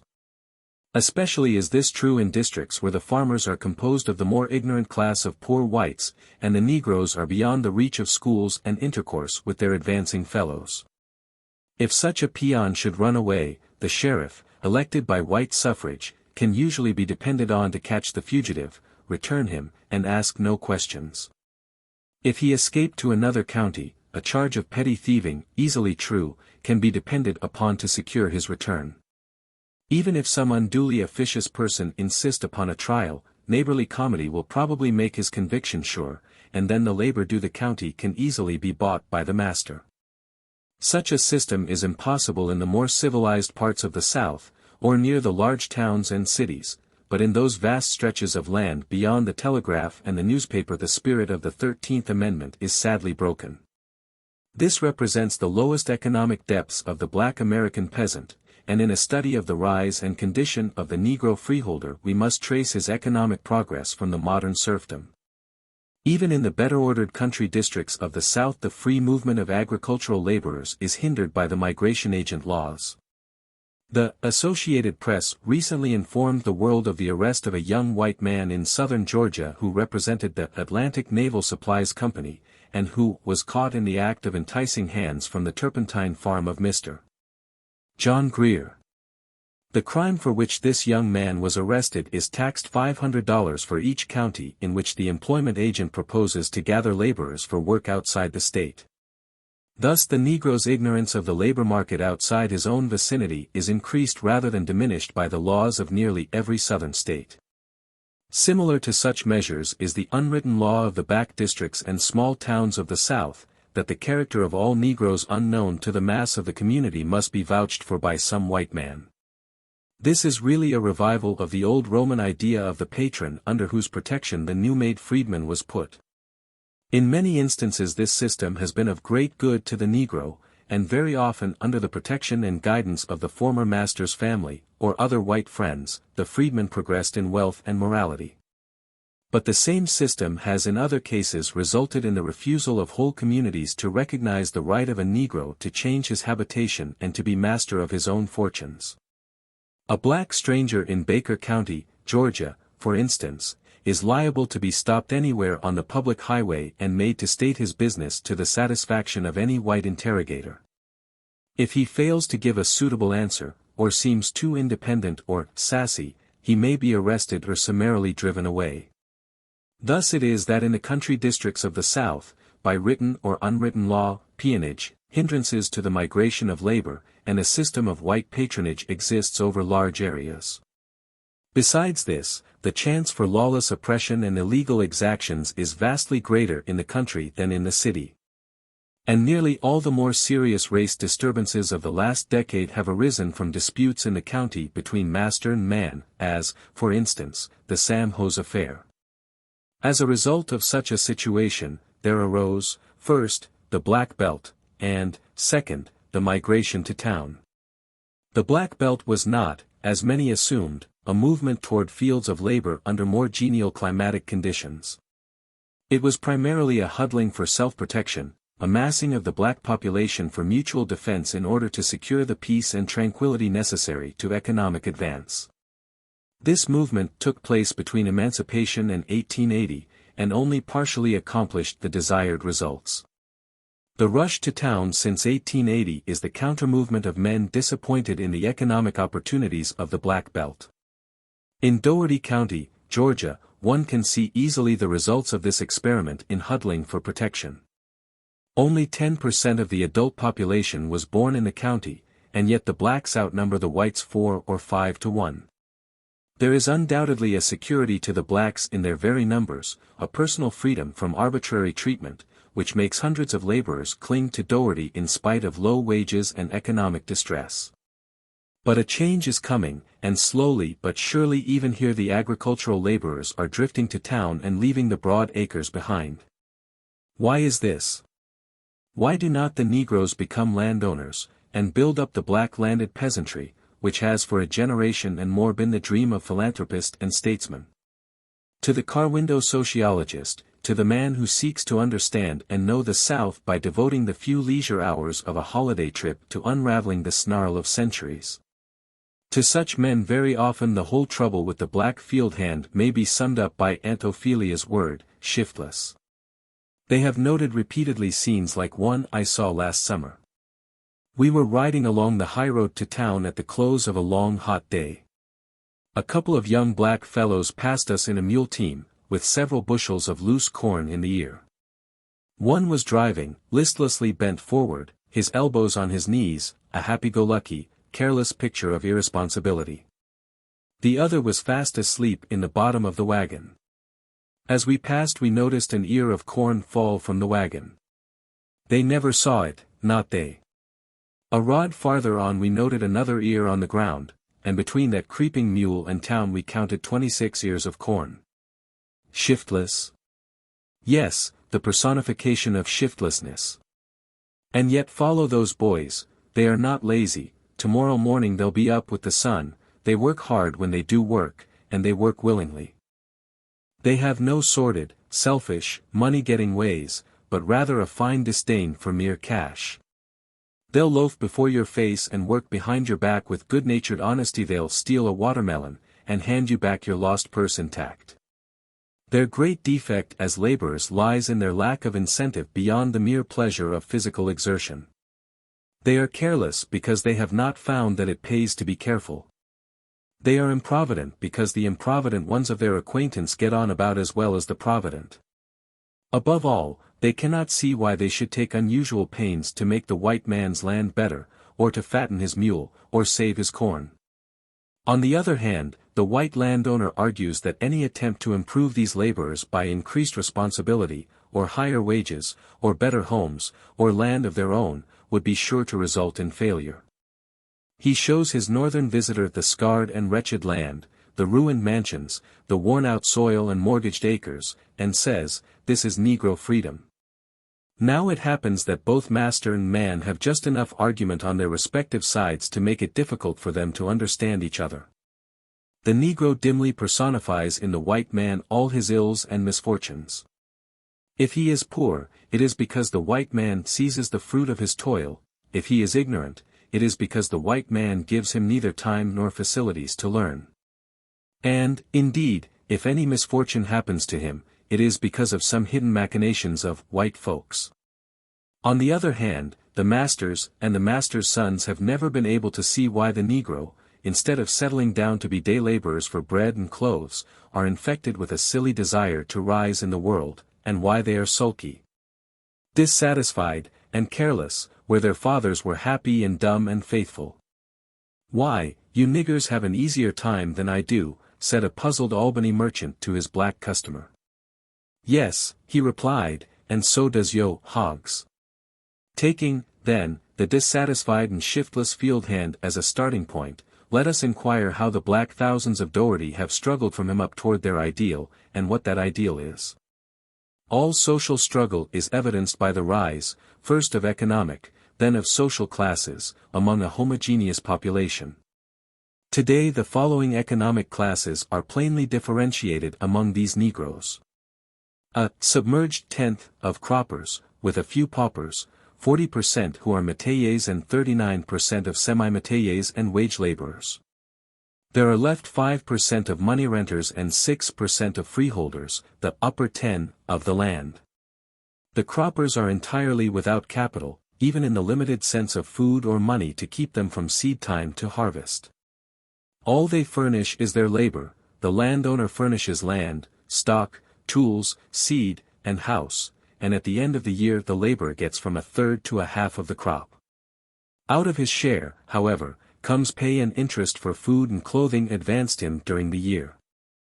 Thus we have a laborer without capital and without wages, and an employer whose capital is largely his employee's wages. It is an unsatisfactory arrangement, both for hirer and hired, and is usually in vogue on poor land with hard-pressed owners. Above the croppers come the great mass of the black population who work the land on their own responsibility, paying rent in cotton supported by the crop mortgage system. After the war this system was attractive to the freedmen on account of its larger freedom and its possibility for making a surplus. But with the carrying out of the crop lien system, the deterioration of the land, and the slavery of debt, the position of the métayers has sunk to a dead level of practically unrewarded toil. Formerly all tenants had some capital, and often considerable, but absentee landlordism, rising rack rent, and failing cotton have stripped them well nigh of all, and probably not over half of them today own their mules. The change from cropper to tenant was accomplished by fixing the rent. If, now, the rent fixed was reasonable, this was an incentive to the tenant to strive. On the other hand, if the rent was too high, or if the land deteriorated, the result was to discourage and check the efforts of the black peasantry. There is no doubt that the latter case is true. That in Dougherty County every economic advantage of the price of cotton in market and of the strivings of the tenant has been taken advantage of by the landlords and merchants, and swallowed up in rent and interest. If cotton rose in price, the rent rose even higher; if cotton fell, the rent remained or followed reluctantly. If the tenant worked hard and raised a large crop, his rent was raised the next year. If that year the crop failed, his corn was confiscated and his mules sold for debt. There were, of course, exceptions to this, cases of personal kindness and forbearance. But in the vast majority of cases the rule was to extract the uttermost farthing from the mass of the black farm laborers. The average métayer pays from 20 to 30% of his crop in rent. The result of such rack rent can only be evil, abuse and neglect of the soil, deterioration in the character of the laborers, and a widespread sense of injustice. Wherever the country is poor, cried Arthur Young, it is in the hands of métayers, and their condition is more wretched than that of day laborers. He was talking of Italy a century ago, but he might have been talking of Dougherty County today. And especially is that true today which he declares was true in France before the Revolution. The métayers are considered as little better than menial servants, removable at pleasure, and obliged to conform in all things to the will of the landlords. On this low plane half the black population of Dougherty County, perhaps more than half the black millions of this land, are today struggling. A degree above these we may place those laborers who receive money wages for their work. Some receive a house with perhaps a garden spot. Then supplies of food and clothing are advanced, and certain fixed wages are given at the end of the year, varying from $30 to $60, out of which the supplies must be paid for, with interest. About 18% of the population belong to this class of semi-métayers, while 22% are laborers paid by the month or year, and are either furnished by their own savings or perhaps more usually by some merchant who takes his chances of payment. Such laborers receive from 35 to 50 cents a day during the working season. They are usually young unmarried persons, some being women, and when they marry they sink to the class of métayers, or, more seldom, become renters. The renters for fixed money rentals are the first of the emerging classes, and form 5% of the families. The sole advantage of this small class is their freedom to choose their crops, and the increased responsibility which comes through having money transactions. While some of the renters differ little in condition from the métayers, yet on the whole they are more intelligent and responsible persons, and are the ones who eventually become landowners. Their better character and greater shrewdness enable them to gain, perhaps to demand, better terms in rents. Rented farms, varying from 40 to 100 acres, bear an average rental of about $54 a year. The men who conduct such farms do not long remain renters, either they sink to métayers, or with a successful series of harvests rise to be landowners. In 1870 the tax books of Dougherty report no Negroes as landholders. If there were any such at that time, and there may have been a few, their land was probably held in the name of some white patron, a method not uncommon during slavery. In 1875 ownership of land had begun with 750 acres. 10 years later this had increased to over 6,500 acres, to 9,000 acres in 1890 and 10,000 in 1900. The total assessed property has in this same period risen from $80,000 in 1875 to $240,000 in 1900. Two circumstances complicate this development and make it in some respects difficult to be sure of the real tendencies. They are the Panic of 1893, and the low price of cotton in 1898. Besides this, the system of assessing property in the country districts of Georgia is somewhat antiquated and of uncertain statistical value. There are no assessors, and each man makes a sworn return to a tax receiver. Thus public opinion plays a large part, and the returns vary strangely from year to year. Certainly these figures show the small amount of accumulated capital among the Negroes, and the consequent large dependence of their property on temporary prosperity. They have little to tide over a few years of economic depression, and are at the mercy of the cotton market far more than the whites. And thus the landowners, despite their marvelous efforts, are really a transient class, continually being depleted by those who fall back into the class of renters or metayers, and augmented by newcomers from the masses. Of 100 landowners in 1898, half had bought their land since 1893, a fourth between 1890 and 1893, a fifth between 1884 and 1890, and the rest between 1870 and 1884. In all, 185 Negroes have owned land in this county since 1875. If all the black landowners who had ever held land here had kept it or left it in the hands of black men, the Negroes would have owned nearer 30,000 acres than the 15,000 they now hold. And yet these 15,000 acres are a creditable showing, a proof of no little weight of the worth and ability of the Negro people.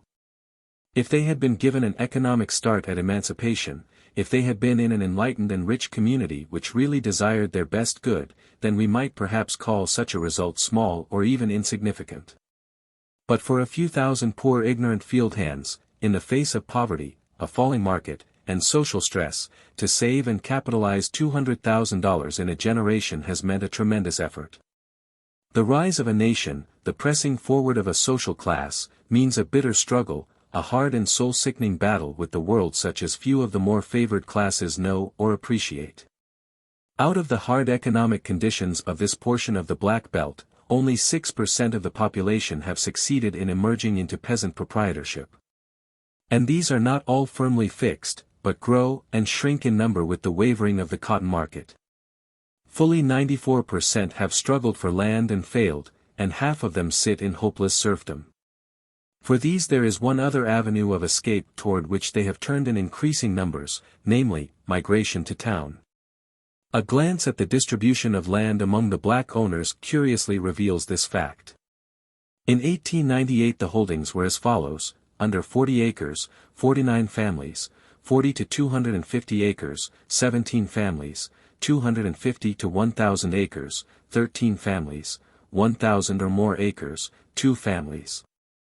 Now in 1890 there were 44 holdings, but only 9 of these were under 40 acres. The great increase of holdings, then, has come in the buying of small homesteads near town, where their owners really share in the town life. This is a part of the rush to town. And for every landowner who has thus hurried away from the narrow and hard conditions of country life, how many field hands, how many tenants, how many ruined renters, have joined that long procession? Is it not strange compensation?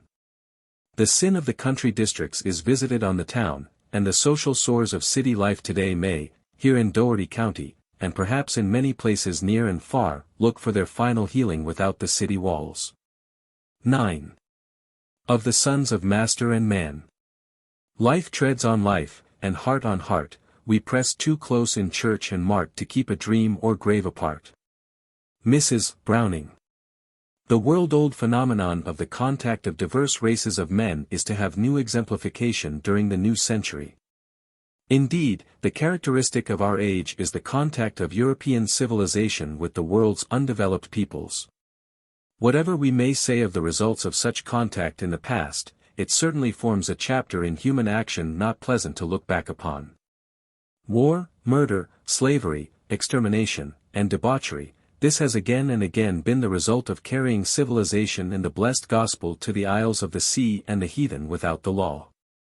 Nor does it altogether satisfy the conscience of the modern world to be told complacently that all this has been right and proper, the fated triumph of strength over weakness, of righteousness over evil, of superiors over inferiors. It would certainly be soothing if one could readily believe all this, and yet there are too many ugly facts for everything to be thus easily explained away. We feel and know that there are many delicate differences in race psychology, numberless changes that our crude social measurements are not yet able to follow minutely, which explain much of history and social development. At the same time, too, we know that these considerations have never adequately explained or excused the triumph of brute force and cunning over weakness and innocence.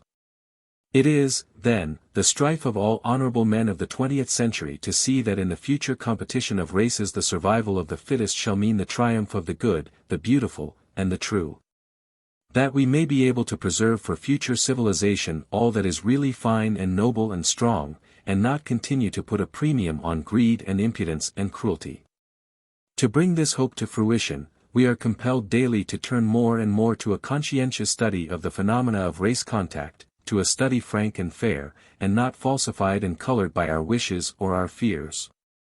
And we have in the South as fine a field for such a study as the world affords, a field, to be sure, which the average American scientist deems somewhat beneath his dignity, and which the average man who is not a scientist knows all about.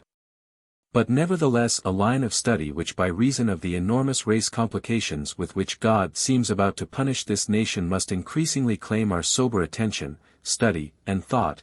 We must ask, what are the actual relations of whites and blacks in the South? And we must be answered, not by apology or fault-finding, but by a plain, unvarnished tale.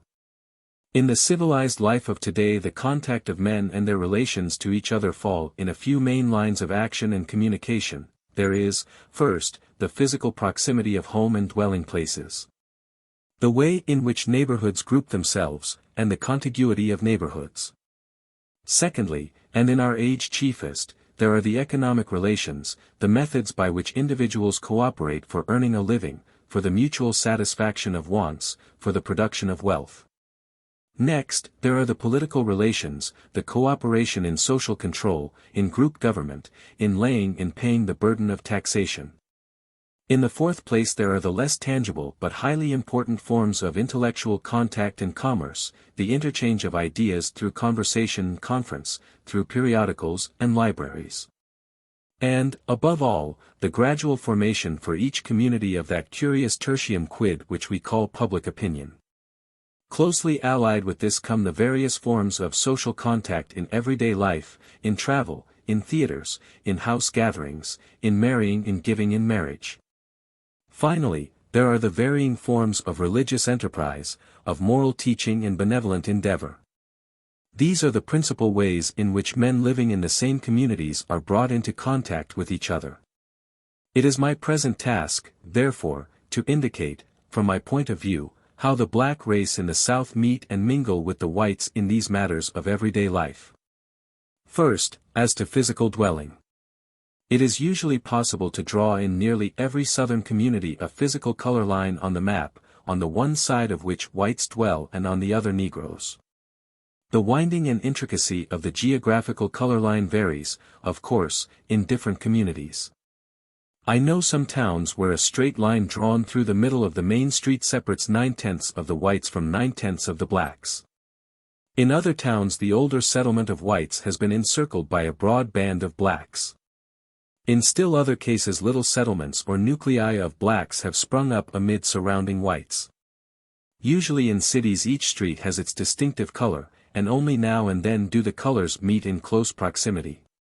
Even in the country something of this segregation is manifest in the smaller areas, and of course in the larger phenomena of the Black Belt.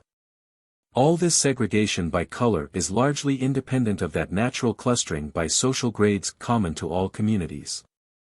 A Negro slum may be in dangerous proximity to a white residence quarter, while it is quite common to find a white slum planted in the heart of a respectable Negro district.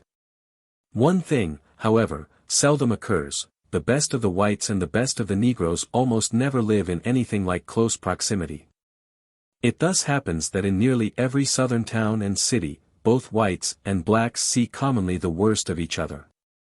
This is a vast change from the situation in the past, when, through the close contact of master and house servant in the patriarchal big house, one found the best of both races in close contact and sympathy, while at the same time the squalor and dull round of toil among the field hands was removed from the sight and hearing of the family. One can easily see how a person who saw slavery thus from his father's parlors, and sees freedom on the streets of a great city, fails to grasp or comprehend the whole of the new picture. On the other hand, the settled belief of the mass of the Negroes that the Southern white people do not have the black man's best interests at heart has been intensified in later years by this continual daily contact of the better class of blacks with the worst representatives of the white race. Coming now to the economic relations of the races, we are on ground made familiar by study, much discussion, and no little philanthropic effort. And yet with all this there are many essential elements in the cooperation of Negroes and whites for work and wealth that are too readily overlooked or not thoroughly understood. The average American can easily conceive of a rich land awaiting development and filled with black laborers. To him the Southern problem is simply that of making efficient workingmen out of this material, by giving them the requisite technical skill and the help of invested capital. The problem, however, is by no means as simple as this, from the obvious fact that these workingmen have been trained for centuries as slaves. They exhibit, therefore, all the advantages and defects of such training. They are willing and good-natured, but not self-reliant, provident, or careful. If now the economic development of the South is to be pushed to the verge of exploitation, as seems probable, then we have a mass of workingmen thrown into relentless competition with the workingmen of the world, but handicapped by a training the very opposite to that of the modern self-reliant democratic laborer. What the black laborer needs is careful personal guidance, group leadership of men with hearts in their bosoms, to train them to foresight, carefulness, and honesty. Nor does it require any fine-spun theories of racial differences to prove the necessity of such group training after the brains of the race have been knocked out by 250 years of assiduous education in submission, carelessness, and stealing. After emancipation, it was the plain duty of someone to assume this group leadership and training of the Negro laborer. I will not stop here to inquire whose duty it was, whether that of the white ex-master who had profited by unpaid toil, or the northern philanthropist whose persistence brought on the crisis, or the national government whose edict freed the bondman. I will not stop to ask whose duty it was, but I insist it was the duty of someone to see that these workingmen were not left alone and unguided, without capital, without land, without skill, without economic organization, without even the bald protection of law, order, and decency, left in a great land, not to settle down to slow and careful internal development, but destined to be thrown almost immediately into relentless and sharp competition with the best of modern workingmen under an economic system where every participant is fighting for himself, and too often utterly regardless of the rights or welfare of his neighbor. For we must never forget that the economic system of the South today which has succeeded the old regime is not the same system as that of the old industrial North, of England, or of France, with their trade unions, their restrictive laws, their written and unwritten commercial customs, and their long experience.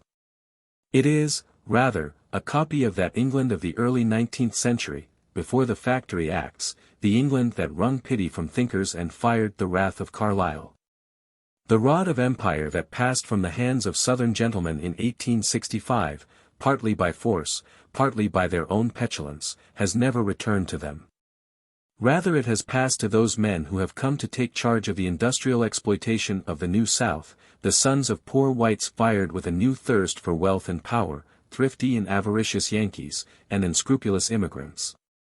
Into the hands of these men the Southern laborers, white and black, have fallen, and this to their sorrow for the laborers as such. There is in these new captains of industry neither love nor hate, neither sympathy nor romance. It is a cold question of dollars and dividends. Under such a system all labor is bound to suffer. Even the white laborers are not yet intelligent, thrifty, and well trained enough to maintain themselves against the powerful inroads of organized capital. The results among them, even, are long hours of toil, low wages, child labor, and lack of protection against usury and cheating.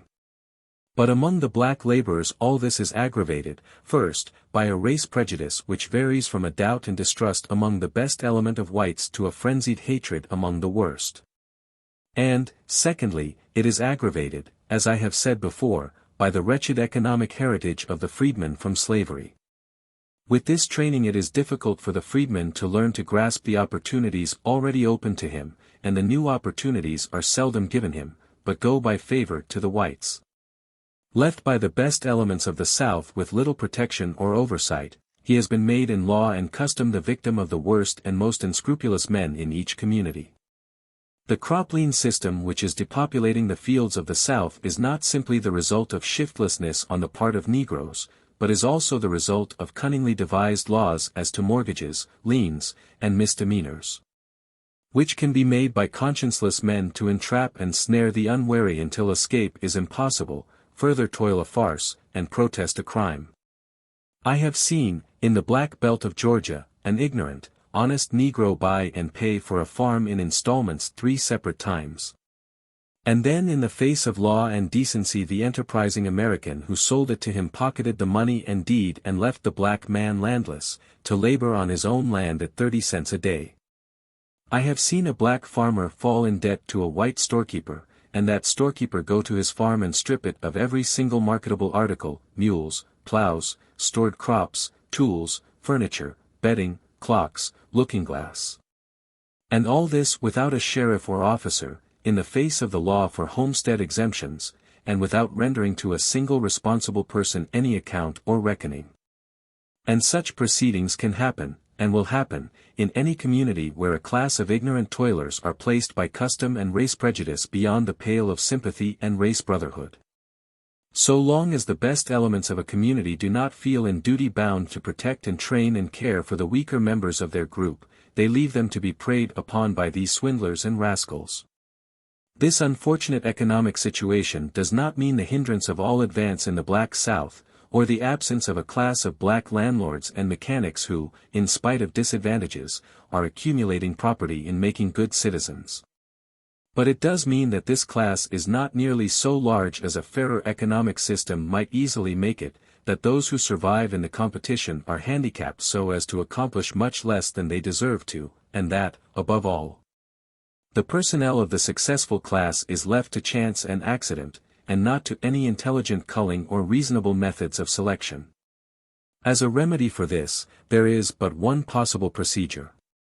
We must accept some of the race prejudice in the South as a fact, deplorable in its intensity, unfortunate in results, and dangerous for the future, but nevertheless a hard fact which only time can efface.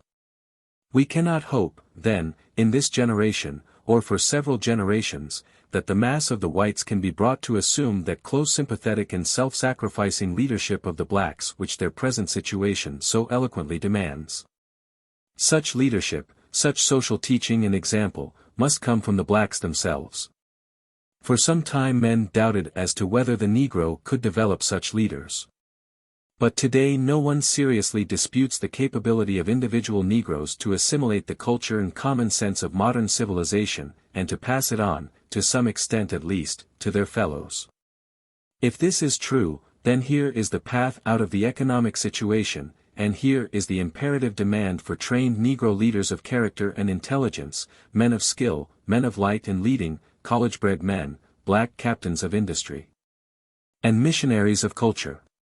Men who thoroughly comprehend and know modern civilization, and can take hold of Negro communities and raise and train them by force of precept and example, deep sympathy, and the inspiration of common blood and ideals.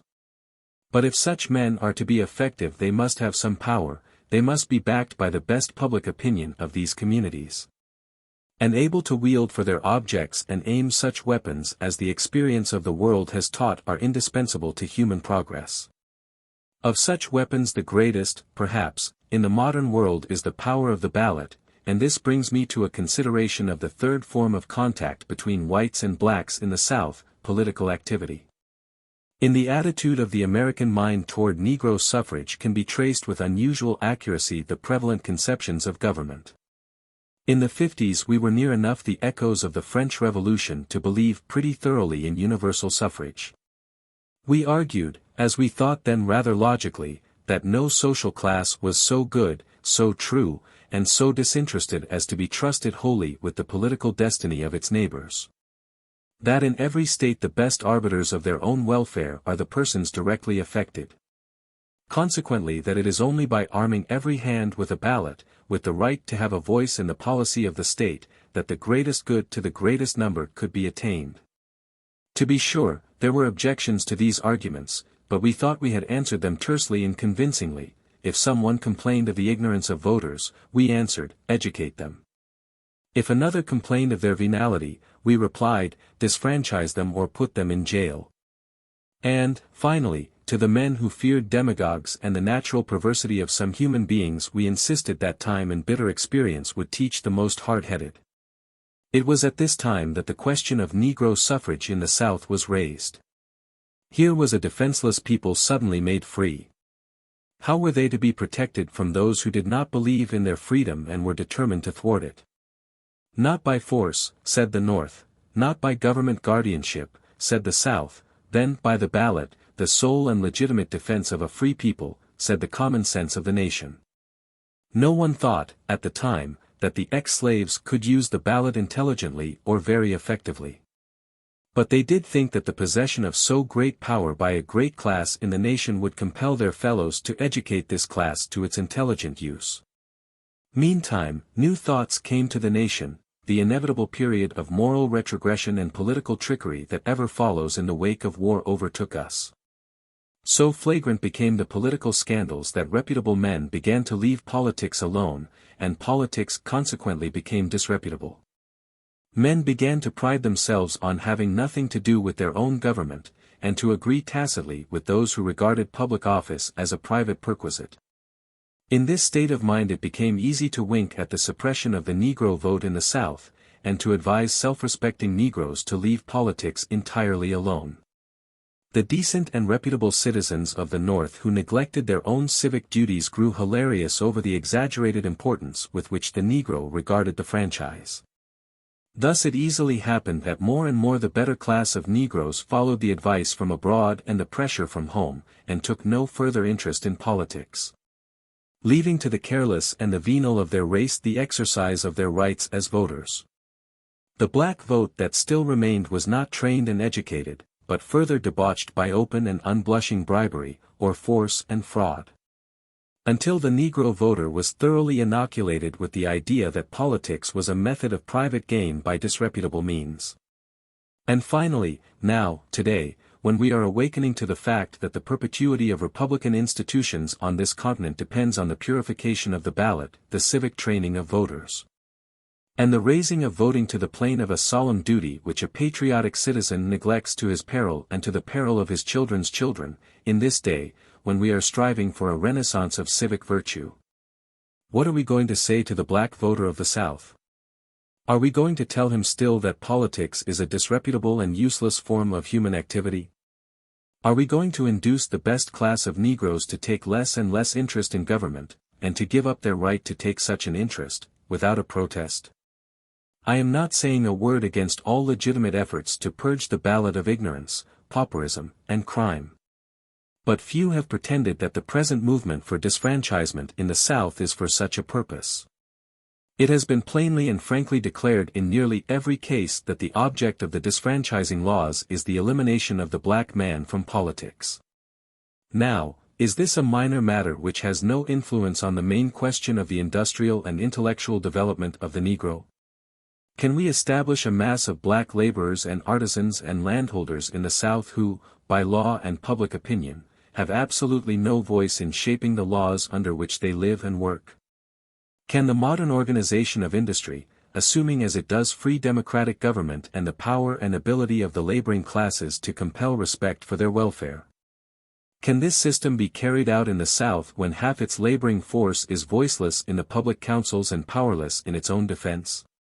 Today the black man of the South has almost nothing to say as to how much he shall be taxed, or how those taxes shall be expended, as to who shall execute the laws, and how they shall do it.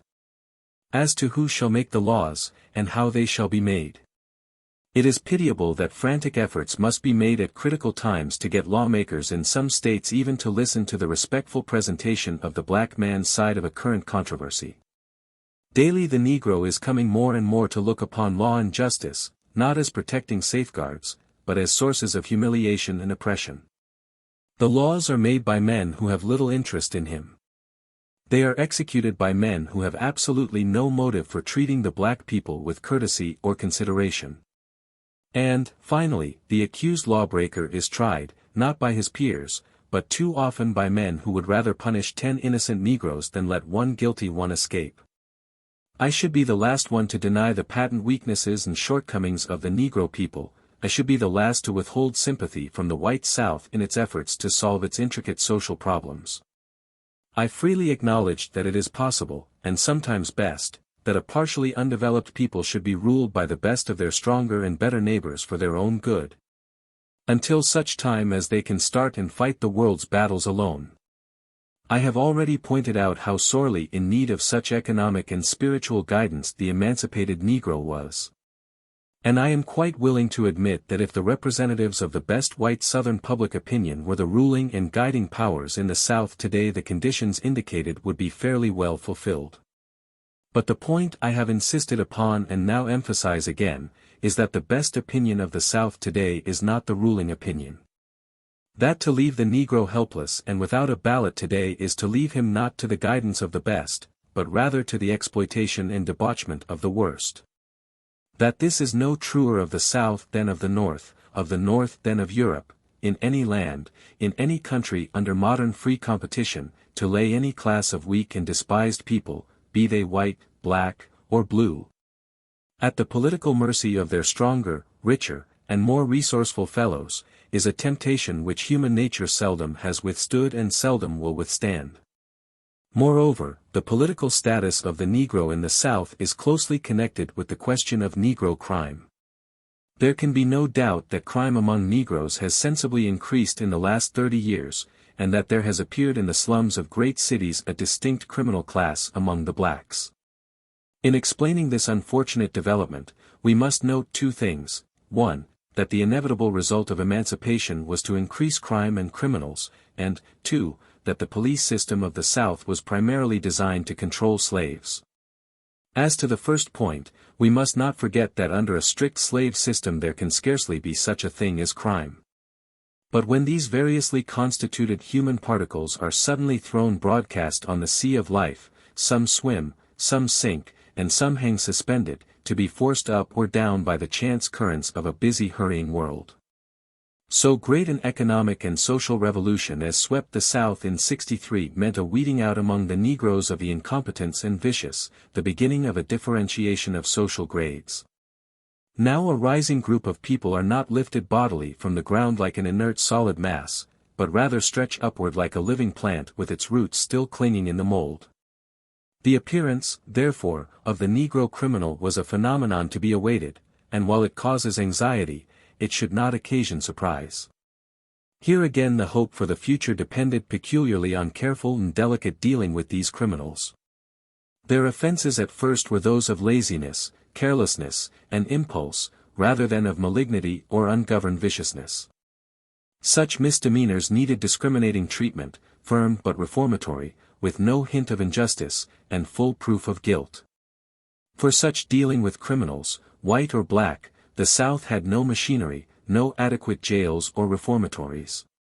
Its police system was arranged to deal with blacks alone, and tacitly assumed that every white man was ipso facto a member of that police.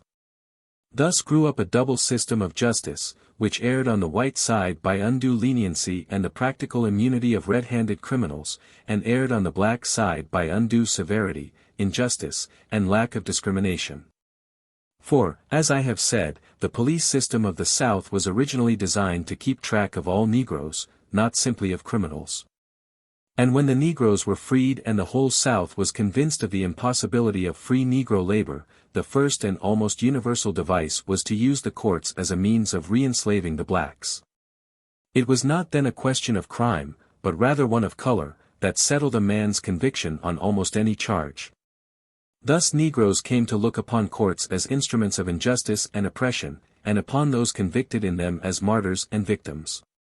When, now, the real Negro criminal appeared, and instead of petty stealing and vagrancy we began to have highway robbery, burglary, murder, and rape. There was a curious effect on both sides the color line. The Negroes refused to believe the evidence of white witnesses or the fairness of white juries, so that the greatest deterrent to crime, the public opinion of one's own social caste, was lost. And the criminal was looked upon as crucified rather than hanged. On the other hand, the whites, used to being careless as to the guilt or innocence of accused Negroes, were swept in moments of passion beyond law, reason, and decency. Such a situation is bound to increase crime, and has increased it. To natural viciousness and vagrancy are being daily added motives of revolt and revenge which stir up all the latent savagery of both races and make peaceful attention to economic development often impossible. But the chief problem in any community cursed with crime is not the punishment of the criminals, but the preventing of the young from being trained to crime. And here again the peculiar conditions of the South have prevented proper precautions. I have seen 12-year-old boys working in chains on the public streets of Atlanta, directly in front of the schools, in company with old and hardened criminals. And this indiscriminate mingling of men and women and children makes the chain gangs perfect schools of crime and debauchery. The struggle for reformatories, which has gone on in Virginia, Georgia, and other states, is the one encouraging sign of the awakening of some communities to the suicidal results of this policy. It is the public schools, however, which can be made, outside the homes, the greatest means of training decent self-respecting citizens. We have been so hotly engaged recently in discussing trade schools and the higher education that the pitiable plight of the public school system in the South has almost dropped from view. Of every $5 spent for public education in the state of Georgia, the white schools get $4 and the Negro $1, and even then the white public school system, save in the cities, is bad and cries for reform. If this is true of the whites, what of the blacks? I am becoming more and more convinced, as I look upon the system of common school training in the South, that the national government must soon step in and aid popular education in some way. Today it has been only by the most strenuous efforts on the part of the thinking men of the South that the Negro's share of the school fund has not been cut down to a pittance in some half-dozen states. And that movement not only is not dead, but in many communities is gaining strength. What in the name of reason does this nation expect of a people, poorly trained and hard-pressed in severe economic competition, without political rights, and with ludicrously inadequate common school facilities? What can it expect but crime and listlessness, offset here and there by the dogged struggles of the fortunate and more determined who are themselves buoyed by the hope that in due time the country will come to its senses? I have thus far sought to make clear the physical, economic, and political relations of the Negroes and whites in the South, as I have conceived them, including, for the reasons set forth, crime and education. But after all that has been said on these more tangible matters of human contact, there still remains a part essential to a proper description of the South which it is difficult to describe or fix in terms easily understood by strangers. It is, in fine, the atmosphere of the land, the thought and feeling, the 1,001 little actions which go to make up life. In any community or nation it is these little things which are most elusive to the grasp and yet most essential to any clear conception of the group life taken as a whole. What is thus true of all communities is peculiarly true of the South, where, outside of written history and outside of printed law, there has been going on for a generation as deep a storm and stress of human souls, as intense a ferment of feeling, as intricate a writhing of spirit, as ever a people experienced. Within and without the somber veil of color vast social forces have been at work, efforts for human betterment, movements toward disintegration, despair, tragedies and comedies in social and economic life.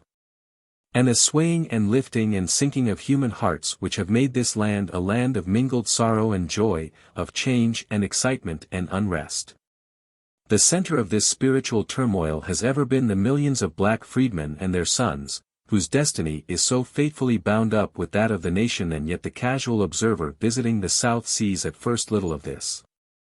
He notes the growing frequency of dark faces as he rides along, but otherwise the days slip lazily on, the sun shines, and this little world seems as happy and contented as other worlds he has visited.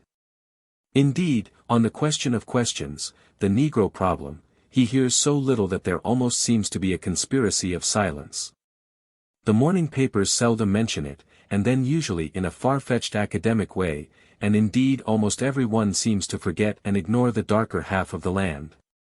Until the astonished visitor is inclined to ask if after all there is any problem here. But if he lingers long enough, there comes the awakening, perhaps in a sudden whirl of passion which leaves him gasping at its bitter intensity, more likely in a gradually dawning sense of things he had not at first noticed. Slowly but surely his eyes begin to catch the shadows of the color line. Here he meets crowds of Negroes and whites, then he is suddenly aware that he cannot discover a single dark face. Or again at the close of a day's wandering he may find himself in some strange assembly, where all faces are tinged brown or black, and where he has the vague, uncomfortable feeling of the stranger. He realizes at last that silently, resistlessly, the world about flows by him in two great streams, they ripple on in the same sunshine, they approach and mingle their waters in seeming carelessness, then they divide and flow wide apart. It is done quietly. No mistakes are made, or if one occurs, the swift arm of the law and of public opinion swings down for a moment, as when the other day a black man and a white woman were arrested for talking together on Whitehall Street in Atlanta.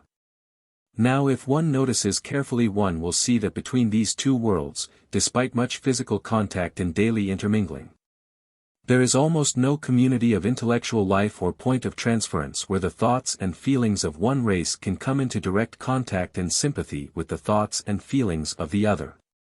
Before and directly after the war, when all the best of the Negroes were domestic servants in the best of the white families, there were bonds of intimacy, affection, and sometimes blood relationship, between the races.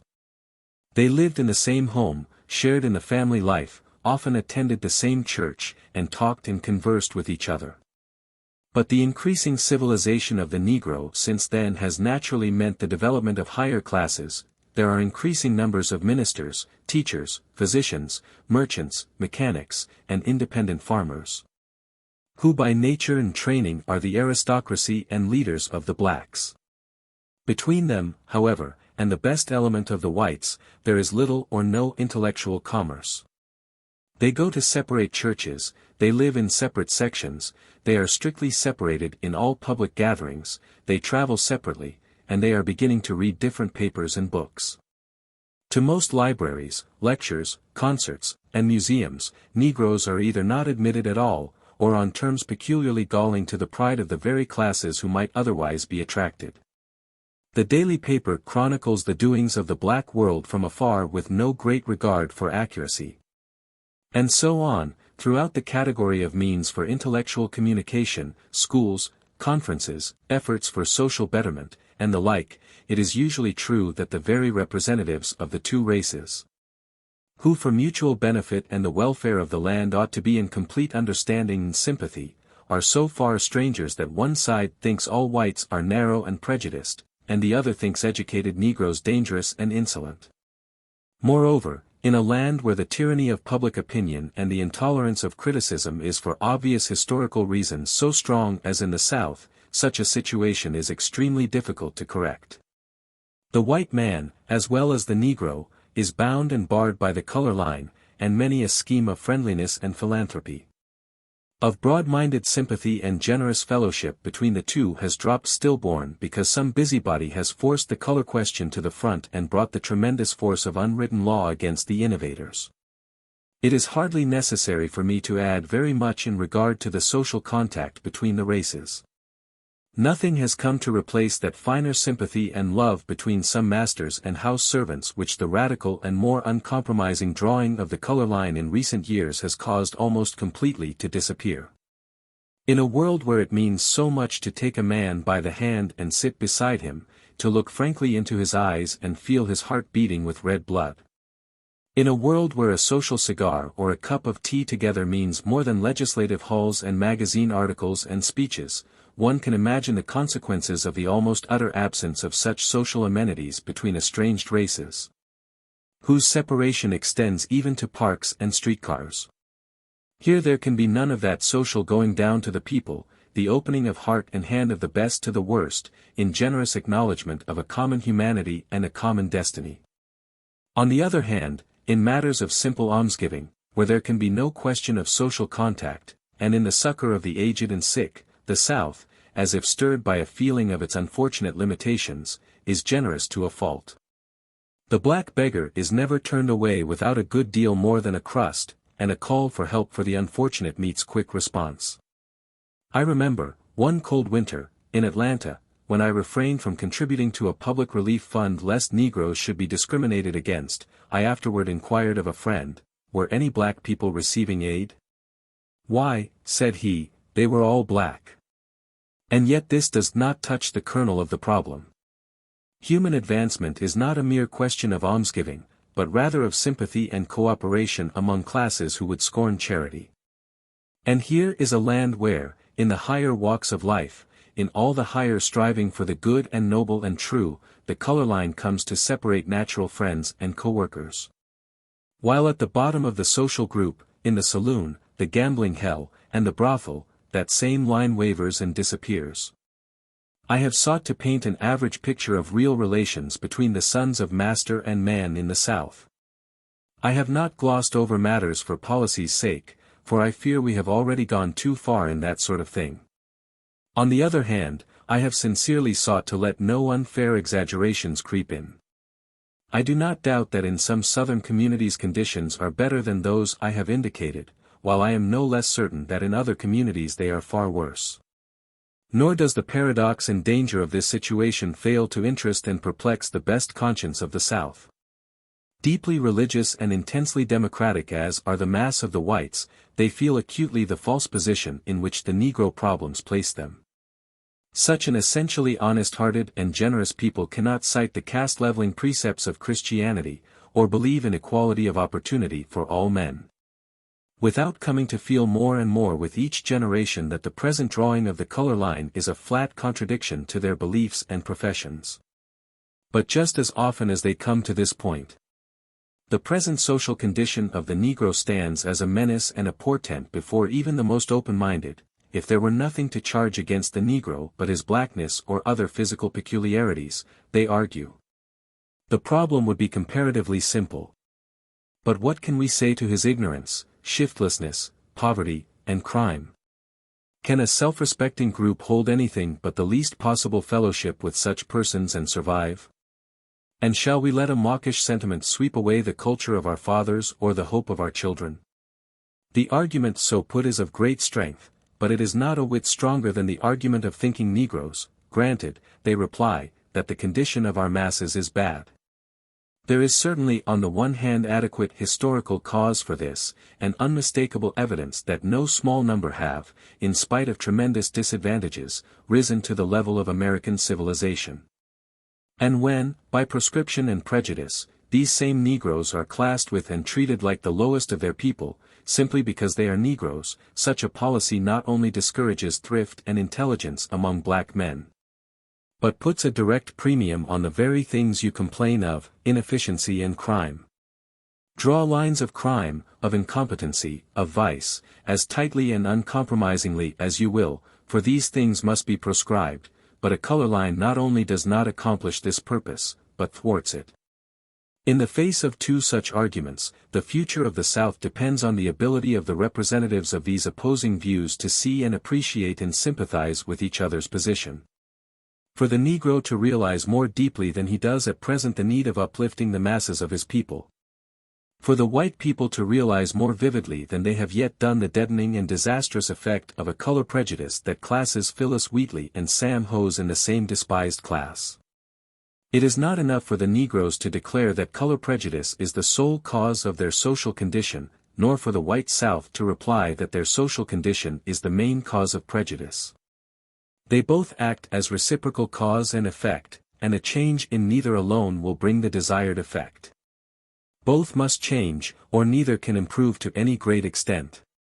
The Negro cannot stand the present reactionary tendencies and unreasoning drawing of the color line indefinitely without discouragement and retrogression. And the condition of the Negro is ever the excuse for further discrimination. Only by a union of intelligence and sympathy across the color line in this critical period of the Republic shall justice and right triumph.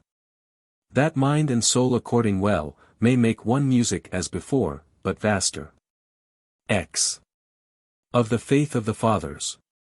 Dim face of beauty haunting all the world, fair face of beauty all too fair to see, where the lost stars adown the heavens are hurled, there alone for thee may white peace be. Beauty, sad face of beauty, mystery, wonder, what are these dreams to foolish babbling men who cry with little noises, neath the thunder of ages ground to sand, to a little sand? Fiona MacLeod. It was out in the country, far from home, far from my foster home, on a dark Sunday night.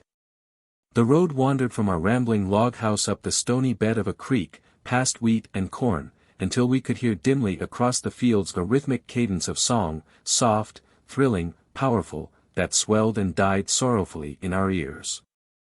I was a country schoolteacher then, fresh from the East, and had never seen a Southern Negro revival. To be sure, we in Berkshire were not perhaps as stiff and formal as they in Suffolk of olden time. Yet we were very quiet and subdued, and I know not what would have happened those clear Sabbath mornings had some one punctuated the sermon with a wild scream, or interrupted the long prayer with a loud amen. And so most striking to me, as I approached the village and the little plain church perched aloft, was the air of intense excitement that possessed that mass of black folk. A sort of suppressed terror hung in the air and seemed to seize us, a Pythian madness, a demoniac possession, that lent terrible reality to song and word. The black and massive form of the preacher swayed and quivered as the words crowded to his lips and flew at us in singular eloquence. The people moaned and fluttered, and then the gaunt-cheeked brown woman beside me suddenly leaped straight into the air and shrieked like a lost soul, while round about came wail and groan and outcry. And a scene of human passion such as I had never conceived before.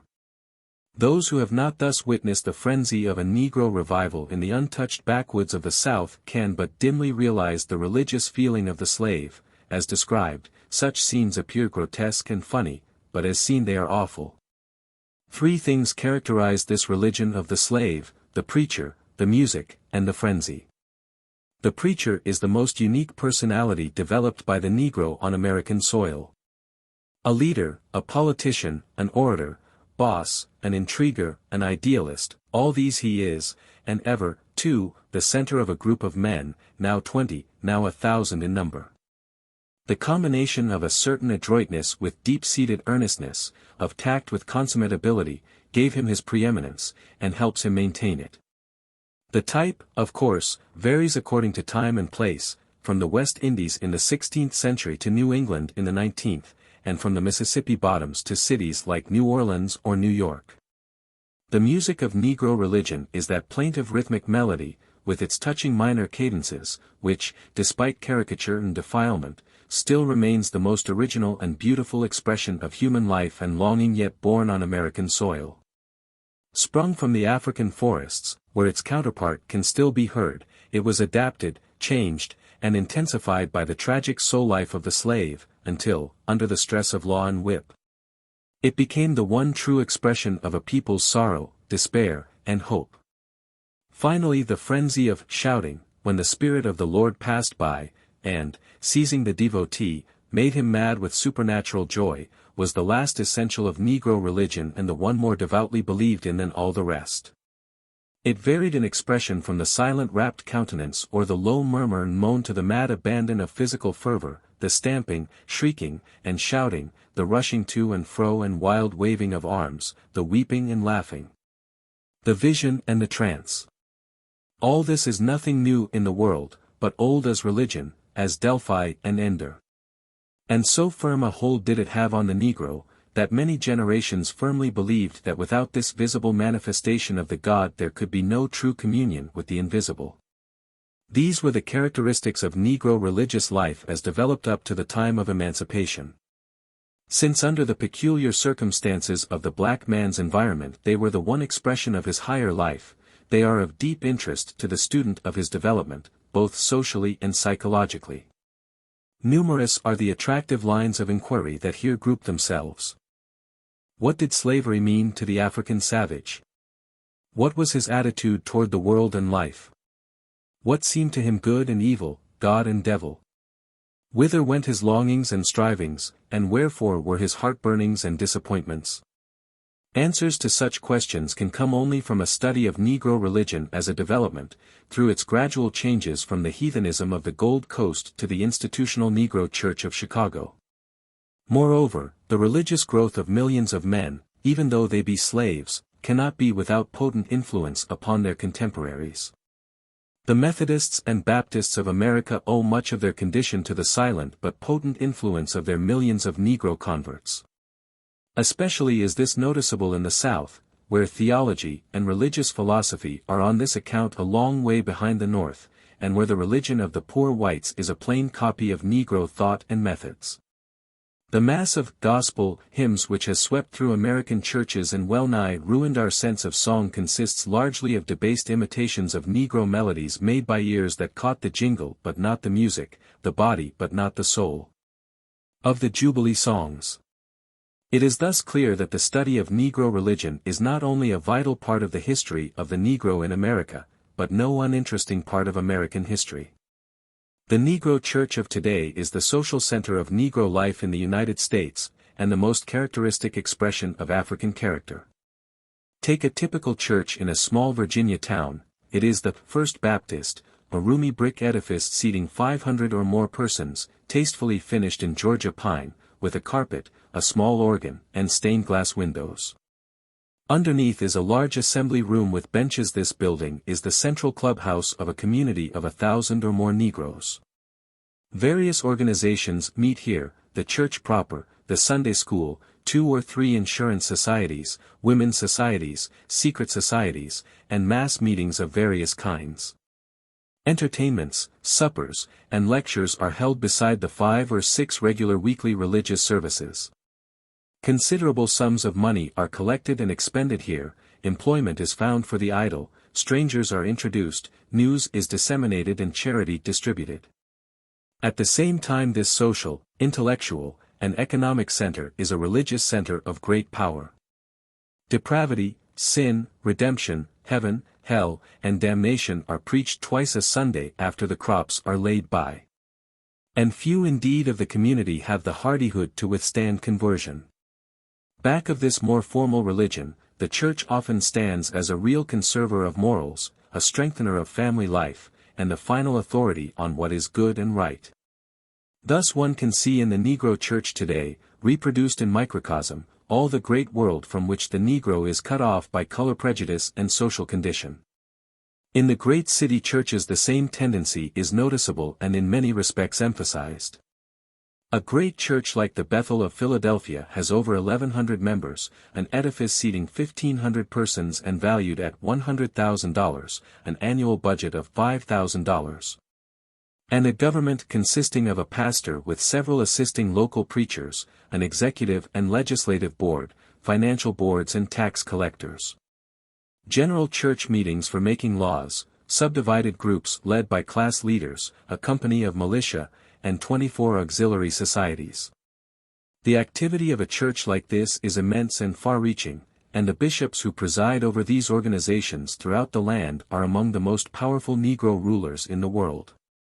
Such churches are really governments of men, and consequently a little investigation reveals the curious fact that, in the South, at least, practically every American Negro is a church member.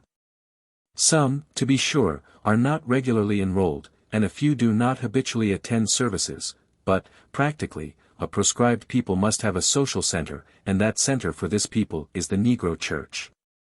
The census of 1890 showed nearly 24,000 Negro churches in the country, with a total enrolled membership of over 2.5 millions, or 10 actual church members to every 28 persons. And in some southern states 1 in every 2 persons. Besides these there is the large number who, while not enrolled as members, attend and take part in many of the activities of the church. There is an organized Negro church for every 60 black families in the nation, and in some states for every 40 families, owning, on an average, $1,000 worth of property each, or nearly $26 million in all. Such, then, is the large development of the Negro church since emancipation. The question now is, what have been the successive steps of this social history and what are the present tendencies? First, we must realize that no such institution as the Negro Church could rear itself without definite historical foundations. These foundations we can find if we remember that the social history of the Negro did not start in America. He was brought from a definite social environment, the polygamous clan life under the headship of the chief and the potent influence of the priest. His religion was nature worship, with profound belief in invisible surrounding influences, good and bad, and his worship was through incantation and sacrifice. The first rude change in this life was the slave ship and the West Indian sugar fields. The plantation organization replaced the clan and tribe, and the white master replaced the chief with far greater and more despotic powers. Forced and long-continued toil became the rule of life, the old ties of blood relationship and kinship disappeared, and instead of the family appeared a new polygamy and polyandry, which, in some cases, almost reached promiscuity. It was a terrific social revolution, and yet some traces were retained of the former group life, and the chief remaining institution was the priest or medicine man. He early appeared on the plantation and found his function as the healer of the sick, the interpreter of the unknown, the comforter of the sorrowing, the supernatural avenger of wrong, and the one who rudely but picturesquely expressed the longing, disappointment, and resentment of a stolen and oppressed people. Thus, as bard, physician, judge, and priest, within the narrow limits allowed by the slave system, rose the Negro preacher, and under him the first church was not at first by any means Christian nor definitely organized. Rather it was an adaptation and mingling of heathen rites among the members of each plantation, and roughly designated as voodooism.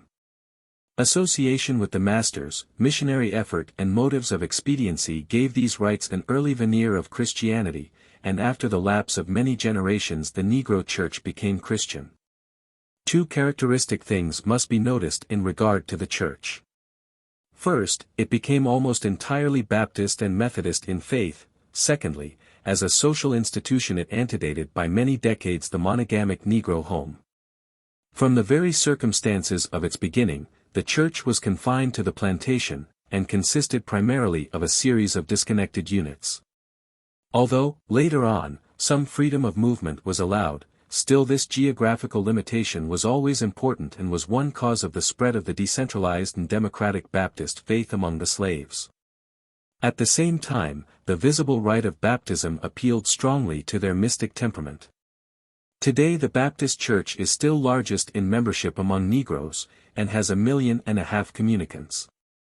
Next in popularity came the churches organized in connection with the white neighboring churches, chiefly Baptist and Methodist, with a few Episcopalian and others. The Methodists still form the second greatest denomination, with nearly 1 million members. The faith of these two leading denominations was more suited to the slave church from the prominence they gave to religious feeling and fervor. The Negro membership in other denominations has always been small and relatively unimportant, although the Episcopalians and Presbyterians are gaining among the more intelligent classes today. And the Catholic Church is making headway in certain sections. After emancipation, and still earlier in the North, the Negro churches largely severed such affiliations as they had had with the white churches, either by choice or by compulsion. The Baptist churches became independent, but the Methodists were compelled early to unite for purposes of episcopal government. This gave rise to the great African Methodist Church, the greatest Negro organization in the world, to the Zion Church and the Colored Methodist, and to the black conferences and churches in this and other denominations.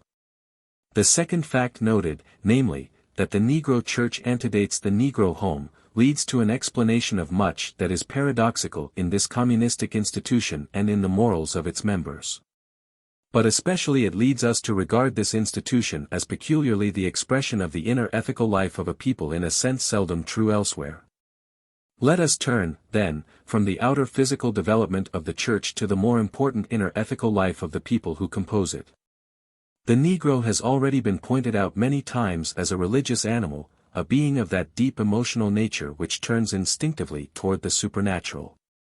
Endowed with a rich tropical imagination and a keen, delicate appreciation of nature, the transplanted African lived in a world animate with gods and devils, elves and witches. Full of strange influences, of good to be implored, of evil to be propitiated. Slavery, then, was to him the dark triumph of evil over him. All the hateful powers of the underworld were striving against him, and a spirit of revolt and revenge filled his heart. He called up all the resources of heathenism to aid, exorcism and witchcraft, the mysterious Obi worship with its barbarous rites, spells, and blood sacrifice even, now and then, of human victims. Weird midnight orgies and mystic conjurations were invoked, the witch woman and the voodoo priest became the center of Negro group life. And that vein of vague superstition which characterizes the unlettered Negro even today was deepened and strengthened. In spite, however, of such success as that of the fierce Maroons, the Danish blacks, and others, the spirit of revolt gradually died away under the untiring energy and superior strength of the slave masters. By the middle of the 18th century the black slave had sunk, with hushed murmurs, to his place at the bottom of a new economic system, and was unconsciously ripe for a new philosophy of life. Nothing suited his condition then better than the doctrines of passive submission embodied in the newly learned Christianity. Slave masters early realized this, and cheerfully aided religious propaganda within certain bounds. The long system of repression and degradation of the Negro tended to emphasize the elements of his character which made him a valuable chattel. Courtesy became humility, moral strength degenerated into submission. And the exquisite native appreciation of the beautiful became an infinite capacity for dumb suffering. The Negro, losing the joy of this world, eagerly seized upon the offered conceptions of the next. The avenging spirit of the Lord enjoining patience in this world, under sorrow and tribulation until the great day when he should lead his dark children home, this became his comforting dream. His preacher repeated the prophecy, and his bards sang. Children, we all shall be free when the Lord shall appear. This deep religious fatalism, painted so beautifully in Uncle Tom, came soon to breed, as all fatalistic faiths will, the sensualist side by side with the martyr. Under the lax moral life of the plantation, where marriage was a farce, laziness a virtue, and property a theft, a religion of resignation and submission degenerated easily, in less strenuous minds, into a philosophy of indulgence and crime. Many of the worst characteristics of the Negro masses of today had their seed in this period of the slave's ethical growth. Here it was that the home was ruined under the very shadow of the church, white and black. Here habits of shiftlessness took root, and sullen hopelessness replaced hopeful strife. With the beginning of the abolition movement and the gradual growth of a class of free Negroes came a change. We often neglect the influence of the freedman before the war, because of the paucity of his numbers and the small weight he had in the history of the nation. But we must not forget that his chief influence was internal, was exerted on the black world, and that there he was the ethical and social leader. Huddled as he was in a few centers like Philadelphia, New York, and New Orleans, the masses of the freedmen sank into poverty and listlessness, but not all of them. The free Negro leader early arose, and his chief characteristic was intense earnestness and deep feeling on the slavery question. Freedom became to him a real thing and not a dream. His religion became darker and more intense, and into his ethics crept a note of revenge, into his songs a day of reckoning close at hand. The coming of the Lord swept this side of death, and came to be a thing to be hoped for in this day. Through fugitive slaves and irrepressible discussion this desire for freedom seized the black millions still in bondage, and became their one ideal of life. The black bards caught new notes, and sometimes even dared to sing. O freedom, O freedom, O freedom over me. Before I'll be a slave I'll be buried in my grave, and go home to my Lord and be free. For 50 years Negro religion thus transformed itself and identified itself with the dream of abolition, until that which was a radical fad in the white North and an anarchistic plot in the white South had become a religion to the black world.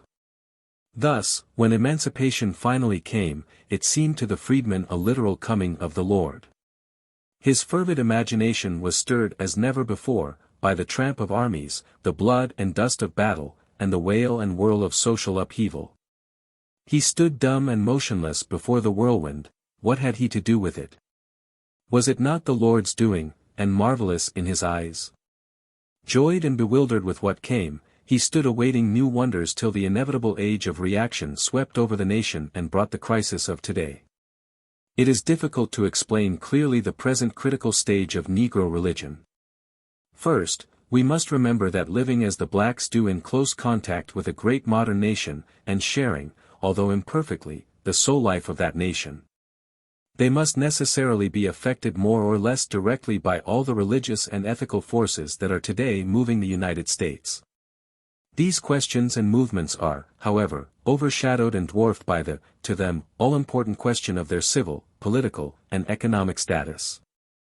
They must perpetually discuss the Negro problem, must live, move, and have their being in it, and interpret all else in its light or darkness.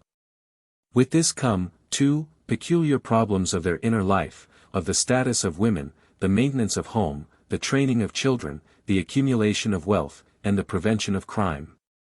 All this must mean a time of intense ethical ferment, of religious heart-searching and intellectual unrest.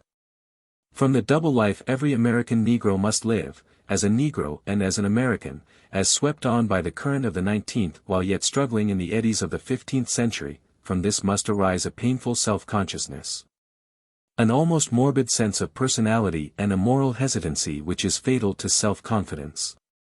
The worlds within and without the veil of color are changing, and changing rapidly, but not at the same rate, not in the same way, and this must produce a peculiar wrenching of the soul, a peculiar sense of doubt and bewilderment. Such a double life, with double thoughts, double duties, and double social classes, must give rise to double words and double ideals, and tempt the mind to pretense or revolt, to hypocrisy or radicalism. In some such doubtful words and phrases can one perhaps most clearly picture the peculiar ethical paradox that faces the Negro of today and is tinging and changing his religious life. Feeling that his rights and his dearest ideals are being trampled upon, that the public conscience is ever more deaf to his righteous appeal, and that all the reactionary forces of prejudice, greed, and revenge are daily gaining new strength and fresh allies, the Negro faces no enviable dilemma. Conscious of his impotence, and pessimistic, he often becomes bitter and vindictive, and his religion, instead of a worship, is a complaint and a curse, a wail rather than a hope, a sneer rather than a faith. On the other hand, another type of mind, shrewder and keener and more tortuous too, sees in the very strength of the anti-Negro movement its patent weaknesses, and with Jesuitic casuistry is deterred by no ethical considerations in the endeavor to turn this weakness to the black man's strength. Thus we have two great and hardly reconcilable streams of thought and ethical strivings. The danger of the one lies in anarchy, that of the other in hypocrisy. The one type of Negro stands almost ready to curse God and die, and the other is too often found a traitor to right and a coward before force. The one is wedded to ideals remote, whimsical, perhaps impossible of realization. The other forgets that life is more than meat and the body more than raiment. But, after all, is not this simply the writhing of the age translated into black, the triumph of the lie which today, with its false culture, faces the hideousness of the anarchist assassin? Today the two groups of Negroes, the one in the North, the other in the South, represent these divergent ethical tendencies, the first tending toward radicalism, the other toward hypocritical compromise. It is no idle regret with which the white South mourns the loss of the old-time Negro, the frank, honest, simple old servant who stood for the earlier religious age of submission and humility. With all his laziness and lack of many elements of true manhood, he was at least open-hearted, faithful, and sincere. Today he is gone, but who is to blame for his going? Is it not those very persons who mourn for him? Is it not the tendency, born of Reconstruction and reaction, to found a society on lawlessness and deception? To tamper with the moral fiber of a naturally honest and straightforward people until the whites threaten to become ungovernable tyrants and the blacks criminals and hypocrites? Deception is the natural defense of the weak against the strong, and the South used it for many years against its conquerors. Today it must be prepared to see its black proletariat turn that same two-edged weapon against itself. And how natural this is. The death of Denmark V.C. and Nat Turner proved long since to the Negro the present hopelessness of physical defense. Political defense is becoming less and less available, and economic defense is still only partially effective. But there is a patent defense at hand, the defense of deception and flattery, of cajoling and lying. It is the same defense which peasants of the Middle Age used and which left its stamp on their character for centuries. Today the young Negro of the South who would succeed cannot be frank and outspoken, honest and self-assertive, but rather he is daily tempted to be silent and wary, politic and sly. He must flatter and be pleasant, endure petty insults with a smile, shut his eyes to wrong. In too many cases he sees positive personal advantage in deception and lying. His real thoughts, his real aspirations, must be guarded in whispers. He must not criticize, he must not complain. Patience, humility, and adroitness must, in these growing black youth, replace impulse, manliness, and courage. With this sacrifice there is an economic opening, and perhaps peace and some prosperity. Without this there is riot, migration, or crime. Nor is this situation peculiar to the southern United States. Is it not rather the only method by which undeveloped races have gained the right to share modern culture? The price of culture is a lie. On the other hand, in the North the tendency is to emphasize the radicalism of the Negro. Driven from his birthright in the South by a situation at which every fiber of his more outspoken and assertive nature revolts. He finds himself in a land where he can scarcely earn a decent living amid the harsh competition and the color discrimination. At the same time, through schools and periodicals, discussions and lectures, he is intellectually quickened and awakened. The soul, long pent up and dwarfed, suddenly expands in newfound freedom. What wonder that every tendency is to excess, radical complaint, radical remedies, bitter denunciation or angry silence. Some sink, some rise. The criminal and the sensualist leave the church for the gambling hell and the brothel, and fill the slums of Chicago and Baltimore. The better classes segregate themselves from the group life of both white and black, and form an aristocracy, cultured but pessimistic, whose bitter criticism stings while it points out no way of escape. They despise the submission and subserviency of the Southern Negroes, but offer no other means by which a poor and oppressed minority can exist side by side with its masters. Feeling deeply and keenly the tendencies and opportunities of the age in which they live, their souls are bitter at the fate which drops the veil between. And the very fact that this bitterness is natural and justifiable only serves to intensify it and make it more maddening. Between the two extreme types of ethical attitude which I have thus sought to make clear wavers the mass of the millions of Negroes, North and South, and their religious life and activity partake of this social conflict within their ranks. Their churches are differentiating, now into groups of cold, fashionable devotees, in no way distinguishable from similar white groups save in color of skin. Now into large social and business institutions catering to the desire for information and amusement of their members, warily avoiding unpleasant questions both within and without the black world, and preaching in effect if not in word, dum vivamus. Vivamus. But back of this still broods silently the deep religious feeling of the real Negro heart, the stirring, unguided might of powerful human souls who have lost the guiding star of the past and seek in the great night a new religious ideal. Some day the awakening will come, when the pent-up vigor of 10 million souls shall sweep irresistibly toward the goal, out of the valley of the shadow of death, where all that makes life worth living, liberty, justice, and right, is marked for white people only. 11. Of the passing of the firstborn. O sister, sister, thy first begotten, the hands that cling and the feet that follow, the voice of the child's blood crying yet, who hath remembered me? Who hath forgotten? Thou hast forgotten, O summer swallow, but the world shall end when I forget. Swinburne. Unto you a child is born, sang the bit of yellow paper that fluttered into my room one brown October morning. Then the fear of fatherhood mingled wildly with the joy of creation. I wondered how it looked and how it felt, what were its eyes, and how its hair curled and crumpled itself. And I thought in awe of her, she who had slept with death to tear a man-child from underneath her heart, while I was unconsciously wandering. I fled to my wife and child, repeating the while to myself half-wonderingly, wife and child. Wife and child. Fled fast and faster than boat and steam car, and yet must ever impatiently await them, away from the hard-voiced city, away from the flickering sea into my own Berkshire hills that sit all sadly guarding the gates of Massachusetts. Up the stairs I ran to the wan mother and whimpering babe, to the sanctuary on whose altar a life at my bidding had offered itself to win a life, and won. What is this tiny formless thing, this newborn wail from an unknown world, all head and voice? I handle it curiously, and watch perplexed its winking, breathing, and sneezing. I did not love it then, it seemed a ludicrous thing to love. But her I loved, my girl mother, she whom now I saw unfolding like the glory of the morning, the transfigured woman. Through her I came to love the wee thing, as it grew strong.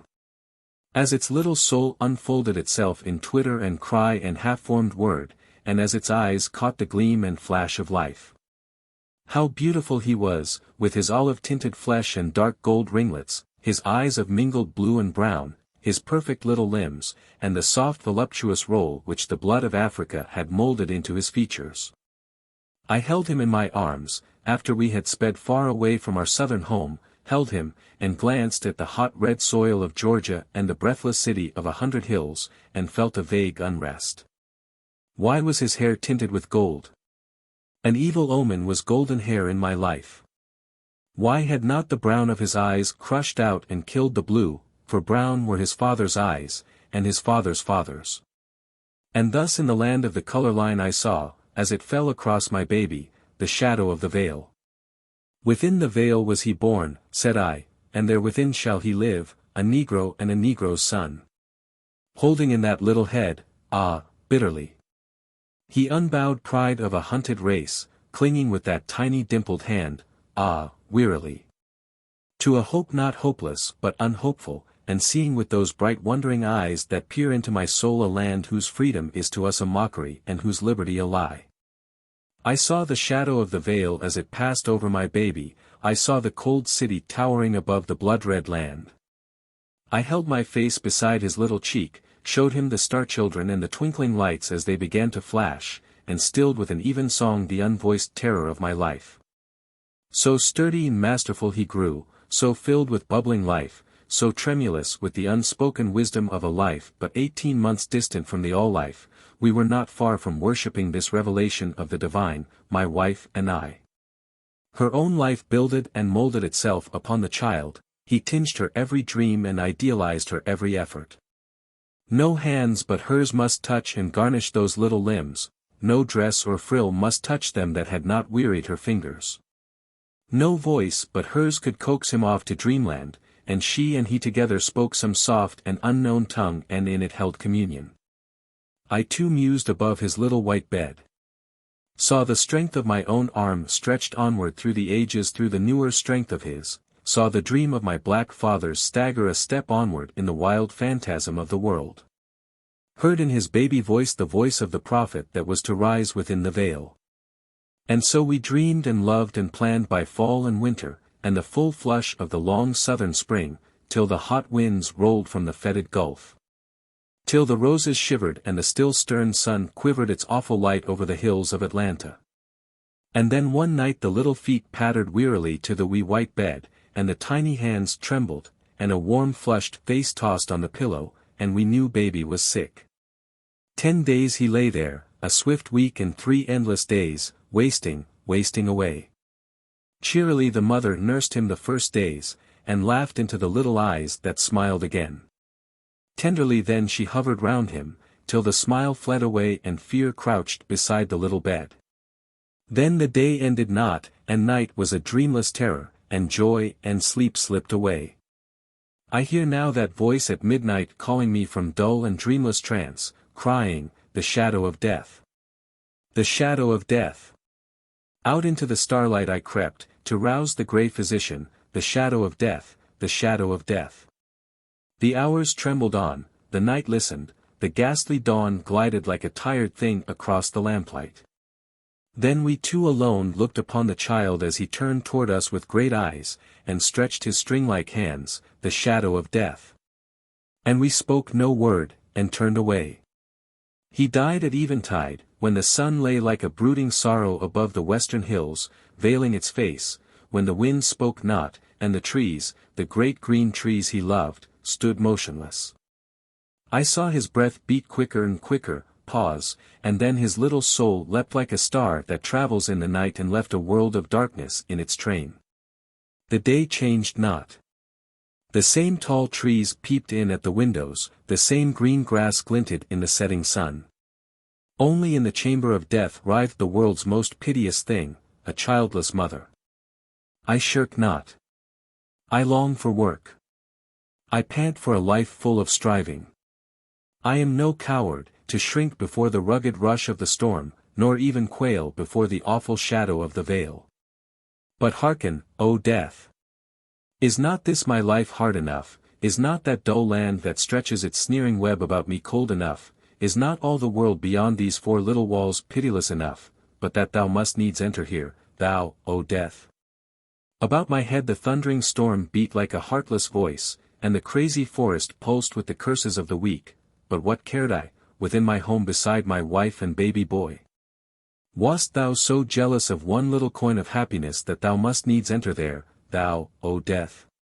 A perfect life was his, all joy and love, with tears to make it brighter, sweet as a summer's day beside the Housatonic. The world loved him. The women kissed his curls, the men looked gravely into his wonderful eyes, and the children hovered and fluttered about him. I can see him now, changing like the sky from sparkling laughter to darkening frowns, and then to wondering thoughtfulness as he watched the world. He knew no color line, poor dear, and the veil, though it shadowed him, had not yet darkened half his sun. He loved the white matron, he loved his black nurse, and in his little world walked souls alone, uncolored and unclothed. All men, are larger and purer by the infinite breadth of that one little life.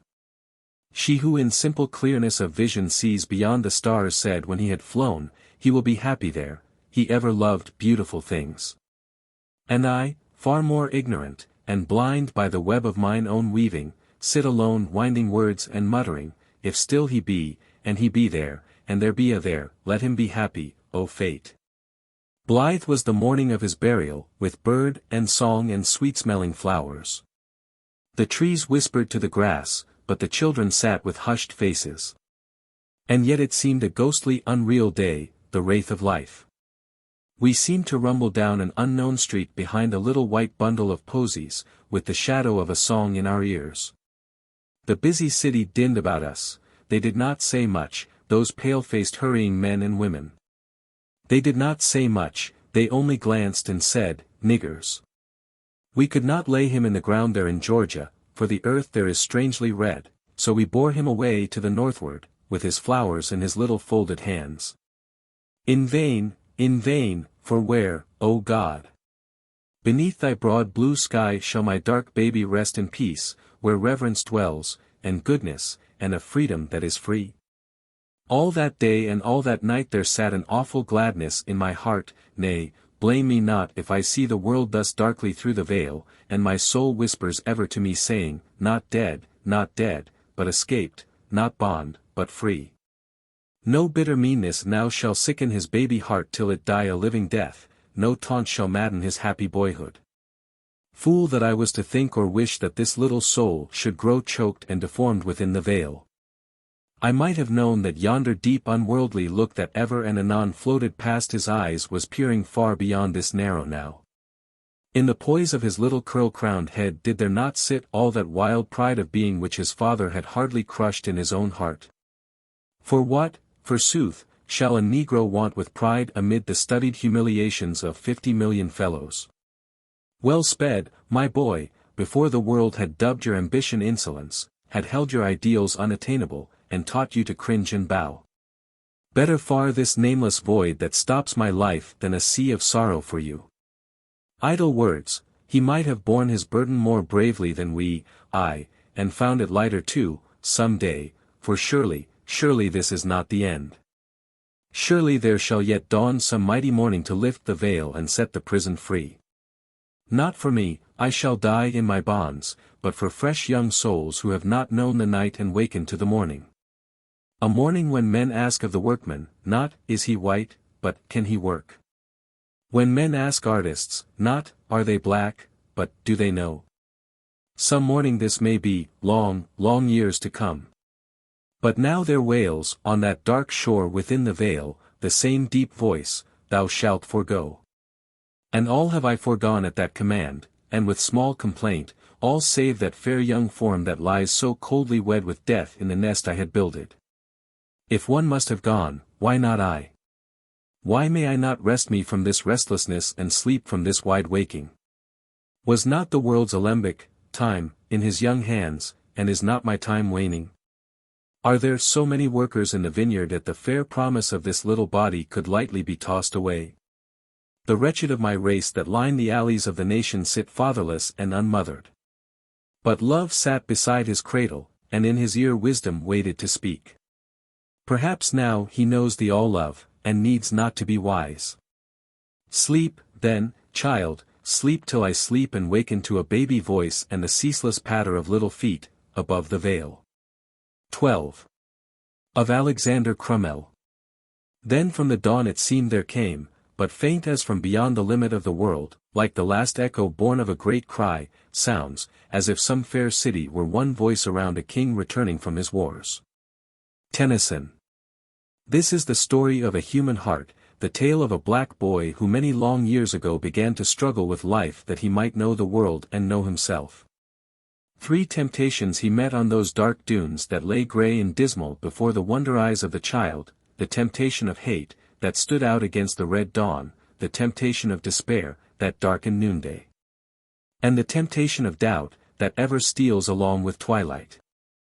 Above all, you must hear of the valley as he crossed, the valley of humiliation and the valley of the shadow of death. I saw Alexander Crummell first at a Wilberforce commencement season, amid its bustle and crush. Tall, frail, and black he stood, with simple dignity and an unmistakable air of good breeding. I talked with him apart, where the storming of the lusty young orators could not harm us. I spoke to him politely, then curiously, then eagerly, as I began to feel the fineness of his character, his calm courtesy, the sweetness of his strength, and his fair blending of the hope and truth of life. Instinctively I bowed before this man, as one bows before the prophets of the world. Some seer he seemed, that came not from the crimson past or the grey to come, but from the pulsing now, that mocking world which seemed to me at once so light and dark, so splendid and sordid. 80 years had he wandered in this same world of mine, within the veil. He was born with the Missouri Compromise and lay dying amid the echoes of Manila and El Caney, stirring times for living, times dark to look back upon, darker to look forward to. The black-faced lad that paused over his mud and marbles 70 years ago saw puzzling vistas as he looked down the world. The slave ship still groaned across the Atlantic, faint cries burdened the southern breeze, and the great black father whispered mad tales of cruelty into those young ears.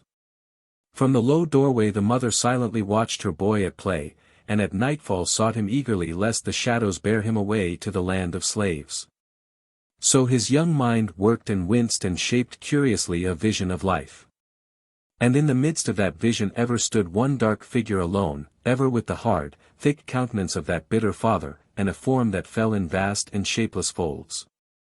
Thus the temptation of hate grew and shadowed the growing child, gliding stealthily into his laughter, fading into his play, and seizing his dreams by day and night with rough, rude turbulence. So the black boy asked of sky and sun and flower the never-answered why. And loved, as he grew, neither the world or the world's rough ways. Strange temptation for a child, you may think. And yet in this wide land today 1,000,000 dark children brood before this same temptation, and feel its cold and shuddering arms. For them, perhaps, someone will some day lift the veil, will come tenderly and cheerily into those sad little lives and brush the brooding hate away, just as Beriah Green strode in upon the life of Alexander Crummell. And before the bluff, kind-hearted man the shadow seemed less dark. Beriah Green had a school in Oneida County, New York, with a score of mischievous boys. "I'm going to bring a black boy here to educate," said Beriah Green, as only a crank and an abolitionist would have dared to say. "Oh ho," laughed the boys. "Yes," said his wife, and Alexander came. Once before, the black boy had sought a school, had traveled, cold and hungry, 400 miles up into free New Hampshire, to Canaan. But the godly farmers hitched 90 yoke of oxen to the abolition schoolhouse and dragged it into the middle of the swamp. The black boy trudged away. The 19th was the first century of human sympathy, the age when half-wonderingly we began to descry in others that transfigured spark of divinity which we call myself. When clodhoppers and peasants, and tramps and thieves, and millionaires and, sometimes, Negroes, became throbbing souls whose warm pulsing life touched us so nearly that we half gasped with surprise, crying, "Thou too? Hast thou seen sorrow and the dull waters of hopelessness? Hast thou known life?" And then all helplessly we peered into those other worlds, and wailed, "O world of worlds, how shall man make you one?" So in that little Oneida school there came to those schoolboys a revelation of thought and longing beneath one black skin, of which they had not dreamed before. And to the lonely boy came a new dawn of sympathy and inspiration. The shadowy, formless thing, the temptation of hate, that hovered between him and the world, grew fainter and less sinister. It did not wholly fade away, but diffused itself and lingered thick at the edges. Through it the child now first saw the blue and gold of life, the sun-swept road that ran twixt heaven and earth until in one far-off one wavering line they met and kissed. A vision of life came to the growing boy, mystic, wonderful. He raised his head, stretched himself, breathed deep of the fresh new air. Yonder, behind the forests, he heard strange sounds. Then glinting through the trees he saw, far, far away, the bronzed hosts of a nation calling, calling faintly, calling loudly. He heard the hateful clank of their chains. He felt them cringe and grovel, and there rose within him a protest and a prophecy. And he girded himself to walk down the world. A voice and vision called him to be a priest, a seer to lead the uncalled out of the house of bondage. He saw the headless host turn toward him like the whirling of mad waters, he stretched forth his hands eagerly, and then, even as he stretched them, suddenly there swept across the vision the temptation of despair.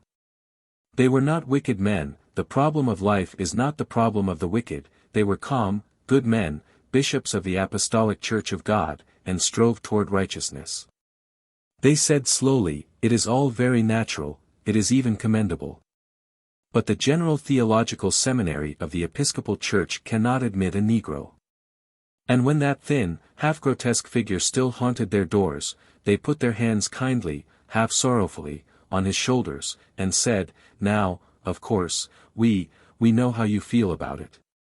But you see it is impossible, that is, well, it is premature. Sometime, we trust, sincerely trust, all such distinctions will fade away, but now the world is as it is." This was the temptation of despair, and the young man fought it doggedly. Like some grave shadow he flitted by those halls, pleading, arguing, half angrily demanding admittance, until there came the final no. Until men hustled the disturber away, marked him as foolish, unreasonable, and injudicious, a vain rebel against God's law. And then from that vision splendid all the glory faded slowly away, and left an earth grey and stern rolling on beneath a dark despair. Even the kind hands that stretched themselves toward him from out the depths of that dull morning seemed but parts of the purple shadows. He saw them coldly, and asked, "Why should I strive by special grace when the way of the world is closed to me?" All gently yet, the hands urged him on, the hands of young John Jay, that daring father's daring son. The hands of the good folk of Boston, that free city. And yet, with a way to the priesthood of the church open at last before him, the cloud lingered there, and even when in old St. Paul's the venerable bishop raised his white arms above the Negro deacon, even then the burden had not lifted from that heart, for there had passed a glory from the earth. And yet the fire through which Alexander Crummell went did not burn in vain. Slowly and more soberly he took up again his plan of life. More critically he studied the situation. Deep down below the slavery and servitude of the Negro people he saw their fatal weaknesses, which long years of mistreatment had emphasized. The dearth of strong moral character, of unbending righteousness, he felt, was their great shortcoming, and here he would begin. He would gather the best of his people into some little Episcopal chapel and there lead, teach, and inspire them, till the leaven spread, till the children grew, till the world hearkened. Till, and then across his dream gleamed some faint afterglow of that first fair vision of youth, only an afterglow, for there had passed a glory from the earth. One day, it was in 1842, and the springtide was struggling merrily with the May winds of New England, he stood at last in his own chapel in Providence, a priest of the church. The days sped by, and the dark young clergyman labored. He wrote his sermons carefully, he intoned his prayers with a soft, earnest voice, he haunted the streets and accosted the wayfarers, he visited the sick, and knelt beside the dying. He worked and toiled, week by week, day by day, month by month.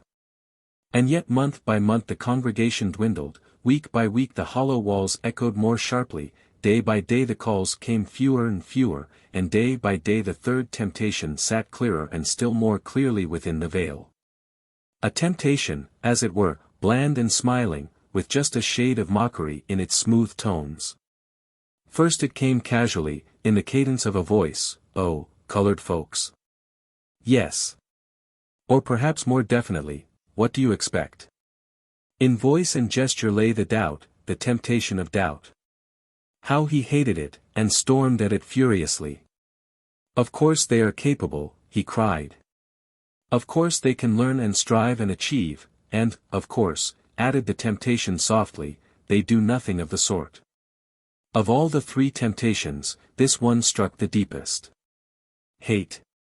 He had outgrown so childish a thing. Despair.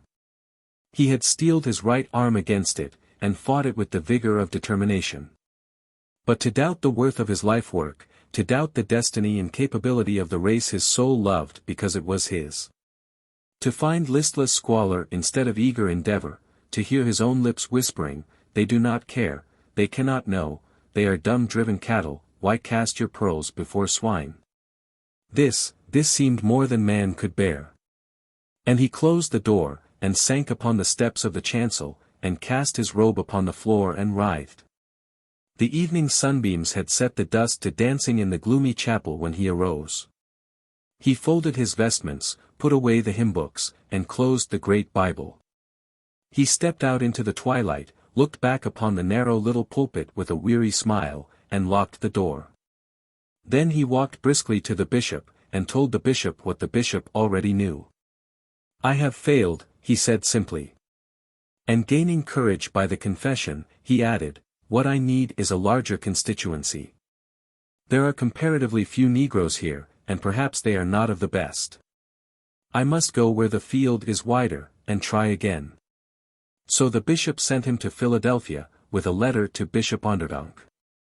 Bishop Onderdonk lived at the head of 6 white steps, corpulent, red-faced, and the author of several thrilling tracts on apostolic succession. It was after dinner, and the bishop had settled himself for a pleasant season of contemplation, when the bell must needs ring, and there must burst in upon the bishop a letter in a thin, ungainly Negro. Bishop Onderdonk read the letter hastily and frowned. Fortunately, his mind was already clear on this point, and he cleared his brow and looked at Crummell. Then he said, slowly and impressively, "I will receive you into this diocese on one condition: no Negro priest can sit in my church convention, and no Negro church must ask for representation there. I sometimes fancy I can see that tableau, the frail black figure, nervously twitching his hat before the massive abdomen of Bishop Onderdonk.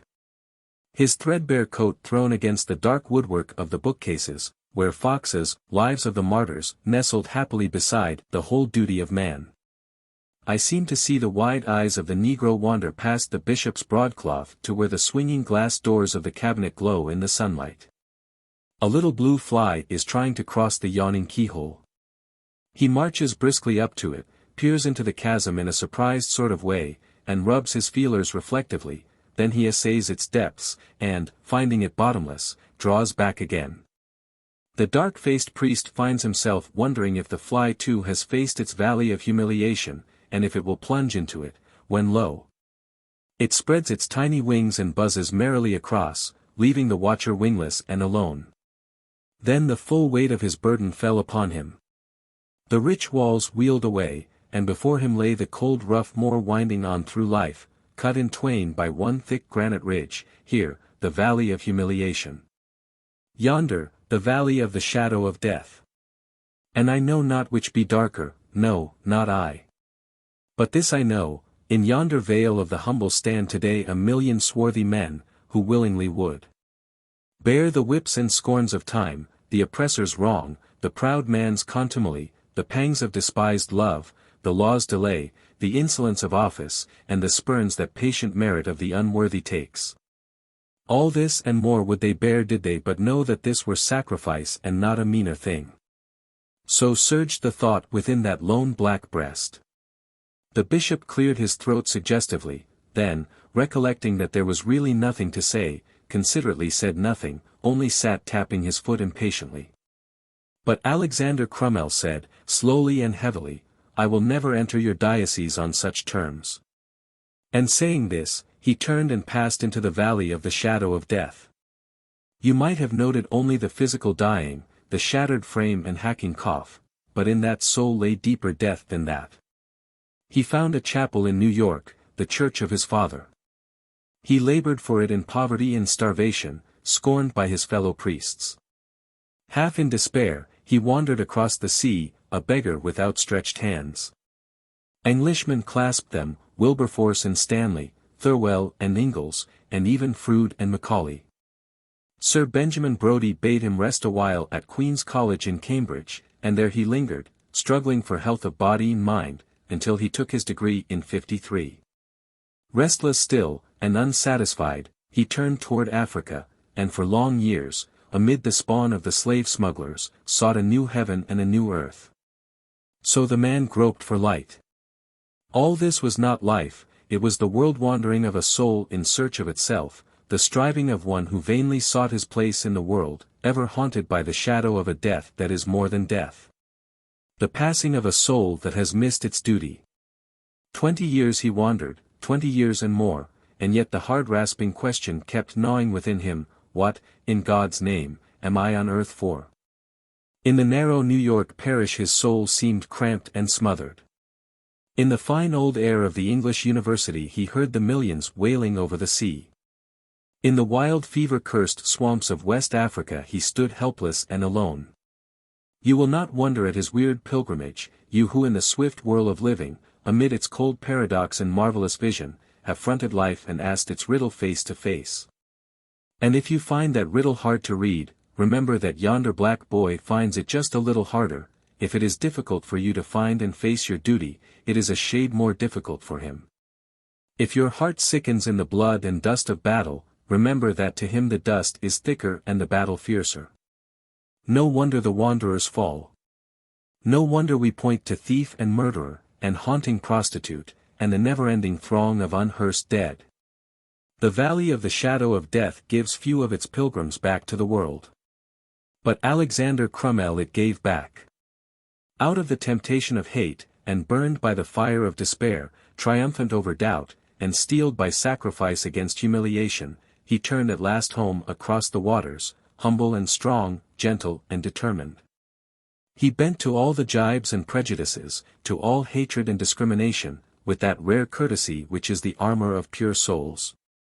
He fought among his own, the low, the grasping, and the wicked, with that unbending righteousness which is the sword of the just. He never faltered, he seldom complained. He simply worked, inspiring the young, rebuking the old, helping the weak, guiding the strong. So he grew, and brought within his wide influence all that was best of those who walk within the veil. They who live without knew not nor dreamed of that full power within, that mighty inspiration which the dull gauze of caste decreed that most men should not know. And now that he is gone, I sweep the veil away and cry, lo. The soul to whose dear memory I bring this little tribute.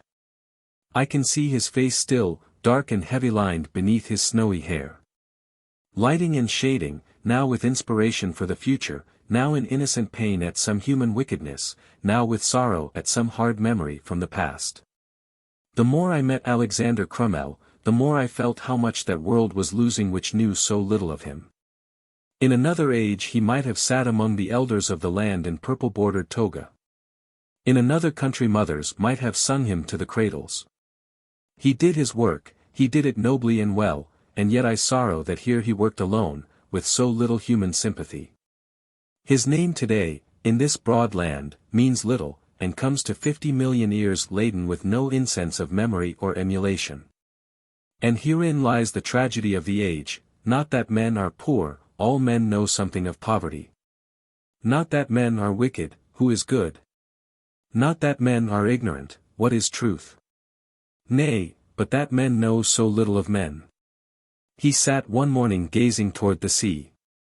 He smiled and said, "The gate is rusty on the hinges." That night at starrise a wind came moaning out of the west to blow the gate ajar, and then the soul I loved fled like a flame across the seas, and in its seat sat death. I wonder where he is today. I wonder if in that dim world beyond, as he came gliding in, there rose on some one throne a king, a dark and pierced Jew, who knows the writhings of the earthly damned, saying, as he laid those heart-wrung talents down, "Well done." While round about the morning stars sat singing. 13. Of the coming of John. What bring they 'neath the midnight, beside the river sea? They bring the human heart wherein no nightly calm can be. That droppeth never with the wind, nor drieth with the dew, O comet, God, thy calm is broad to cover spirits too. The river floweth on. Mrs. Browning. Carlisle Street runs westward from the center of Johnstown, across a great black bridge, down a hill and up again, by little shops and meat markets, past single-storied homes, until suddenly it stops against a wide green lawn. It is a broad, restful place, with two large buildings outlined against the west. When at evening the winds come swelling from the east, and the great pall of the city's smoke hangs wearily above the valley, then the red west glows like a dreamland down Carlisle Street, and, at the tolling of the supper bell, throws the passing forms of students in dark silhouette against the sky. Tall and black, they move slowly by, and seem in the sinister light to flit before the city like dim warning ghosts. Perhaps they are, for this is Wells Institute, and these black students have few dealings with the white city below. And if you will notice, night after night, there is one dark form that ever hurries last and late toward the twinkling lights of Swain Hall, for Jones is never on time. A long, straggling fellow he is, brown and hard-haired, who seems to be growing straight out of his clothes, and walks with a half-apologetic roll. He used perpetually to set the quiet dining room into waves of merriment, as he stole to his place after the bell had tapped for prayers, he seemed so perfectly awkward.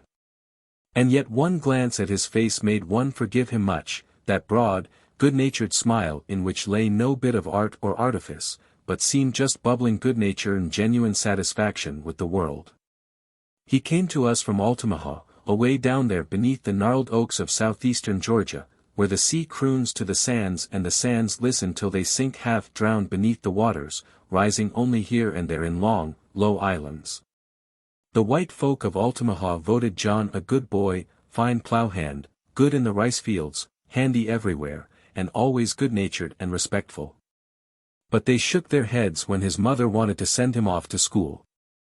"It'll spoil him, ruin him," they said, and they talked as though they knew. But full half the black folk followed him proudly to the station, and carried his queer little trunk and many bundles. And there they shook and shook hands, and the girls kissed him shyly and the boys clapped him on the back. So the train came, and he pinched his little sister lovingly, and put his great arms about his mother's neck, and then was away with a puff and a roar into the great yellow world that flamed and flared about the doubtful pilgrim. Up the coast they hurried, past the squares and palmettos of Savannah, through the cotton fields and through the weary night, to Millville, and came with the morning to the noise and bustle of Johnstown. And they that stood behind, that morning in Altamaha, and watched the train as it noisily bore playmate and brother and son away to the world, had thereafter one ever-recurring word, "When John comes." Then what parties were to be, and what speakings in the churches, what new furniture in the front room, perhaps even a new front room, and there would be a new schoolhouse, with John as teacher, and then perhaps a big wedding. All this and more, when John comes. But the white people shook their heads. At first he was coming at Christmas time, but the vacation proved too short. And then, the next summer, but times were hard and schooling costly, and so, instead, he worked in Johnstown.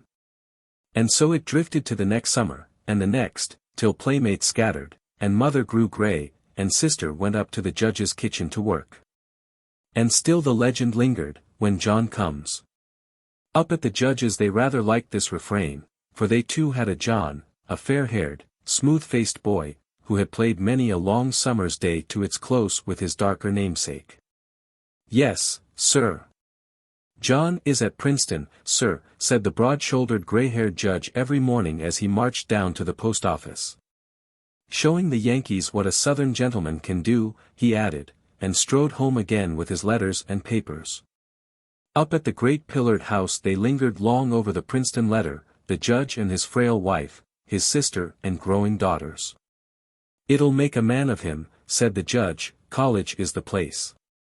And then he asked the shy little waitress, "Well, Jenny, how's your John?" and added reflectively, too bad your mother sent him off, it will spoil him." And the waitress wondered. Thus in the faraway southern village the world lay waiting, half consciously, the coming of two young men, and dreamed in an inarticulate way of new things that would be done and new thoughts that all would think. And yet it was singular that few thought of two Johns, for the black folk thought of one John, and he was black, and the white folk thought of another John, and he was white. And neither world thought the other world's thought, save with a vague unrest. Up in Johnstown, at the Institute, we were long puzzled at the case of John Jones. For a long time the clay seemed unfit for any sort of molding. He was loud and boisterous, always laughing and singing, and never able to work consecutively at anything. He did not know how to study, he had no idea of thoroughness.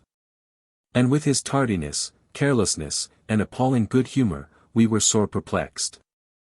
One night we sat in faculty meeting, worried and serious, for Jones was in trouble again. This last escapade was too much, and so we solemnly voted that Jones, on account of repeated disorder and inattention to work, be suspended for the rest of the term. It seemed to us that the first time life ever struck Jones as a really serious thing was when the dean told him he must leave school. He stared at the gray-haired man blankly, with great eyes. Why, he faltered, "but, I haven't graduated." Then the dean slowly and clearly explained, reminding him of the tardiness and the carelessness, of the poor lessons and neglected work, of the noise and disorder, until the fellow hung his head in confusion.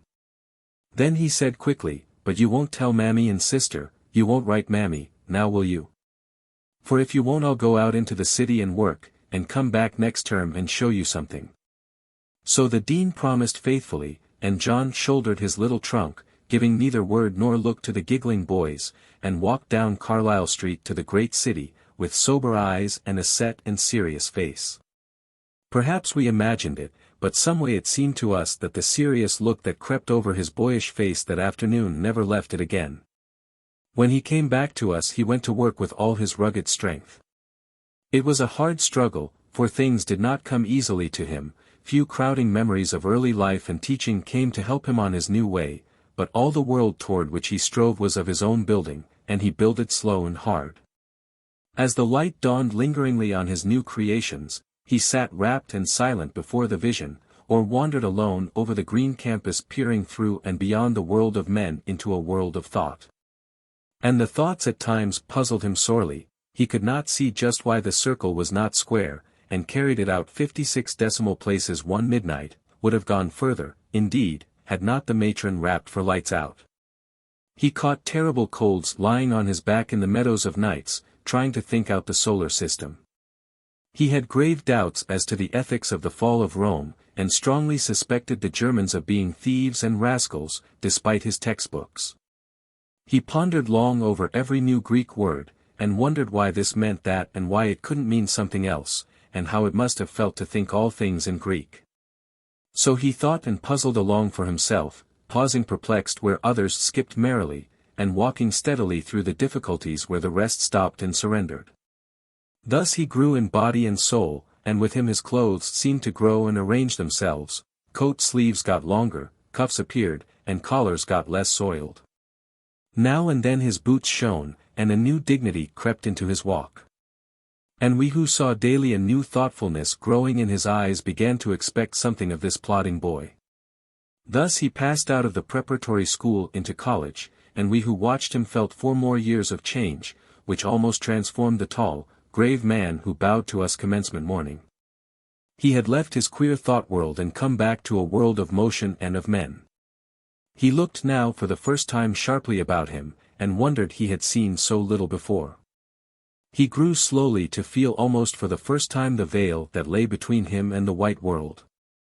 He first noticed now the oppression that had not seemed oppression before, differences that erstwhile seemed natural, restraints and slights that in his boyhood days had gone unnoticed or been greeted with a laugh. He felt angry now when men did not call him Mr., he clenched his hands at the Jim Crow cars, and chafed at the color line that hemmed in him and his. A tinge of sarcasm crept into his speech, and a vague bitterness into his life. And he sat long hours wondering and planning a way around these crooked things. Daily he found himself shrinking from the choked and narrow life of his native town. And yet he always planned to go back to Altamaha, always planned to work there. Still, more and more as the day approached he hesitated with a nameless dread. And even the day after graduation he seized with eagerness the offer of the dean to send him north with the quartet during the summer vacation, to sing for the institute. A breath of air before the plunge, he said to himself in half apology. It was a bright September afternoon, and the streets of New York were brilliant with moving men.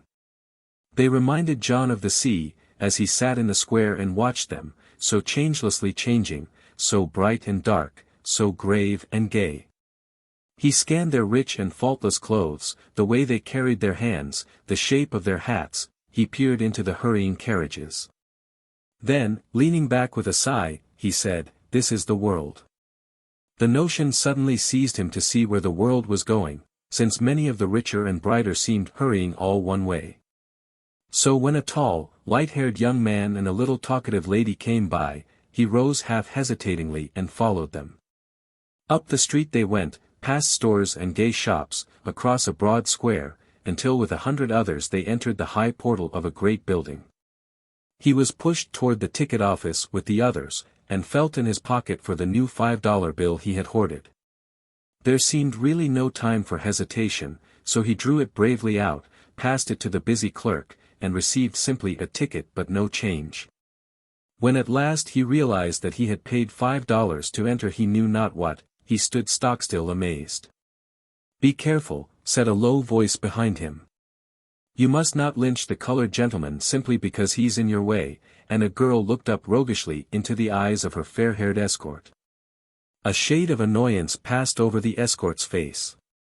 "You will not understand us at the South," he said half impatiently, as if continuing an argument. "With all your professions, one never sees in the North so cordial and intimate relations between white and black as are everyday occurrences with us. Why, I remember my closest playfellow in boyhood was a little Negro named after me, and surely know too, well." The man stopped short and flushed to the roots of his hair, for there directly beside his reserved orchestra chairs sat the Negro he had stumbled over in the hallway. He hesitated and grew pale with anger, called the usher and gave him his card, with a few peremptory words, and slowly sat down. The lady deftly changed the subject. All this John did not see, for he sat in a half-daze minding the scene about him. The delicate beauty of the hall, the faint perfume, the moving myriad of men, the rich clothing and low hum of talking seemed all a part of a world so different from his, so strangely more beautiful than anything he had known, that he sat in dreamland, and started when, after a hush, rose high and clear the music of Lohengrin's swan. The infinite beauty of the whale lingered and swept through every muscle of his frame, and put it all a tune. He closed his eyes and grasped the elbows of the chair, touching unwittingly the lady's arm. And the lady drew away. A deep longing swelled in all his heart to rise with that clear music out of the dirt and dust of that low life that held him imprisoned and befouled. If he could only live up in the free air where birds sang and setting suns had no touch of blood. Who had called him to be the slave and butt of all? And if he had called, what right had he to call when a world like this lay open before men? Then the movement changed, and fuller, mightier harmony swelled away. He looked thoughtfully across the hall, and wondered why the beautiful gray-haired woman looked so listless, and what the little man could be whispering about. He would not like to be listless and idle, he thought, for he felt with the music the movement of power within him. If he but had some masterwork, some life service, hard, bitter hard, but without the cringing and sickening servility, without the cruel hurt that hardened his heart and soul. When at last a soft sorrow crept across the violins, there came to him the vision of a far-off home, the great eyes of his sister, and the dark drawn face of his mother. And his heart sank below the waters, even as the sea sand sinks by the shores of Altamaha, only to be lifted aloft again with that last ethereal wail of the swan that quivered and faded away into the sky. It left John sitting so silent and rapt that he did not for some time notice the usher tapping him lightly on the shoulder and saying politely, "Will you step this way, please, sir?"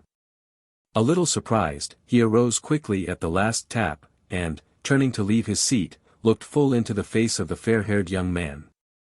For the first time the young man recognized his dark boyhood playmate, and John knew that it was the judge's son. The white John started, lifted his hand, and then froze into his chair. The black John smiled lightly, then grimly, and followed the usher down the aisle.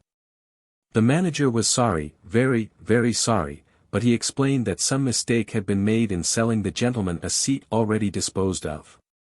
He would refund the money, of course, and indeed felt the matter keenly, and so forth, and, before he had finished John was gone, walking hurriedly across the square and down the broad streets, and as he passed the park he buttoned his coat and said, "John Jones, you're a natural-born fool." Then he went to his lodgings and wrote a letter, and tore it up, he wrote another, and threw it in the fire. Then he seized a scrap of paper and wrote, "Dear mother and sister, I am coming, John." "Perhaps," said John, as he settled himself on the train, "perhaps I am to blame myself in struggling against my manifest destiny simply because it looks hard and unpleasant. Here is my duty to Altamaha Plain before me. Perhaps they'll let me help settle the Negro problems there, perhaps they won't. I will go into the king, which is not according to the law, and if I perish, I perish." And then he mused and dreamed, and planned a life work. And the train flew south. Down in Altamaha, after 7 long years, all the world knew John was coming. The homes were scrubbed and scoured, above all, the gardens and yards had an unwonted trimness, and Jenny bought a new gingham. With some finesse and negotiation, all the dark Methodists and Presbyterians were induced to join in a monster welcome at the Baptist church. And as the day drew near, warm discussions arose on every corner as to the exact extent and nature of John's accomplishments. It was noontide on a gray and cloudy day when he came. The black town flocked to the depot, with a little of the white at the edges, a happy throng, with good mornings, and howdies, and laughing and joking and jostling. Mother sat yonder in the window watching. But Sister Jenny stood on the platform, nervously fingering her dress, tall and lithe, with soft brown skin and loving eyes peering from out a tangled wilderness of hair. John rose gloomily as the train stopped, for he was thinking of the Jim Crow car. He stepped to the platform, and paused, a little dingy station, a black crowd gaudy and dirty, a half-mile of dilapidated shanties along a straggling ditch of mud. An overwhelming sense of the sordidness and narrowness of it all seized him. He looked in vain for his mother, kissed coldly the tall, strange girl who called him brother, spoke a short, dry word here and there.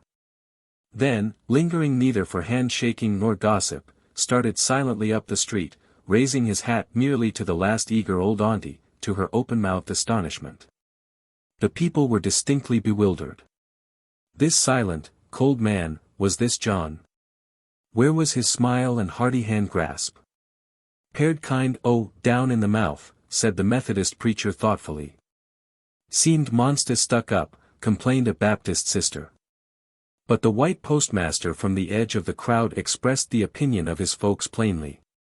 That damn nigger, said he, as he shouldered the mail and arranged his tobacco, has gone north and got plumb full o' fool notions. But they won't work in Altamaha. And the crowd melted away. The meeting of welcome at the Baptist church was a failure. Rain spoiled the barbecue, and thunder turned the milk in the ice cream. When the speaking came at night, the house was crowded to overflowing. The three preachers had especially prepared themselves, but somehow John's manner seemed to throw a blanket over everything, he seemed so cold and preoccupied.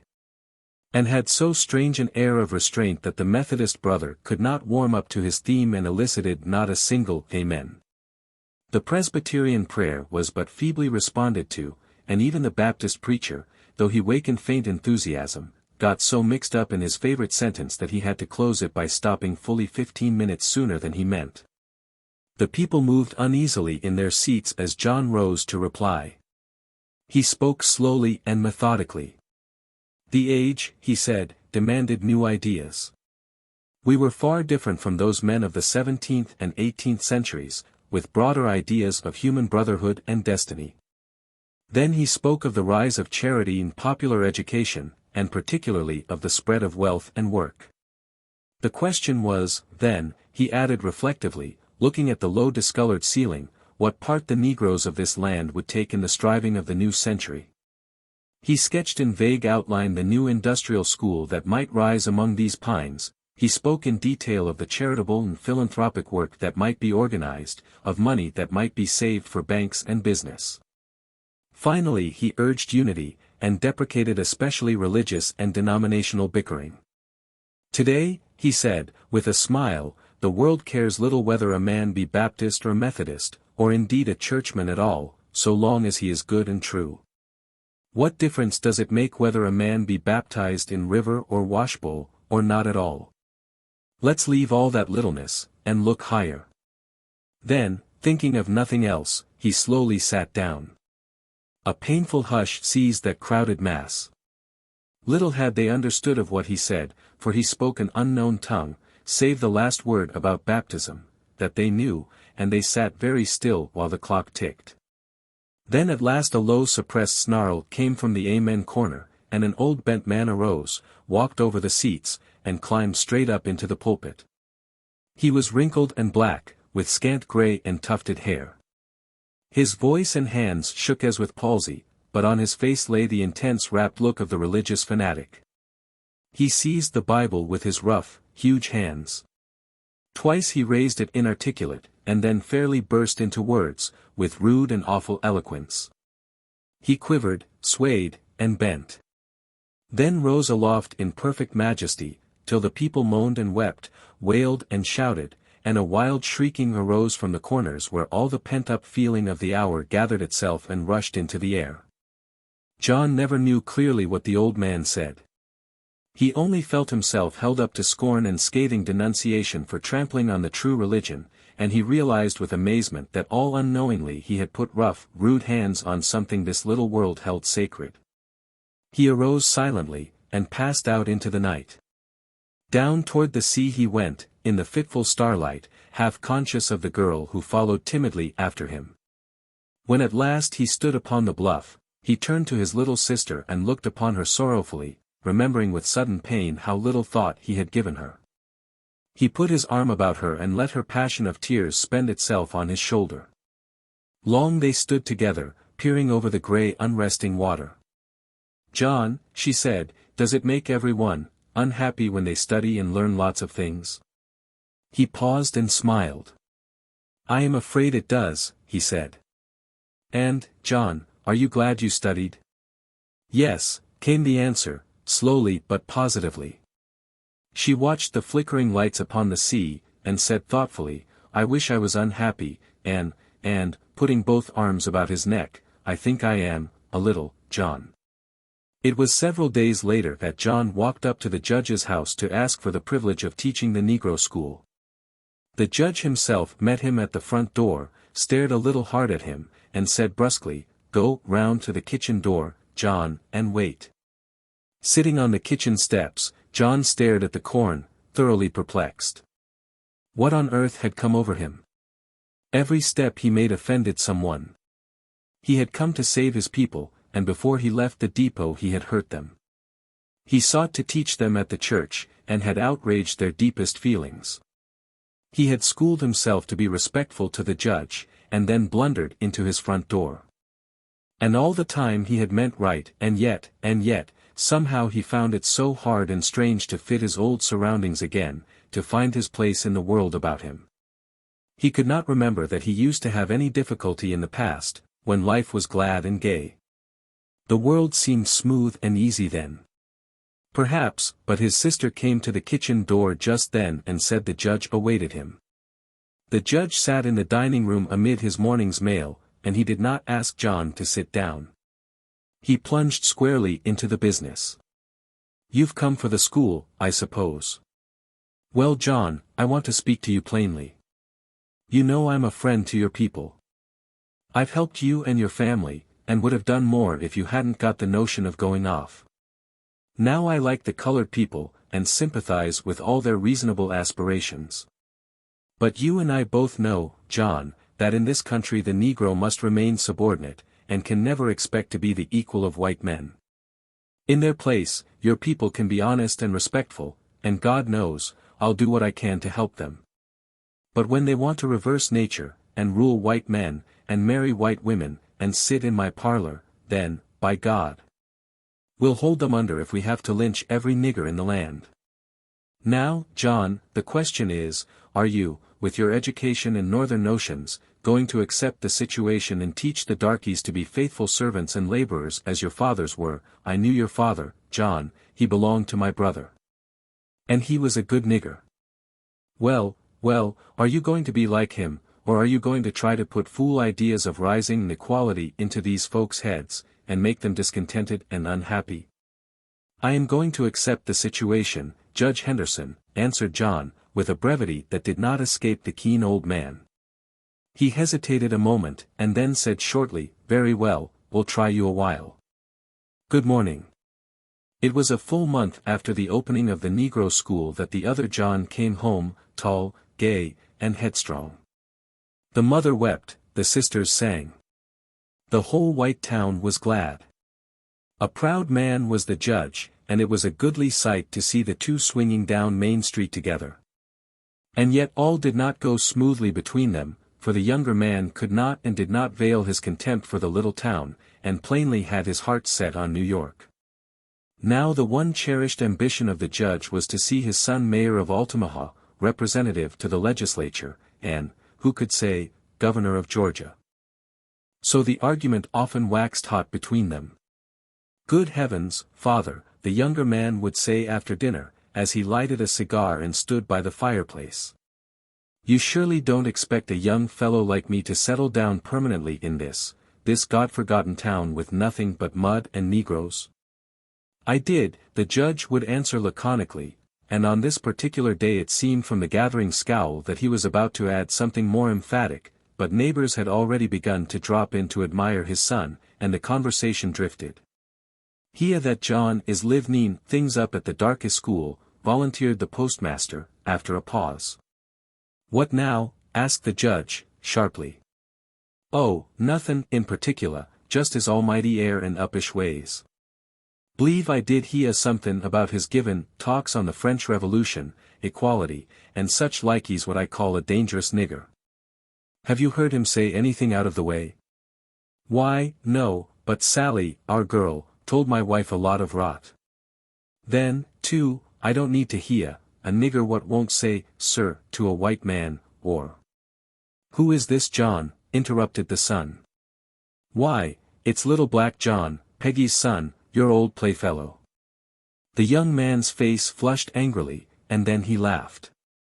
"Oh," said he, it's the darky that tried to force himself into a seat beside the lady I was escorting." But Judge Henderson waited to hear no more.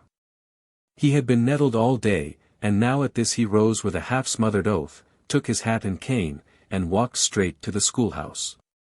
For John, it had been a long, hard pull to get things started in the rickety old shanty that sheltered his school. The Negroes were rent into factions for and against him, the parents were careless, the children irregular and dirty, and books, pencils, and slates largely missing. Nevertheless, he struggled hopefully on, and seemed to see at last some glimmering of dawn. The attendance was larger and the children were a shade cleaner this week. Even the booby class in reading showed a little comforting progress. So John settled himself with renewed patience this afternoon. "Now, Mandy," he said cheerfully, "that's better, but you mustn't chop your words up so, if the man goes. Why, your little brother even wouldn't tell a story that way, now would he?" "Nah, Sue, he can't talk." "All right, now let's try again, if the man." "John." The whole school started in surprise, and the teacher half arose, as the red, angry face of the judge appeared in the open doorway. "John, this school is closed. You children can go home and get to work. The white people of Altamaha are not spending their money on black folks to have their heads crammed with impudence and lies. Clear out. I'll lock the door myself." Up at the great pillared house the tall young son wandered aimlessly about after his father's abrupt departure. In the house there was little to interest him. The books were old and stale, the local newspaper flat, and the women had retired with headaches and sewing. He tried a nap, but it was too warm. So he sauntered out into the fields, complaining disconsolately, "Good Lord! How long will this imprisonment last?" He was not a bad fellow, just a little spoiled and self-indulgent, and as headstrong as his proud father. He seemed a young man pleasant to look upon, as he sat on the great black stump at the edge of the pines idly swinging his legs and smoking. "Why, there isn't even a girl worth getting up a respectable flirtation with," he growled. Just then his eye caught a tall, willowy figure hurrying toward him on the narrow path. He looked with interest at first, and then burst into a laugh as he said, "Well, I declare, if it isn't Jenny, the little brown kitchen maid. Why, I never noticed before what a trim little body she is. Hello, Jenny. Why, you haven't kissed me since I came home," he said gaily. The young girl stared at him in surprise and confusion, faltered something inarticulate, and attempted to pass. But a willful mood had seized the young idler, and he caught at her arm. Frightened, she slipped by, and half mischievously he turned and ran after her through the tall pines. Yonder, toward the sea, at the end of the path, came John slowly, with his head down. He had turned wearily homeward from the schoolhouse. Then, thinking to shield his mother from the blow, started to meet his sister as she came from work and break the news of his dismissal to her. "I'll go away," he said slowly, "I'll go away and find work, and send for them. I cannot live here longer." And then the fierce, buried anger surged up into his throat. He waved his arms and hurried wildly up the path. The great brown sea lay silent. The air scarce breathed. The dying day bathed the twisted oaks and mighty pines in black and gold. There came from the wind no warning, not a whisper from the cloudless sky. There was only a black man hurrying on with an ache in his heart, seeing neither sun nor sea, but starting as from a dream at the frightened cry that woke the pines, to see his dark sister struggling in the arms of a tall and fair-haired man. He said not a word, but, seizing a fallen limb, struck him with all the pent-up hatred of his great black arm, and the body lay white and still beneath the pines, all bathed in sunshine and in blood. John looked at it dreamily, then walked back to the house briskly, and said in a soft voice, "Mammy, I'm going away, I'm going to be free." She gazed at him dimly and faltered, "No th, honey, is yo gwine no th again?" He looked out where the North Star glistened pale above the waters, and said, "Yes, Mammy, I'm going, north." Then, without another word, he went out into the narrow lane, up by the straight pines, to the same winding path, and seated himself on the great black stump, looking at the blood where the body had lain. Yonder in the grey past he had played with that dead boy, romping together under the solemn trees. The night deepened, he thought of the boys at Johnstown. He wondered how Brown had turned out, and Carey. And Jones. Why, he was Jones, and he wondered what they would all say when they knew, in that great long dining room with its hundreds of merry eyes. Then, as the sheen of the starlight stole over him, he thought of the gilded ceiling of that vast concert hall, heard stealing toward him the faint sweet music of the swan. Hark! Was it music, or the hurry and shouting of men? Yes, surely. Clear and high the faint sweet melody rose and fluttered like a living thing, so that the very earth trembled as with the tramp of horses and murmur of angry men. He leaned back and smiled toward the sea, whence rose the strange melody, away from the dark shadows where lay the noise of horses galloping on. With an effort he roused himself, bent forward, and looked steadily down the pathway, softly humming the Song of the Bride. Freudig gefeiert, sie hat dahin. Amid the trees in the dim morning twilight he watched their shadows dancing and heard their horses thundering toward him, until at last they came sweeping like a storm, and he saw in front that haggard white-haired man, whose eyes flashed red with fury. Oh, how he pitied him, and wondered if he had the coiling twisted rope. Then, as the storm burst round him, he rose slowly to his feet and turned his closed eyes toward the sea. And the world whistled in his ears. 14. Of the Sorrow Songs. I walk through the churchyard to lay this body down, I know moonrise, I know starrise, I walk in the moonlight, I walk in the starlight. I'll lie in the grave and stretch out my arms, I'll go to judgment in the evening of the day, and my soul and thy soul shall meet that day, when I lay this body down. Negro Song. They that walked in darkness sang songs in the olden days, sorrow songs, for they were weary at heart. And so before each thought that I have written in this book I have set a phrase, a haunting echo of these weird old songs in which the soul of the black slave spoke to men. Ever since I was a child these songs have stirred me strangely. They came out of the South unknown to me, one by one, and yet at once I knew them as of me and of mine. Then in after years when I came to Nashville I saw the great temple builded of these songs towering over the pale city. To me Jubilee Hall seemed ever made of the songs themselves, and its bricks were red with the blood and dust of toil. Out of them rose for me morning, noon, and night, bursts of wonderful melody, full of the voices of my brothers and sisters, full of the voices of the past. Little of beauty has America given the world save the rude grandeur God himself stamped on her bosom. The human spirit in this new world has expressed itself in vigor and ingenuity rather than in beauty.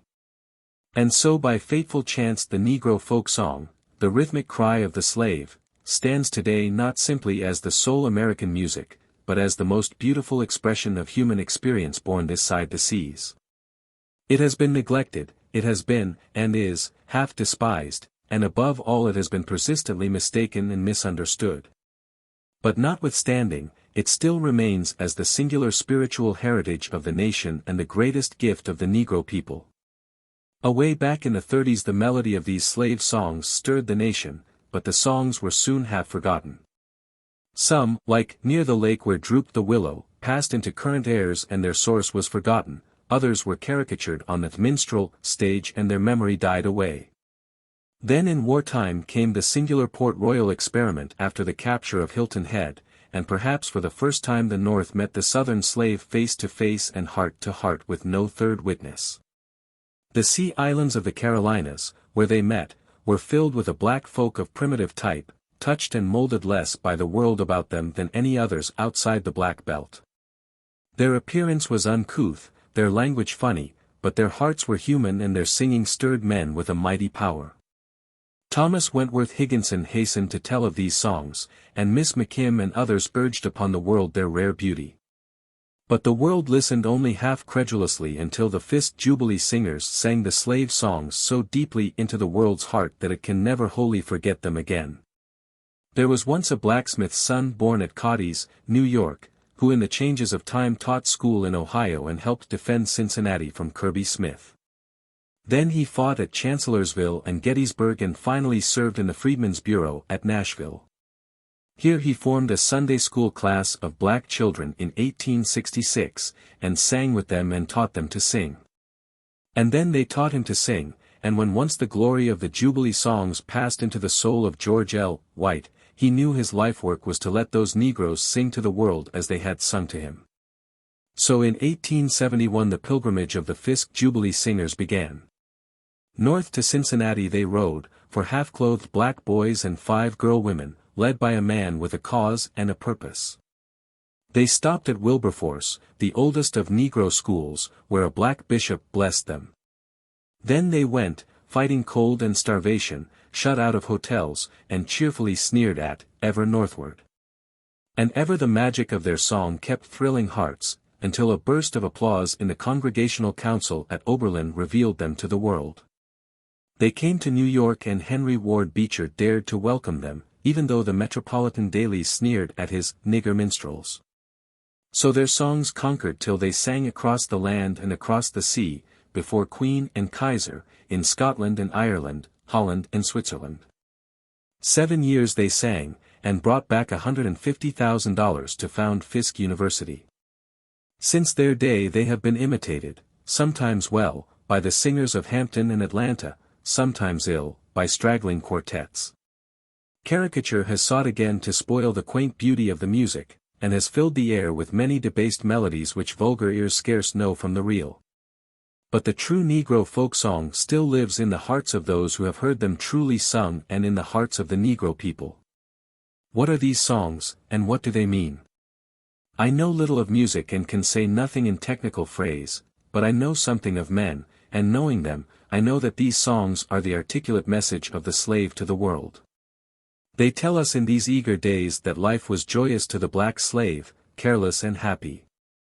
I can easily believe this of some, of many. But not all the past South, though it rose from the dead, can gainsay the heart-touching witness of these songs. They are the music of an unhappy people, of the children of disappointment. They tell of death and suffering and unvoiced longing toward a truer world, of misty wanderings and hidden ways. The songs are indeed the siftings of centuries. The music is far more ancient than the words, and in it we can trace here and there signs of development. My grandfather's grandmother was seized by an evil Dutch trader 2 centuries ago. And coming to the valleys of the Hudson and Housatonic, black, little, and lithe, she shivered and shrank in the harsh north winds, looked longingly at the hills, and often crooned a heathen melody to the child between her knees. Thus. The child sang it to his children and they to their children's children, and so 200 years it has traveled down to us and we sing it to our children, knowing as little as our fathers what its words may mean. But knowing well the meaning of its music. This was primitive African music. It may be seen in larger form in the strange chant which heralds the coming of John. You may bury me in the east, you may bury me in the west, but I'll hear the trumpet sound in that morning. The voice of exile. 10 master songs, more or less, one may pluck from the forest of melody songs of undoubted Negro origin and wide popular currency, and songs peculiarly characteristic of the slave. One of these I have just mentioned.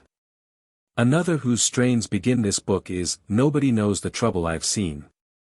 When, struck with a sudden poverty, the United States refused to fulfill its promises of land to the freedmen, a brigadier general went down to the Sea Islands to carry the news.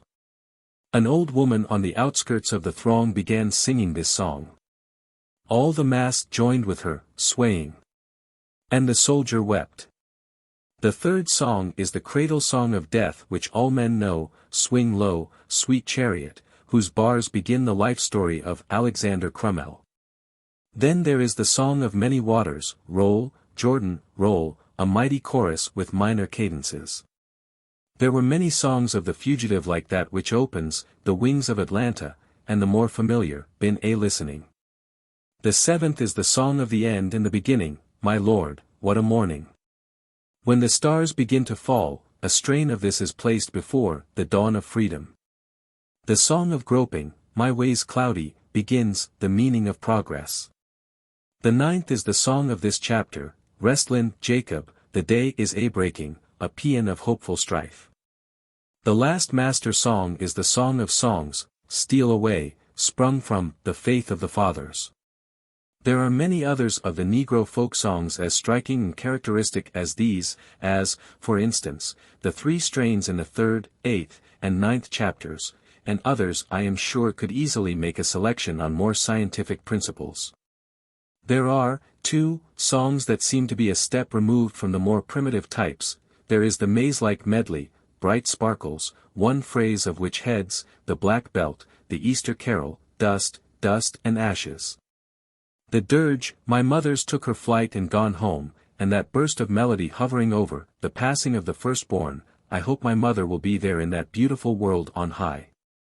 These represent a third step in the development of the slave song, of which, You May Bury Me in the East, is the first, and songs like March On, Chapter 6, and Steal Away, are the second.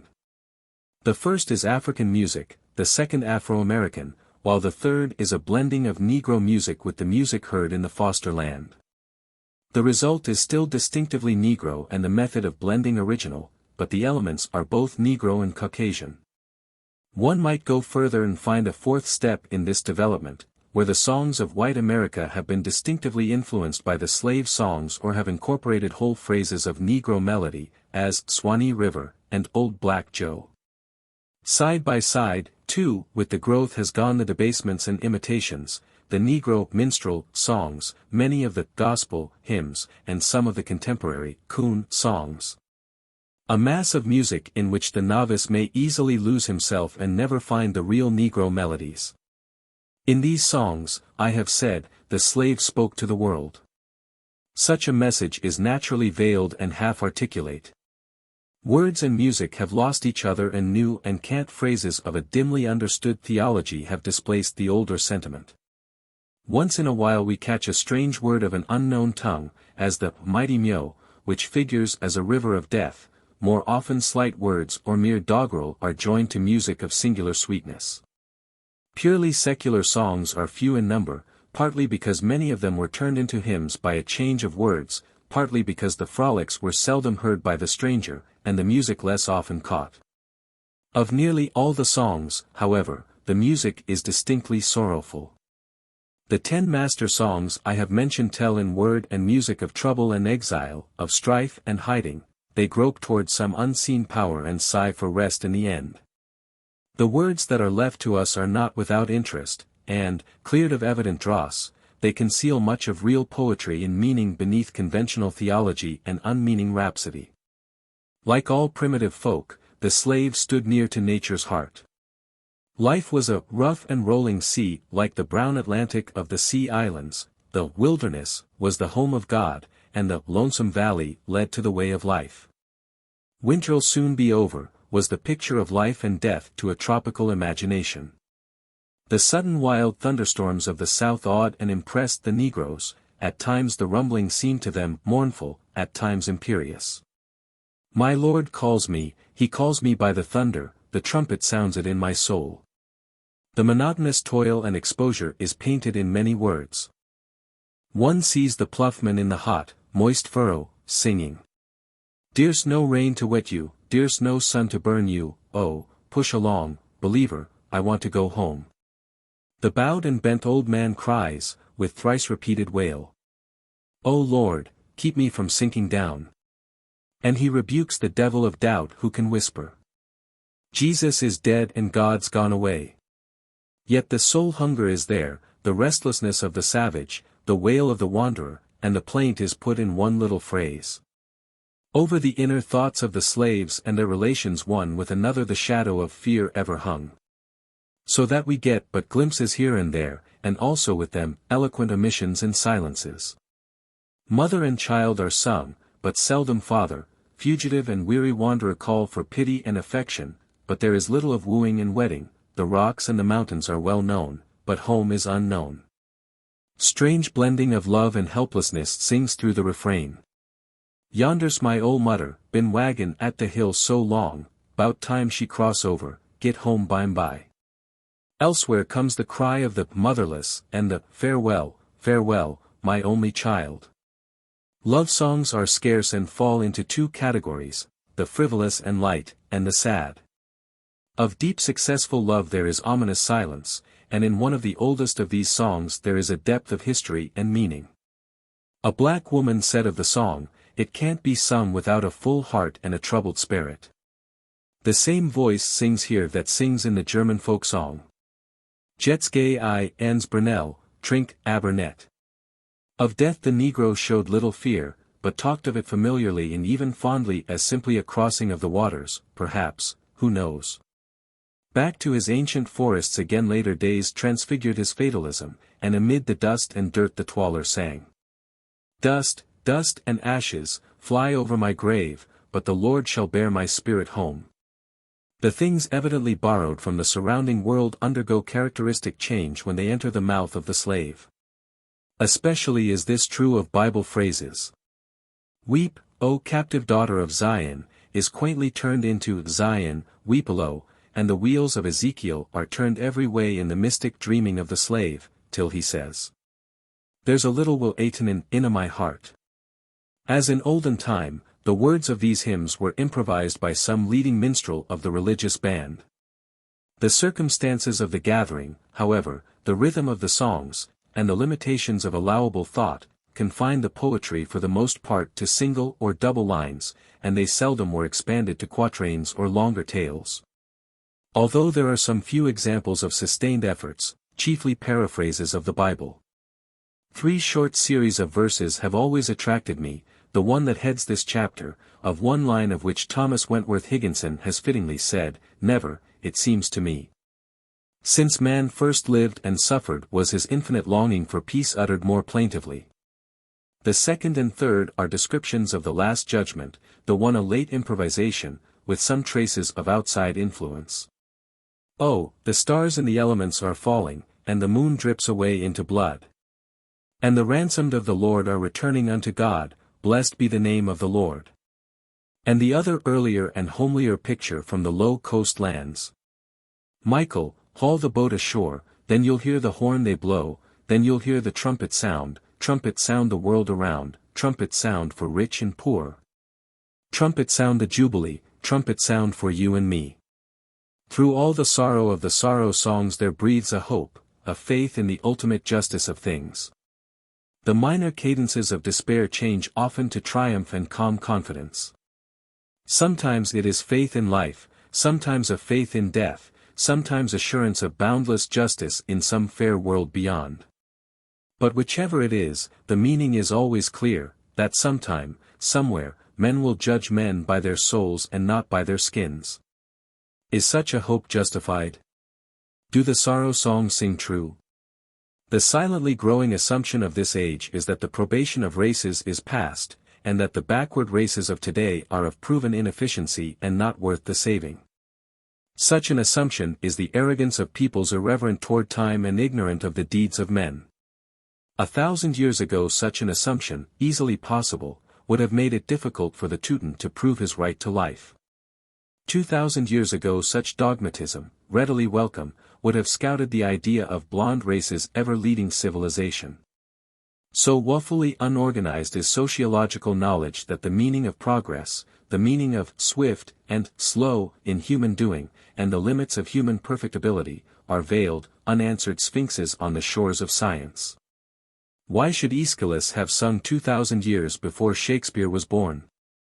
Why has civilization flourished in Europe, and flickered, flamed, and died in Africa?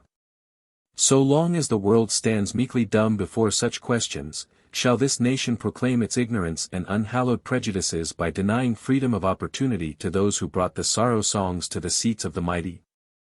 Your country. How came it yours? Before the pilgrims landed we were here. Here we have brought our three gifts and mingled them with yours, a gift of story and song, soft, stirring melody in an ill-harmonized and unmelodious land. The gift of sweat and brawn to beat back the wilderness, conquer the soil, and lay the foundations of this vast economic empire 200 years earlier than your weak hands could have done it. The third, a gift of the Spirit. Around us the history of the land has centered for thrice 100 years, out of the nation's heart we have called all that was best to throttle and subdue all that was worst. Fire and blood, prayer and sacrifice, have billowed over this people, and they have found peace only in the altars of the God of right. Nor has our gift of the Spirit been merely passive. Actively we have woven ourselves with the very warp and woof of this nation, we fought their battles, shared their sorrow, mingled our blood with theirs, and generation after generation have pleaded with a headstrong, careless people to despise not justice, mercy, and truth, lest the nation be smitten with a curse. Our song, our toil, our cheer, and warning have been given to this nation in blood brotherhood. Are not these gifts worth the giving? Is not this work and striving? Would America have been America without her Negro people? Even so is the hope that sang in the songs of my fathers well sung. If somewhere in this whirl and chaos of things there dwells eternal good, pitiful yet masterful, then anon in his good time America shall rend the veil and the prison shall go free. Free, free as the sunshine trickling down the morning into these high windows of mine, free as yonder fresh young voices welling up to me from the caverns of brick and mortar below, swelling with song, instinct with life. Tremulous treble and darkening bass. My children, my little children, are singing to the sunshine, and thus they sing. And the traveler girds himself, and sets his face toward the morning, and goes his way. The afterthought. Hear my cry, O God the reader. Vouchsafe that this my book fall not stillborn into the world wilderness. Let there spring, gentle one, from out its leaves vigor of thought and thoughtful deed to reap the harvest wonderful. Let the ears of a guilty people tingle with truth, and 70 millions sigh for the righteousness which exalteth nations, in this drear day when human brotherhood is mockery and a snare.